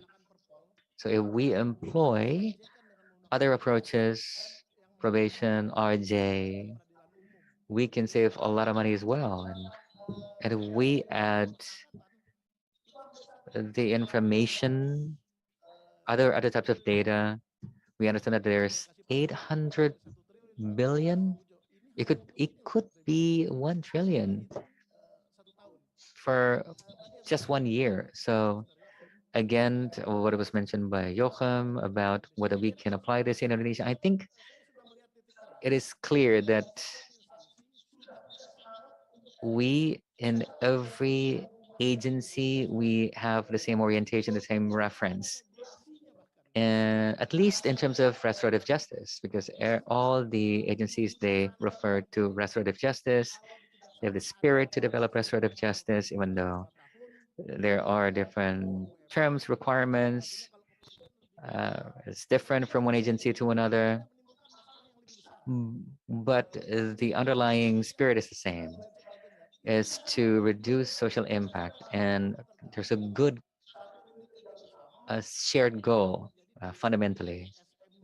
And I think this is something that we can further develop, maybe to come up with something like ZSM in the Netherlands, and something that we can continue to pursue, to continue to advocate for, also with the support of our colleagues here from the Netherlands, so that we can also, while continue learning about how to apply it well, and pilot it. We've tried to do that in 10 cities at the very edges of our country in Papua and in Aceh.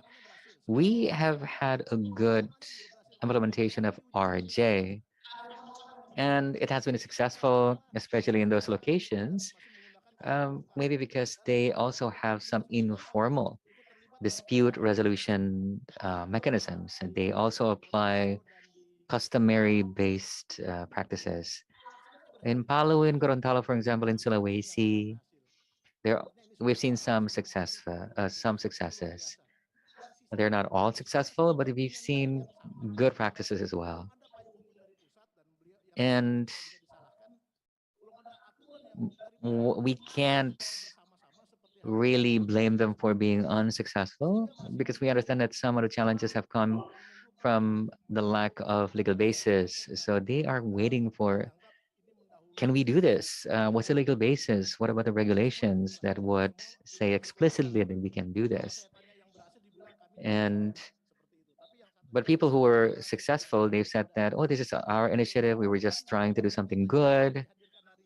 But they're all seeds for further growth. And hopefully what we've heard from many people who are here, including our colleagues from the Netherlands, can be a source of encouragement to apply something like this in Indonesia. Thank you. Thank you, Pa. We heard from Pa Pujo that it really depends on working together. Working together to be smart on crime. What was it? The ZSM, I think. Well, we had the opportunity to visit the Dutch Probation Service, their prosecution office, and I think we can organize the same activity, the same work, so that we can get the same vision, a common vision. What do you think, Ibu Agnes, having the same vision towards working together?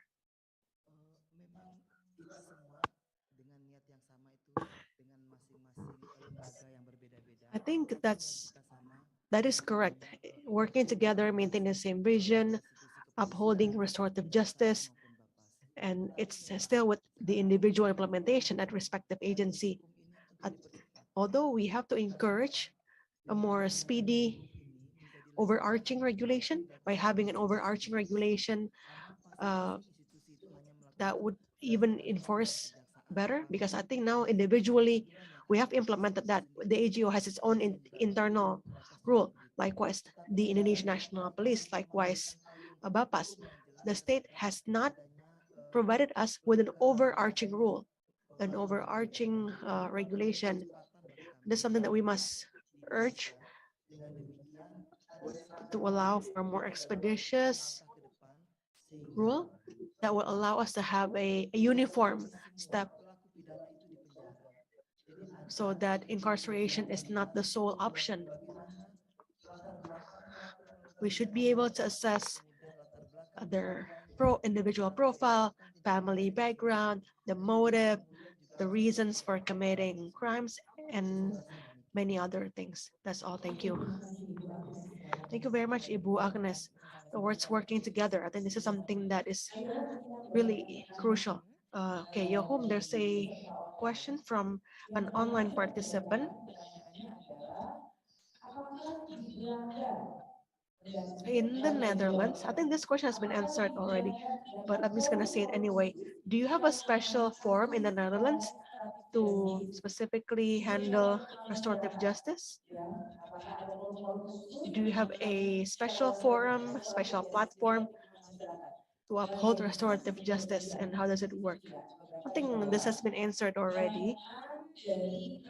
Then there's another question from Prahesti Pandanwangi.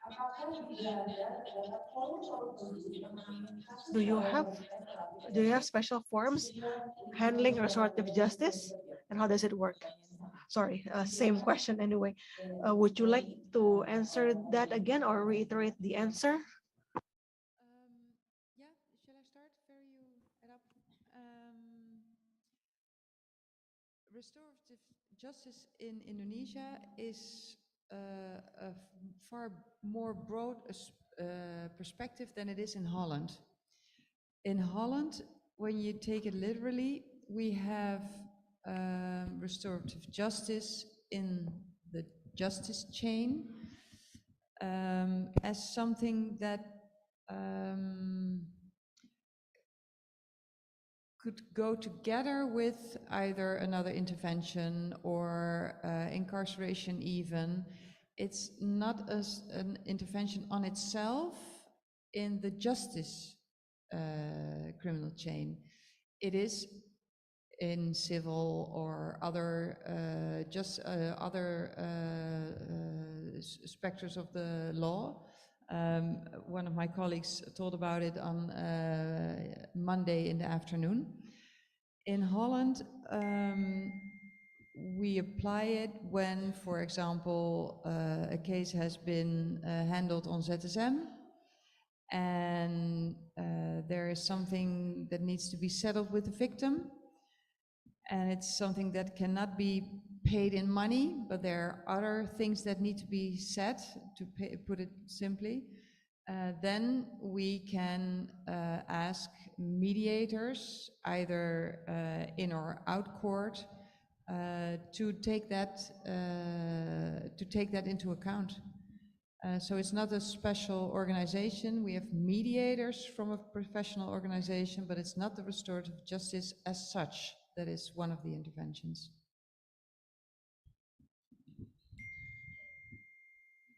Restorative justice is not a product as you can, that you can define. It's more a way of thinking and working on the basis of the life of an offender and creating a more balanced situation after that, after crime.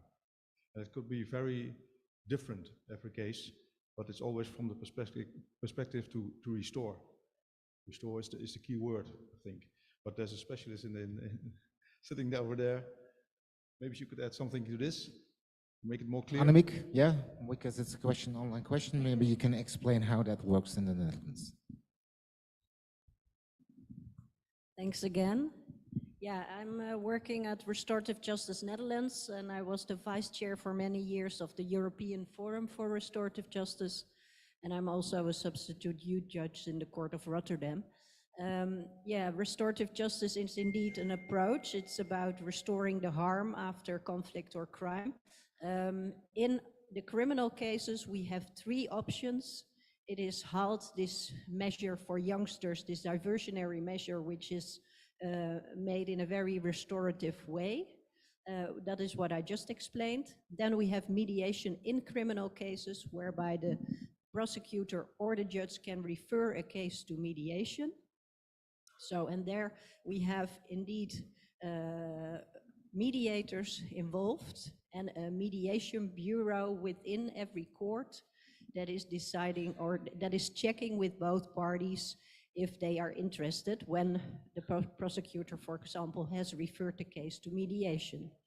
And then, as a third option, we have mediation outside criminal cases when people years later are maybe ready to talk with the victim, or when the victim has questions years later, not having an influence on the verdict, but when that is more about emotional recovery.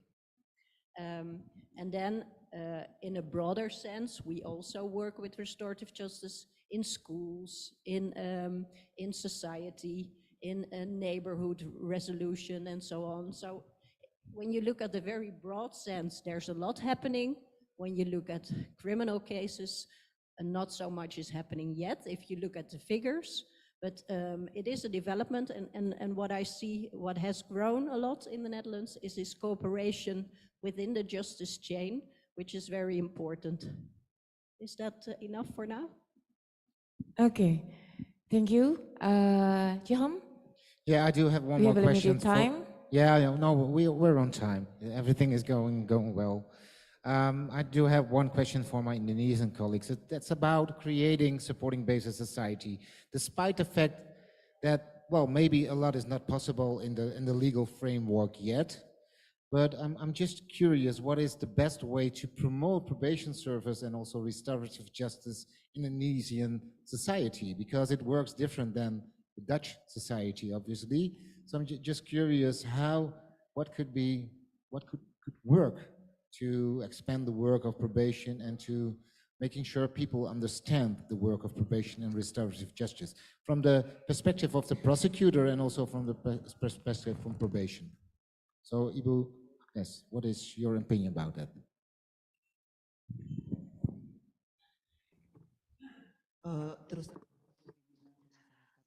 Frankly speaking, probation service must be well disseminated, must be more informed, because I think Indonesia, the prosecutors, I would say, maybe don't see it as something that must be taken into account in the prosecution. I think this thing must be informed, but also amongst the public, the education, in education to them, informing the public on the significance of probation service, that there are options for other remedies, not simply incarceration. And in Indonesia, particularly the AGO, we have been implementing restorative justice.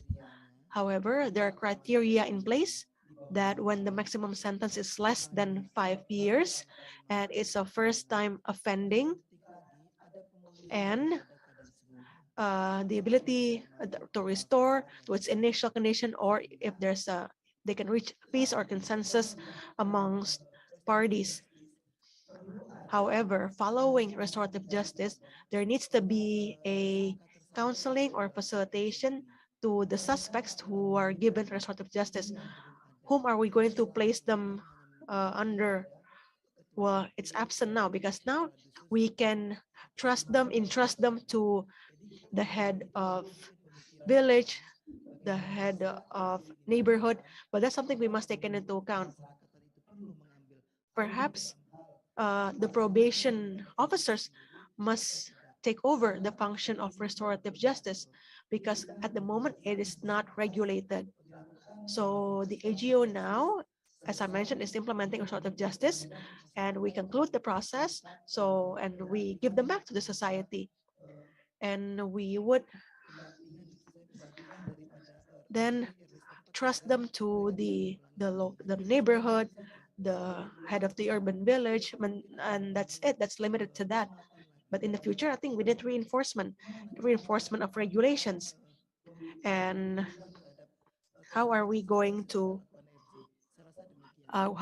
still care for or supervise them? Your thought about restorative justice also being a task of probation workers. Something to talk about also. Pak Pujo, about this question, how to address the message of probation and restorative justice to a general public in Indonesia. Baik. Okay, so how to make restorative justice more grounded, more familiar, more informed, right? I agree with Ibu Agnes. We need to intensely educate and promote the idea to the public so that their mindset would shift. It's not to punish or incarcerate, but we have to counsel to help them, treat them as our brothers and sisters, render a helping hand. We can enable restitution, peace, consensus, resolution. And so as mentioned by Ibu Agnes about the process, well, we have rules in the government that when we're involved in the case management, well, we wouldn't dive deep into the case itself, but we'll provide an overview on the profile of the individuals, the surrounding community, the family background, so that we can get a very complete, more holistic picture upon this individual. And when a consensus is reached, if there's a settlement, then we can involve BAPAS. Okay, so if there's a consensus, there's a settlement. They agree that there needs to be compensation and they should be subject to a supervision. Say we agree on 3 months supervision under BAPAS. Okay, of course we're ready to supervise the process, working with the suspect, the clients, going forward. That would be way less expensive than 3 months in prison, right? And that would also very much be cost efficient for the state. Although again, restorative justice is not to save costs, but is to restore. And I think the police and the prosecutor are already aligned. We have aligned views already, and the supporting unit is BAPAS. That's why in the new law, BAPAS plays a role starting with pre-adjudication, during and post-adjudication. The formal structure under juvenile justice system is already implemented, and even now with the juvenile prisons are not overcrowded. They're all within capacity. And if the correction facilities are at capacity or not over capacity, we can employ better service and development. Now, talking about the adult suspect or adult inmates, there's no uniform or enforceable overarching regulation, but we have an existing regulation allowing us for law enforcement agencies that they can and may request BAPAS. And once we are involved, we wouldn't intervene with the case, but we will provide them with the assessment, a social, economic, and psychological profile of the offenders and the surrounding, and that would be the basis of decision. Any decision can be reached, and we are not, and we wouldn't step in, and we cannot interject with complaints if a conclusion was reached, and if we're requested to partake during the supervision, and we will do so. That's part of BAPA's role. That's all. Thank you. Okay, thank you, Pujo. So as you mentioned, with juvenile cases, you mentioned that that's already an ongoing work, but this can still be implemented, still be reinforced for adult offenders. So for adults, BAPA's recommendation can be taken into account, and that would save time, right? I think as Ibu Monique mentioned, sometimes judges, prosecutors have no time to assess, try to understand the motive, the reasons, but so it would also save time and save cost from the lengthy proceeding. Okay, Yoham, I think we're entering the last part, the last clip. Is there? Oh, two more. Okay. But two more. But the good news is that they're very short. Okay. Yeah. So that's only 1 minute. Oke, Bapak Ibu, kita I will share saksikan my bersama. screen again, Yeah. and then we just for 1 minute look.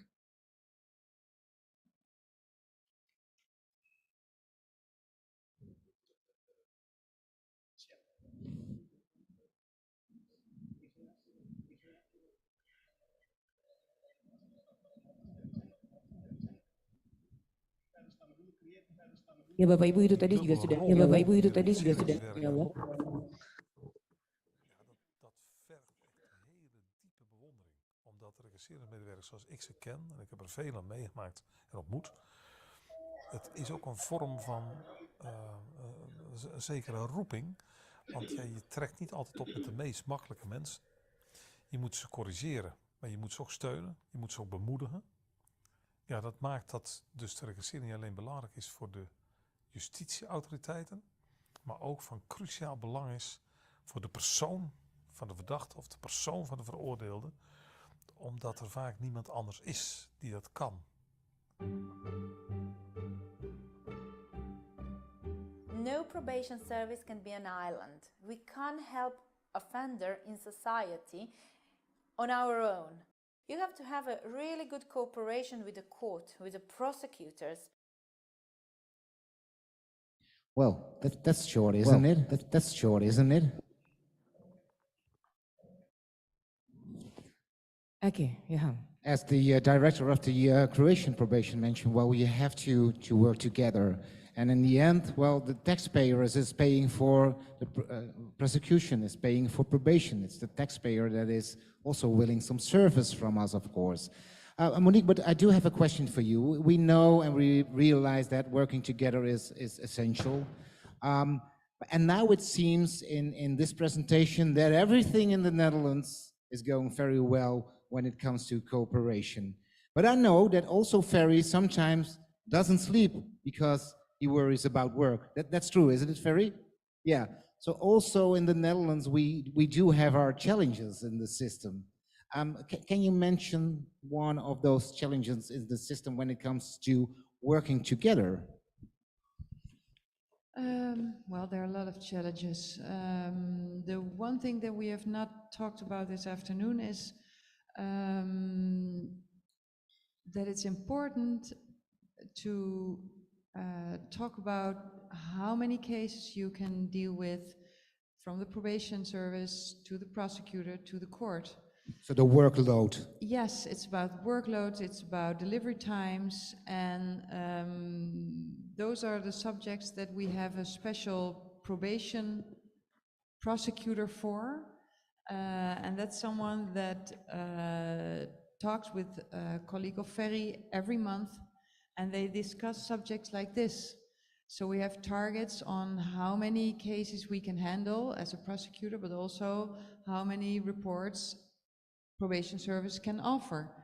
And sometimes that's really difficult because you have to make choices in which cases you do or you do not advise. And just last week we talked about, or Papujo said something about having commitment to working together. It's one of the choices that we have made. As long as an offender denies what he did or is not committed to help, we do not send him to the probation officer, because that's a waste of time and a waste of money. But that's the simple solution. It's difficult, and maybe Ferry can add up to what I say. Why that is difficult. I was thinking of one other thing too. It's regarding the victim care. In ZSM, we want to handle the cases quick, but sometimes the damage is not clear yet, because sometimes damage takes a longer time to make an inventory or something. And in the beginning, victim care was very harsh. They said, well, if this is the amount the victim could get, it's what we need to give them, even if we work together fast just in this first step. But when we explained that sometimes it's more important for the victim to know how much compensation they will get, is more important than to not know how much it will be in 2 years when they go to court. And that made us discuss a lot about how to talk to the victims. And victim care itself came up with a special training for their people when they are in ZSM duty, that they have another conversation, a different conversation with the victims than they would have when the case goes to court. And that was really important development because, like we said before, they gain a little bit less of their own their own target for the victim care, in favor of the overarching goal for being fast, for being clear on what they can expect. So that are some of the struggles we have had, but maybe on the logistic, it's good that Ferry adds up to what I... Yeah, well, Ferry, as I mentioned, sometimes you probably don't sleep because of work. So what kind of things are spinning in your head when you're lying in your bed? There's a big influx of problem at the moment. To be honest, in the area where I'm working, we have to less work. Of course, we're helping the other officers in the rest of the country, but we don't know exactly the cause of it, and that has some effect on the amount of probation officers we have in the east of the Netherlands. And also, there can be we talk about with the probation officer in the East Netherlands. We talk about quality, but also about timely delivery. That can be very urgent because of the process of the public prosecutor is very good organized and strict. There's a court session in many cases planned, and you have to get that date. The advisory report has to be there in time, so the prosecutor can read it and can be prepared. And there's a lot of discussion going on that. So all these business parts made that our controllers contacted each other, and we also are working quite good together now on business intelligence, for example. That's getting better and better. So we have more insight in from how much work is possible to send towards the probation officers, looking at their capacity. In the past, that was quite different. There was enormous workload, for example, but we didn't have the capacity. Now we can more foresee what was going to happen and what is reasonable. Thank you, Ferry. Pak Pujo, what is your biggest challenge in your work? What's your biggest challenge? Baik, tadi saya sepakat dengan apa yang cuplikan film. Well, I agree with what was mentioned during the short clip. But actually, before talking about the biggest challenge, this is something that has been the concern from our leadership. Our Director General has given us the 3 success factors of probation service. The success warrants synergy. It is based on synergy amongst agencies, and the synergy that we can build with the public, the society. It's about empowering the society to work hand in hand, supporting our work. This is a very strong emphasis, other than, of course, early detection and drugs control. So as mentioned, of course, we want to extend the best service from BAPAS to law enforcement agencies. Since we are referring to regulation number 31, they can request for a report or assessment. So we have an SOP in place. We have a standard operating procedure that within 3 days, we must be able to present a report or an assessment, a profile to the agencies requesting it. So the data provided, the profile, this sort of report that we give to the agencies can be given on a timely manner. And of course, we want it to be of quality report so that BAPAS recommendations, BAPAS report or assessment can be the basis of their decision making. It can be the foundation of their action, their decision. So we're not talking about one individual only,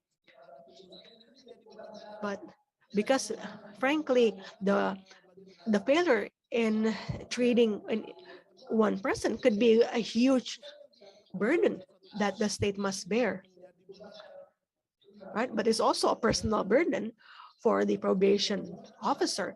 Or we can even talk about the guilt, that other guilt, because we will then be punishing the innocents, right? Or maybe giving the not appropriate sanction. So what we call as the litmus document, this assessment, this report, is a complete portrait of the individual, the surrounding community, economic background, family, everything. It should be very comprehensive, and this is still an internal challenge that we're working on. We want to give the best service delivery to the agencies requesting our assistance. Okay, so you talked about the challenge and the solution, and the solution should be synergy, right? And you have to think about we have to really think about the solution that is giving also quality report. Anything to add, Ibu Agnes? Yeah, I think that is really fitting. That is true, but the report or the assessment from BAPAS is going to be very integral to the work. So we call upon better synergy between AGO and BAPAS in better handling or better managing cases for restorative justice. I think this is something that can be discussed by the agencies, especially by the leaders of the agencies. And as I've mentioned, at the end of restorative justice, they would return, they would reintegrate back to society, but that's it, that's the end of the process. No supervision, no oversight. But we should be able to consult and counsel the families too. And this is something that can be done better by BAPAS, or I don't know, maybe a new unit or something else, another structure. So we call upon better cooperation, stronger cooperation, and maybe the line ministries can prepare the report and give recommended actions for agencies to follow. Okay, thank you, Bu Agnes. Johom, is it time to display the last video? Okay, let's have a look. Short recap with an Indonesian colleague and a Dutch colleague, and then, well, we can go home and rest a little bit. And tomorrow start with a lot of hope on a new But still beginning. enjoy Jakarta, ya. That's true. All right, I will share my screen for the last movie. It's about international cooperation and how important that is. Oke, Bapak Ibu, part terakhir dari video kita pada hari ini. Last video of the day.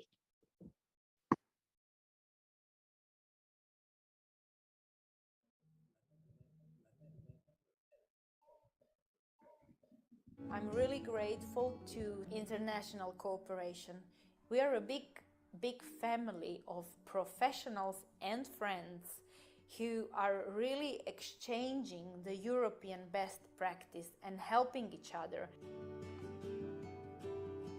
Whatever issues you have with the offenders, the other country also has it and maybe found a good way how to deal with it.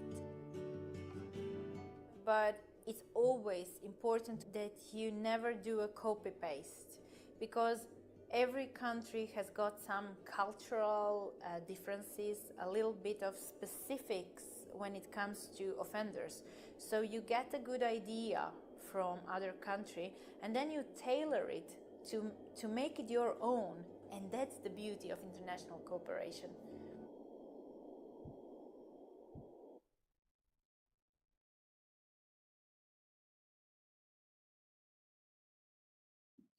Yeah, well, that's very true, because we're also, as a Dutch probation, involved in this international probation project.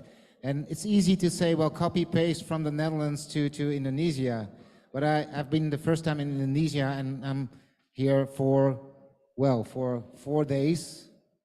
But I already know you cannot copy-paste the Dutch situation to the Indonesian situation, despite the fact that we can learn a lot from each other. But that's something to take in mind. Every culture has its differences, and you have to take that into account. But you can learn from each other because we also have universal probation base. All right, it's time, Ibu Rike, for the recap. Should we start with the Indonesian colleague? Oke, kita mulai deh. Pak Pujo. Pak Pujo.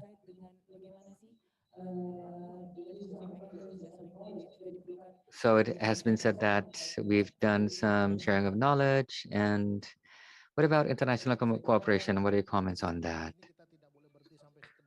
Yes, I think when it comes to RJ, we cannot just stop at discourses, but we need implementation and we need strategies so that RJ can be developed step by step. We've seen examples in some regions that are quite successful, but the central government also needs to take responsibility for this and come up with regulations that can support initiatives in their regions, and so that they can be comfortable in trying different things and to achieve our shared vision to create a safer society, to do things that are cost effective, and it is us with our hands to work and to collaborate hand in hand to tackle different parts of the issue that this country, this nation is facing. Okay, maybe the same question for Ibu Agnes. What do you think? Yes, thank you.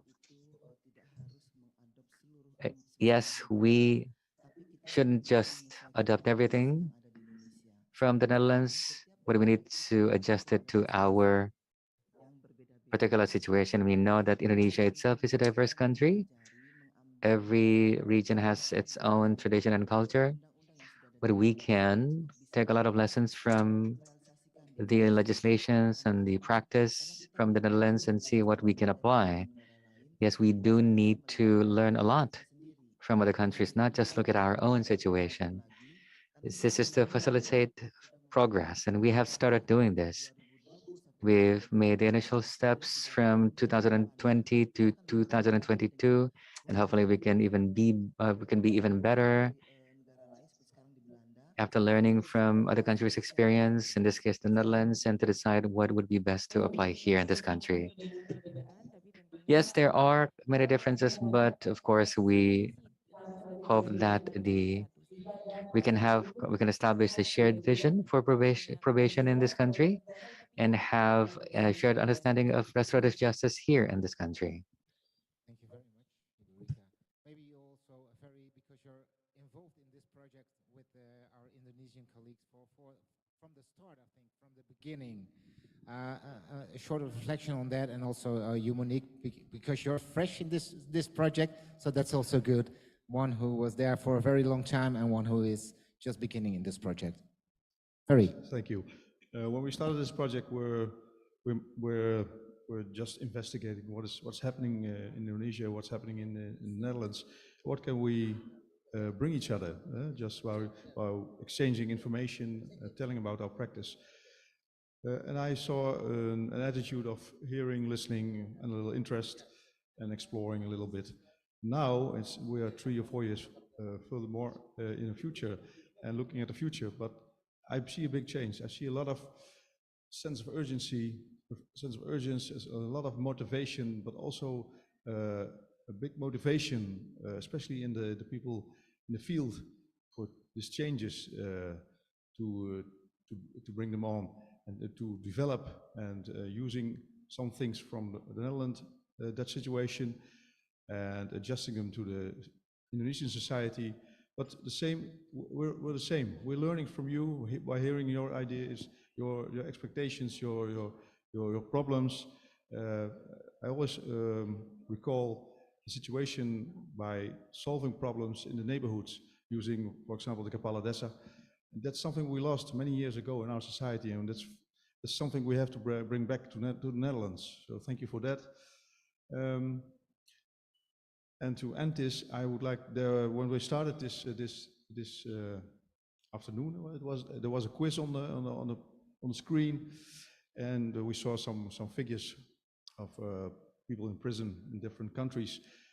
And when I look at that figures, I was a little shocked. And so I would like to end using our topic of our Dutch delegation, less prison, more probation. Thank you very much, Ferry. Yeah, it's maybe we could applause for that. Less prison, more probation. Thank you, Ferry. Monique, it's the last one. Yeah, that would have been a good closure of this afternoon, so I'm sorry. You stole it. You stole it already.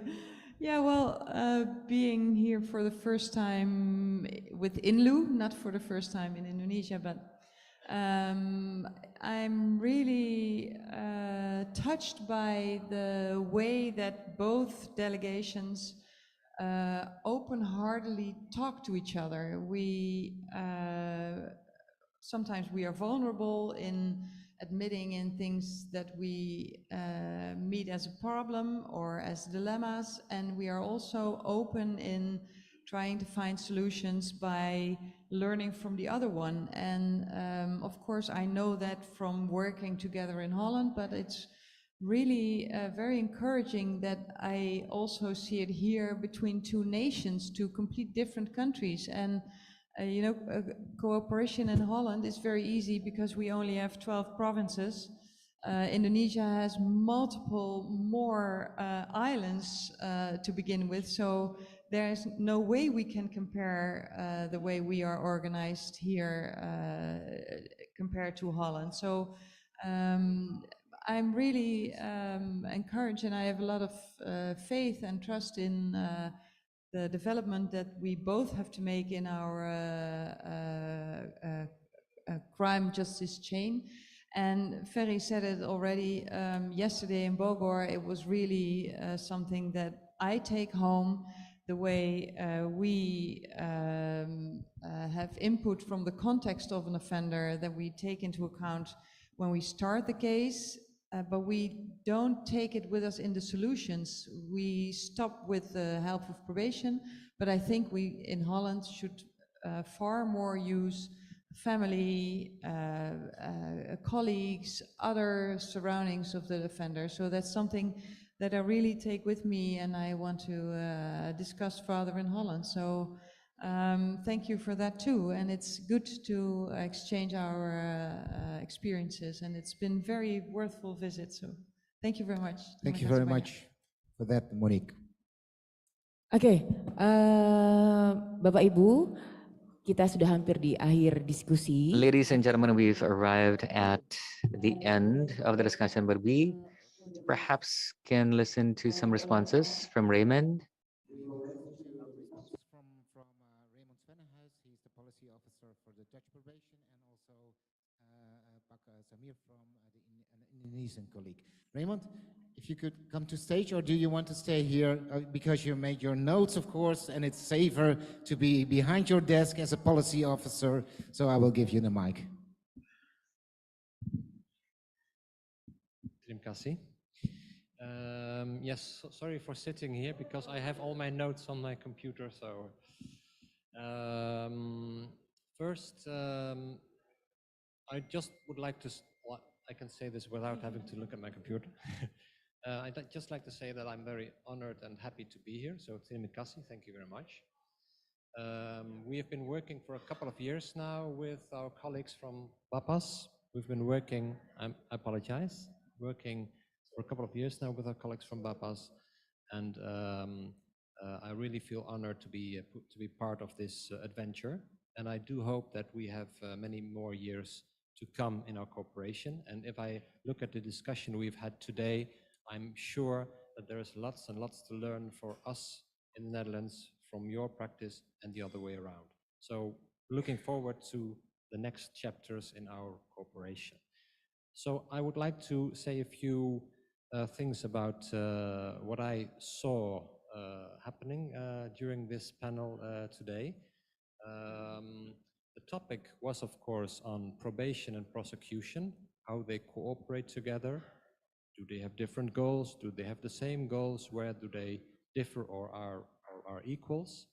And of course, during such a discussion, all other types of issues are discussed, which is good and which emphasizes the broad area that we all are working on. We do not live on an island. We have to involve many, many partners in society, and that is exactly what you are doing. And just want to mention that this is exactly also what Ferry mentioned just now. I'm personally really impressed with how the BAPAS colleagues involve the community in their work, especially in reintegrating offenders into society. And this is really something that myself and my Dutch colleagues can learn from you a lot. So thank you very much for that lesson for us. So I will turn around now. It's not, I hope I'm not impolite, but then I can read my screen better. Apologies. So first, there are three words or three things that were mentioned that I want to reiterate here. Stigma, pretty dumb, and victims. And more or less all these things have to do with the overarching topic of restorative justice. Stigma, very interesting. People talked about stigma for yourself and how other people see you. So many offenders are in a way victim themselves. They blame themselves as well. And to come to a full healing, you also have to recognize your own pain, and this is what you can do together with victims and society. So this is a very, very important approach that is really possible to do within probation as well. So that's first. Pretty dumb. We got some different reactions on sending people to prison is pretty dumb. It is not always the case, as our prosecutors mentioned, because sometimes you just do need it. But in a way, it is a good thing to remind ourselves that it's not an automatic thing to look at immediately. So I like this part from the movie very much. Victims I've just mentioned. Very important to include it in our work as probation officers because it will help us get closer to the ultimate goal of our work in probation, which is of course to restore the harm and the peace in society and also between victims and offenders. Then some takeaways. Okay, the first one is, I've heard that an important takeaway might be that decisions on dismissing criminal cases or diversion, there are different terminology for that, it might be good to consider to make it possible to do this a little bit lower in your organization. So not only at the top, but also the regular local public prosecutors. And the reason for that is, in that case, decisions can be made much quicker, but also with more information, because local prosecutors have a better connection with the community and with the local probation officers. So it really will help them to make not only a quicker, but also a better decision. At least that is what I heard from the discussions and from the panel. The second is that giving advice or advice reports, LITMAS, is being done now, of course, in cases of juvenile offenders and the beginning stages of trials. For adults, of course, you also provide LITMAS more at the later stages, for instance, for early release, etc. But it might be good to consider whether it is also possible to do the advice part a little bit earlier on in the whole judicial process. And that will increase the quality of decisions or sentences by prosecutors and judges. Another thing would be, the word has been mentioned a couple of times, the synergy, working together. Egos has also been mentioned. That's normal. People have egos. Organizations even have egos. But if you have an overarching goal, this ego is really not so very important at the end. So if in the evening, if you really think back, what have I done today? Why did I work today? What was my goal today? Then your own ego is maybe not so important. And it may mean sometimes that working together may also mean that you maybe have to give in a little bit of your own ideas. That's what Monique also said and the other colleagues as well. So yes, it may hurt a little bit, but the rewards are much bigger.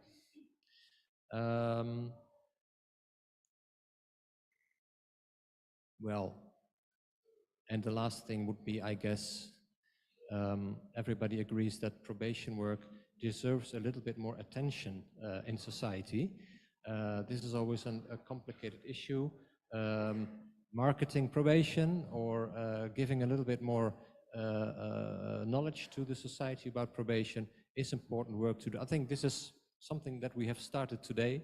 Hopefully everybody who has looked at our panel have witnessed that, and I'm sure that we will continue that in the future. Thank you. Terima kasih. Thank you very much, Raymond. I think I also applause. I think it's very, very valuable. And by the way, I like your shirt, Raymond. Oke, ya.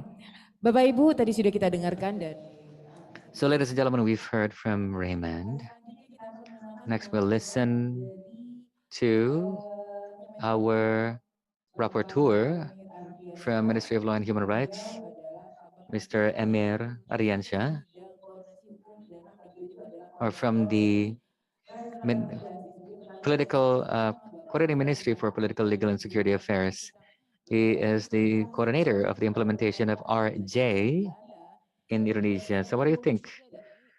What can we draw from the experience from the Netherlands, and also what can we do in synergy to establish a common vision for RJ? And what do you think the future of RJ can be? Yes, thank you. Greetings and may peace be upon you. I may, ladies and gentlemen, on behalf of our deputy, the deputy on law and human rights, who could not be here because there is a public hearing at the parliament, so has assigned me to be here to respond to what we have discussed since the morning until this afternoon. And my observation, of course, we can better understand that there's an important role that perhaps until now we haven't seen as a real solution, which is the role of probation service. And the fact that they can also get involved since the beginning of the engagement of suspects and defendants in the criminal justice system, and then when they serve their sentence in the correctional facilities, and when they reintegrate back into society. And we've talked about some of the concerns and fears when they go back to society, whether what they have learned can equip them to live their life. We've heard the story of those offenders who were conducting public service were then seen as heroes. So this shows that offenders can be seen as those giving value for the society, not only those who did bad things in society, but something different. Maybe not as heroes, but at least people that can bring value, at least in their own lives first and before others. And then there's the example from the Netherlands, ZSM. Maybe this is something like a like task force or a forum. We have similar things in Indonesia, like Mahkejapol, which is the forum of discussion between the judiciary, the attorney's office, and the police. We have been refining our understanding of what we call the integrated criminal justice system. Perhaps this is something that we can also refer to when we want to expand and strengthen the role of the probation service. And this is so that our law enforcement can be more humanistic. Not only would our goal be to punish, it's not only a punitive effort so that they learn their lesson, but also be better people so that they, as individuals and as part of the society, can live good and normal lives. They can continue their education, they can obtain a job and contribute to areas where they can contribute and need their contribution. Another issue that we can help with is overcrowding, and this is a problem that we've seen in many countries, not just in Indonesia. Because as far as I know, in 2021 there was a study by the World Prison Brief. We in Indonesia we ranked number 8 in terms of overcrowding. That means that there are many more countries more overcrowded, like our neighbor, the Philippines. They are overcrowded by as much as 363%. Of course, the fact that we have less overcrowding doesn't mean that it's a source of pride, because in some areas, including in the East Kalimantan, we can see an overcrowding of 350% or more than 200% in other areas. So overcrowding is a challenge. and it's more of a challenge in some areas than others. And we want this to stop being a problem because overcrowding breeds a lot of issues, security, health, financial. It's draining our resources, and we can really juxtapose that with the principle of our criminal justice system being cost effective. Is it really cost effective? So maybe we can have some other approaches and apply better restorative justice approaches for offenses that are less severe. And these improvements can't be done merely by a patchwork of policies, but we can start by fixing our legal system and by improving our integrated criminal justice system so that it would better emphasize synergy, cooperation, and setting aside the what we call the sectoral ego of the administrative agencies and better include and engage probation service. The implementation of restorative justice is now been included in the list of priority agendas. So this is something that we can latch on to. The breakdown of which is to fix our legislation that are related to that. And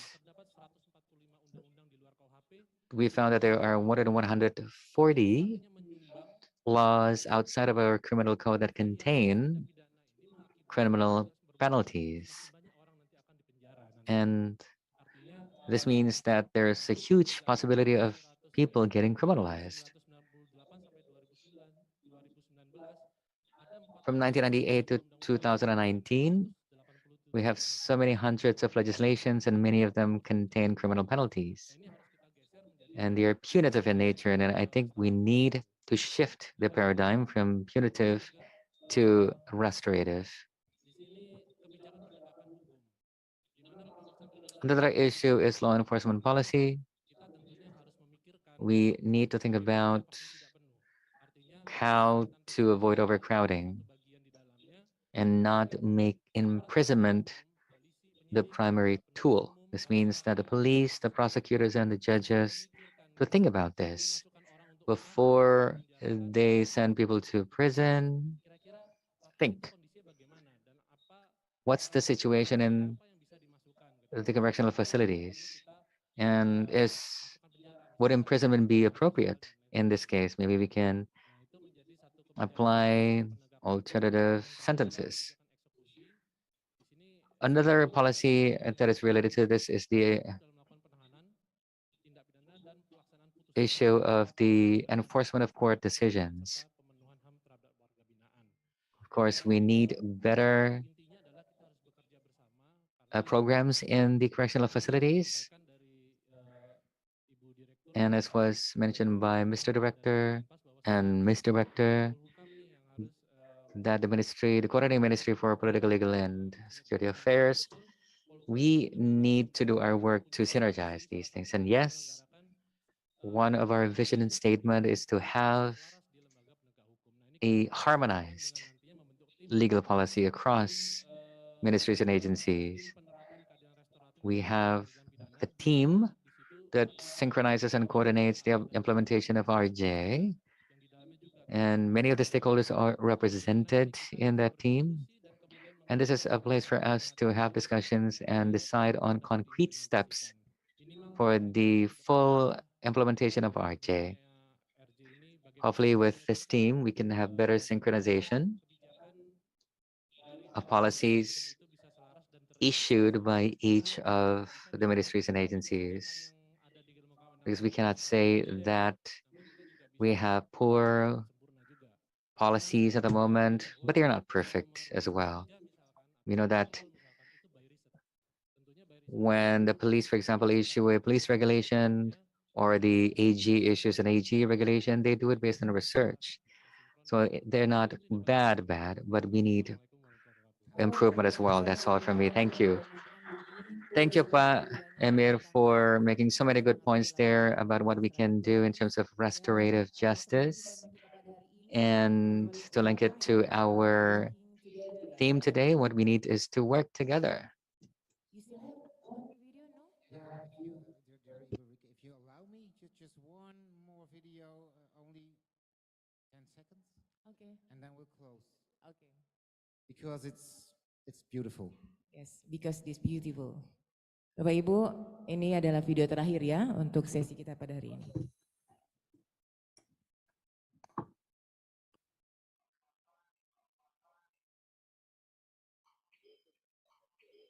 But I truly believe that every country can find their own solution at their own pace. With commitment and with the right kind of leadership, it can be done, even in very low resource circumstances. If I'm talking to a future colleagues, to future professionals who are now thinking about developing a probation service, I have to be honest. It will really be hard. It will be time consuming, it will be energy consuming. There will be very, very challenging times, but it's all worth it. Because when you see how you made a change, how you made an impact, not just in a criminal justice system, but in the lives of so many people, you heal. It makes worth for all these challenges and troubles that you had while building this service. It's amazing. Okay, that's the end of our video today. Komentar yang terakhir, Mbak. Ini tadi saya Can I give a final comments? It's like, bringing them to success, right? From zero to hero. Okay, from zero to hero. Before we conclude, Pak Emir, I think RJ again doesn't have the sole purpose of reducing prison population, but you said that some prisons have an overcapacity of up until 800%, right? Some in Sumatra. I know that's ridiculous, right? That's crazy, an overcrowding up to 800%. But anyway, ladies and gentlemen, you've seen all the videos. You saw the final video that brings us to the conclusion of this event.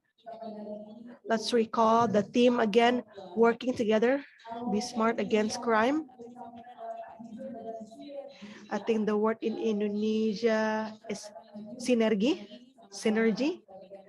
That's the key towards success. Let's work in concert. Let's join hands. We have some lessons learned from the Netherlands. We may not be able to copy paste to replicate the lessons all together, but still worth assessing, worth learning. Have the same vision, be aligned in the vision. Still open to learning from Netherlands. I cannot add something extra to that, Ibu Rika. I think that's a really proper summarize of this meeting, this presentation. I would like to thank our panelists for being so open, for being so honest. There's a lot to do, of course, but there are a lot of opportunities in Indonesia. We believe in Indonesia. Terima kasih, and have a great Wednesday. Berikan aplaus yang meriah untuk pembicara kita. Round of applause for the excellent speakers. Thank you so much, everyone. Thank you for being here. Thank you for joining us. Thank you for sharing us your valuable insights, views, working towards restorative justice in Indonesia. Round of applause for everyone. Thank you. Thank you for being with us. Peace and blessings be with you. Good day.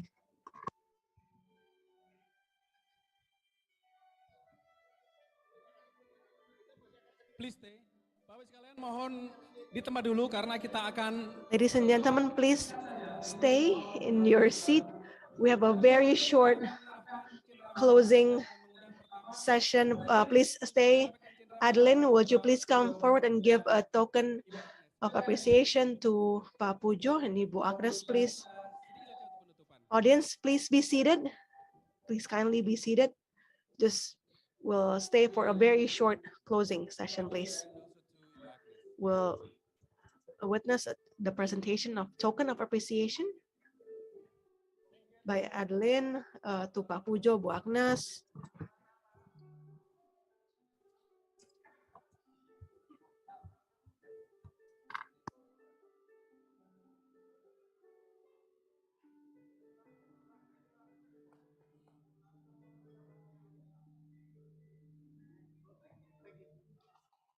And then for Ibu Agnes.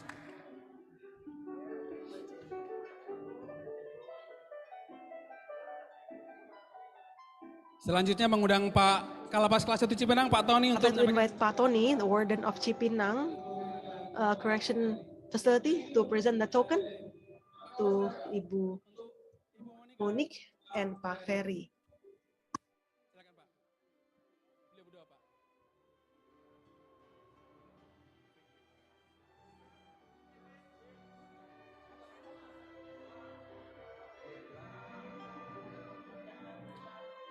Pak Dir mohon tetap di panggung, Pak. Thank you Ferry, thank you Pak. And also untuk Ibu Monique. Thank you. Appreciation to Pak Ferry and Ibu Monique.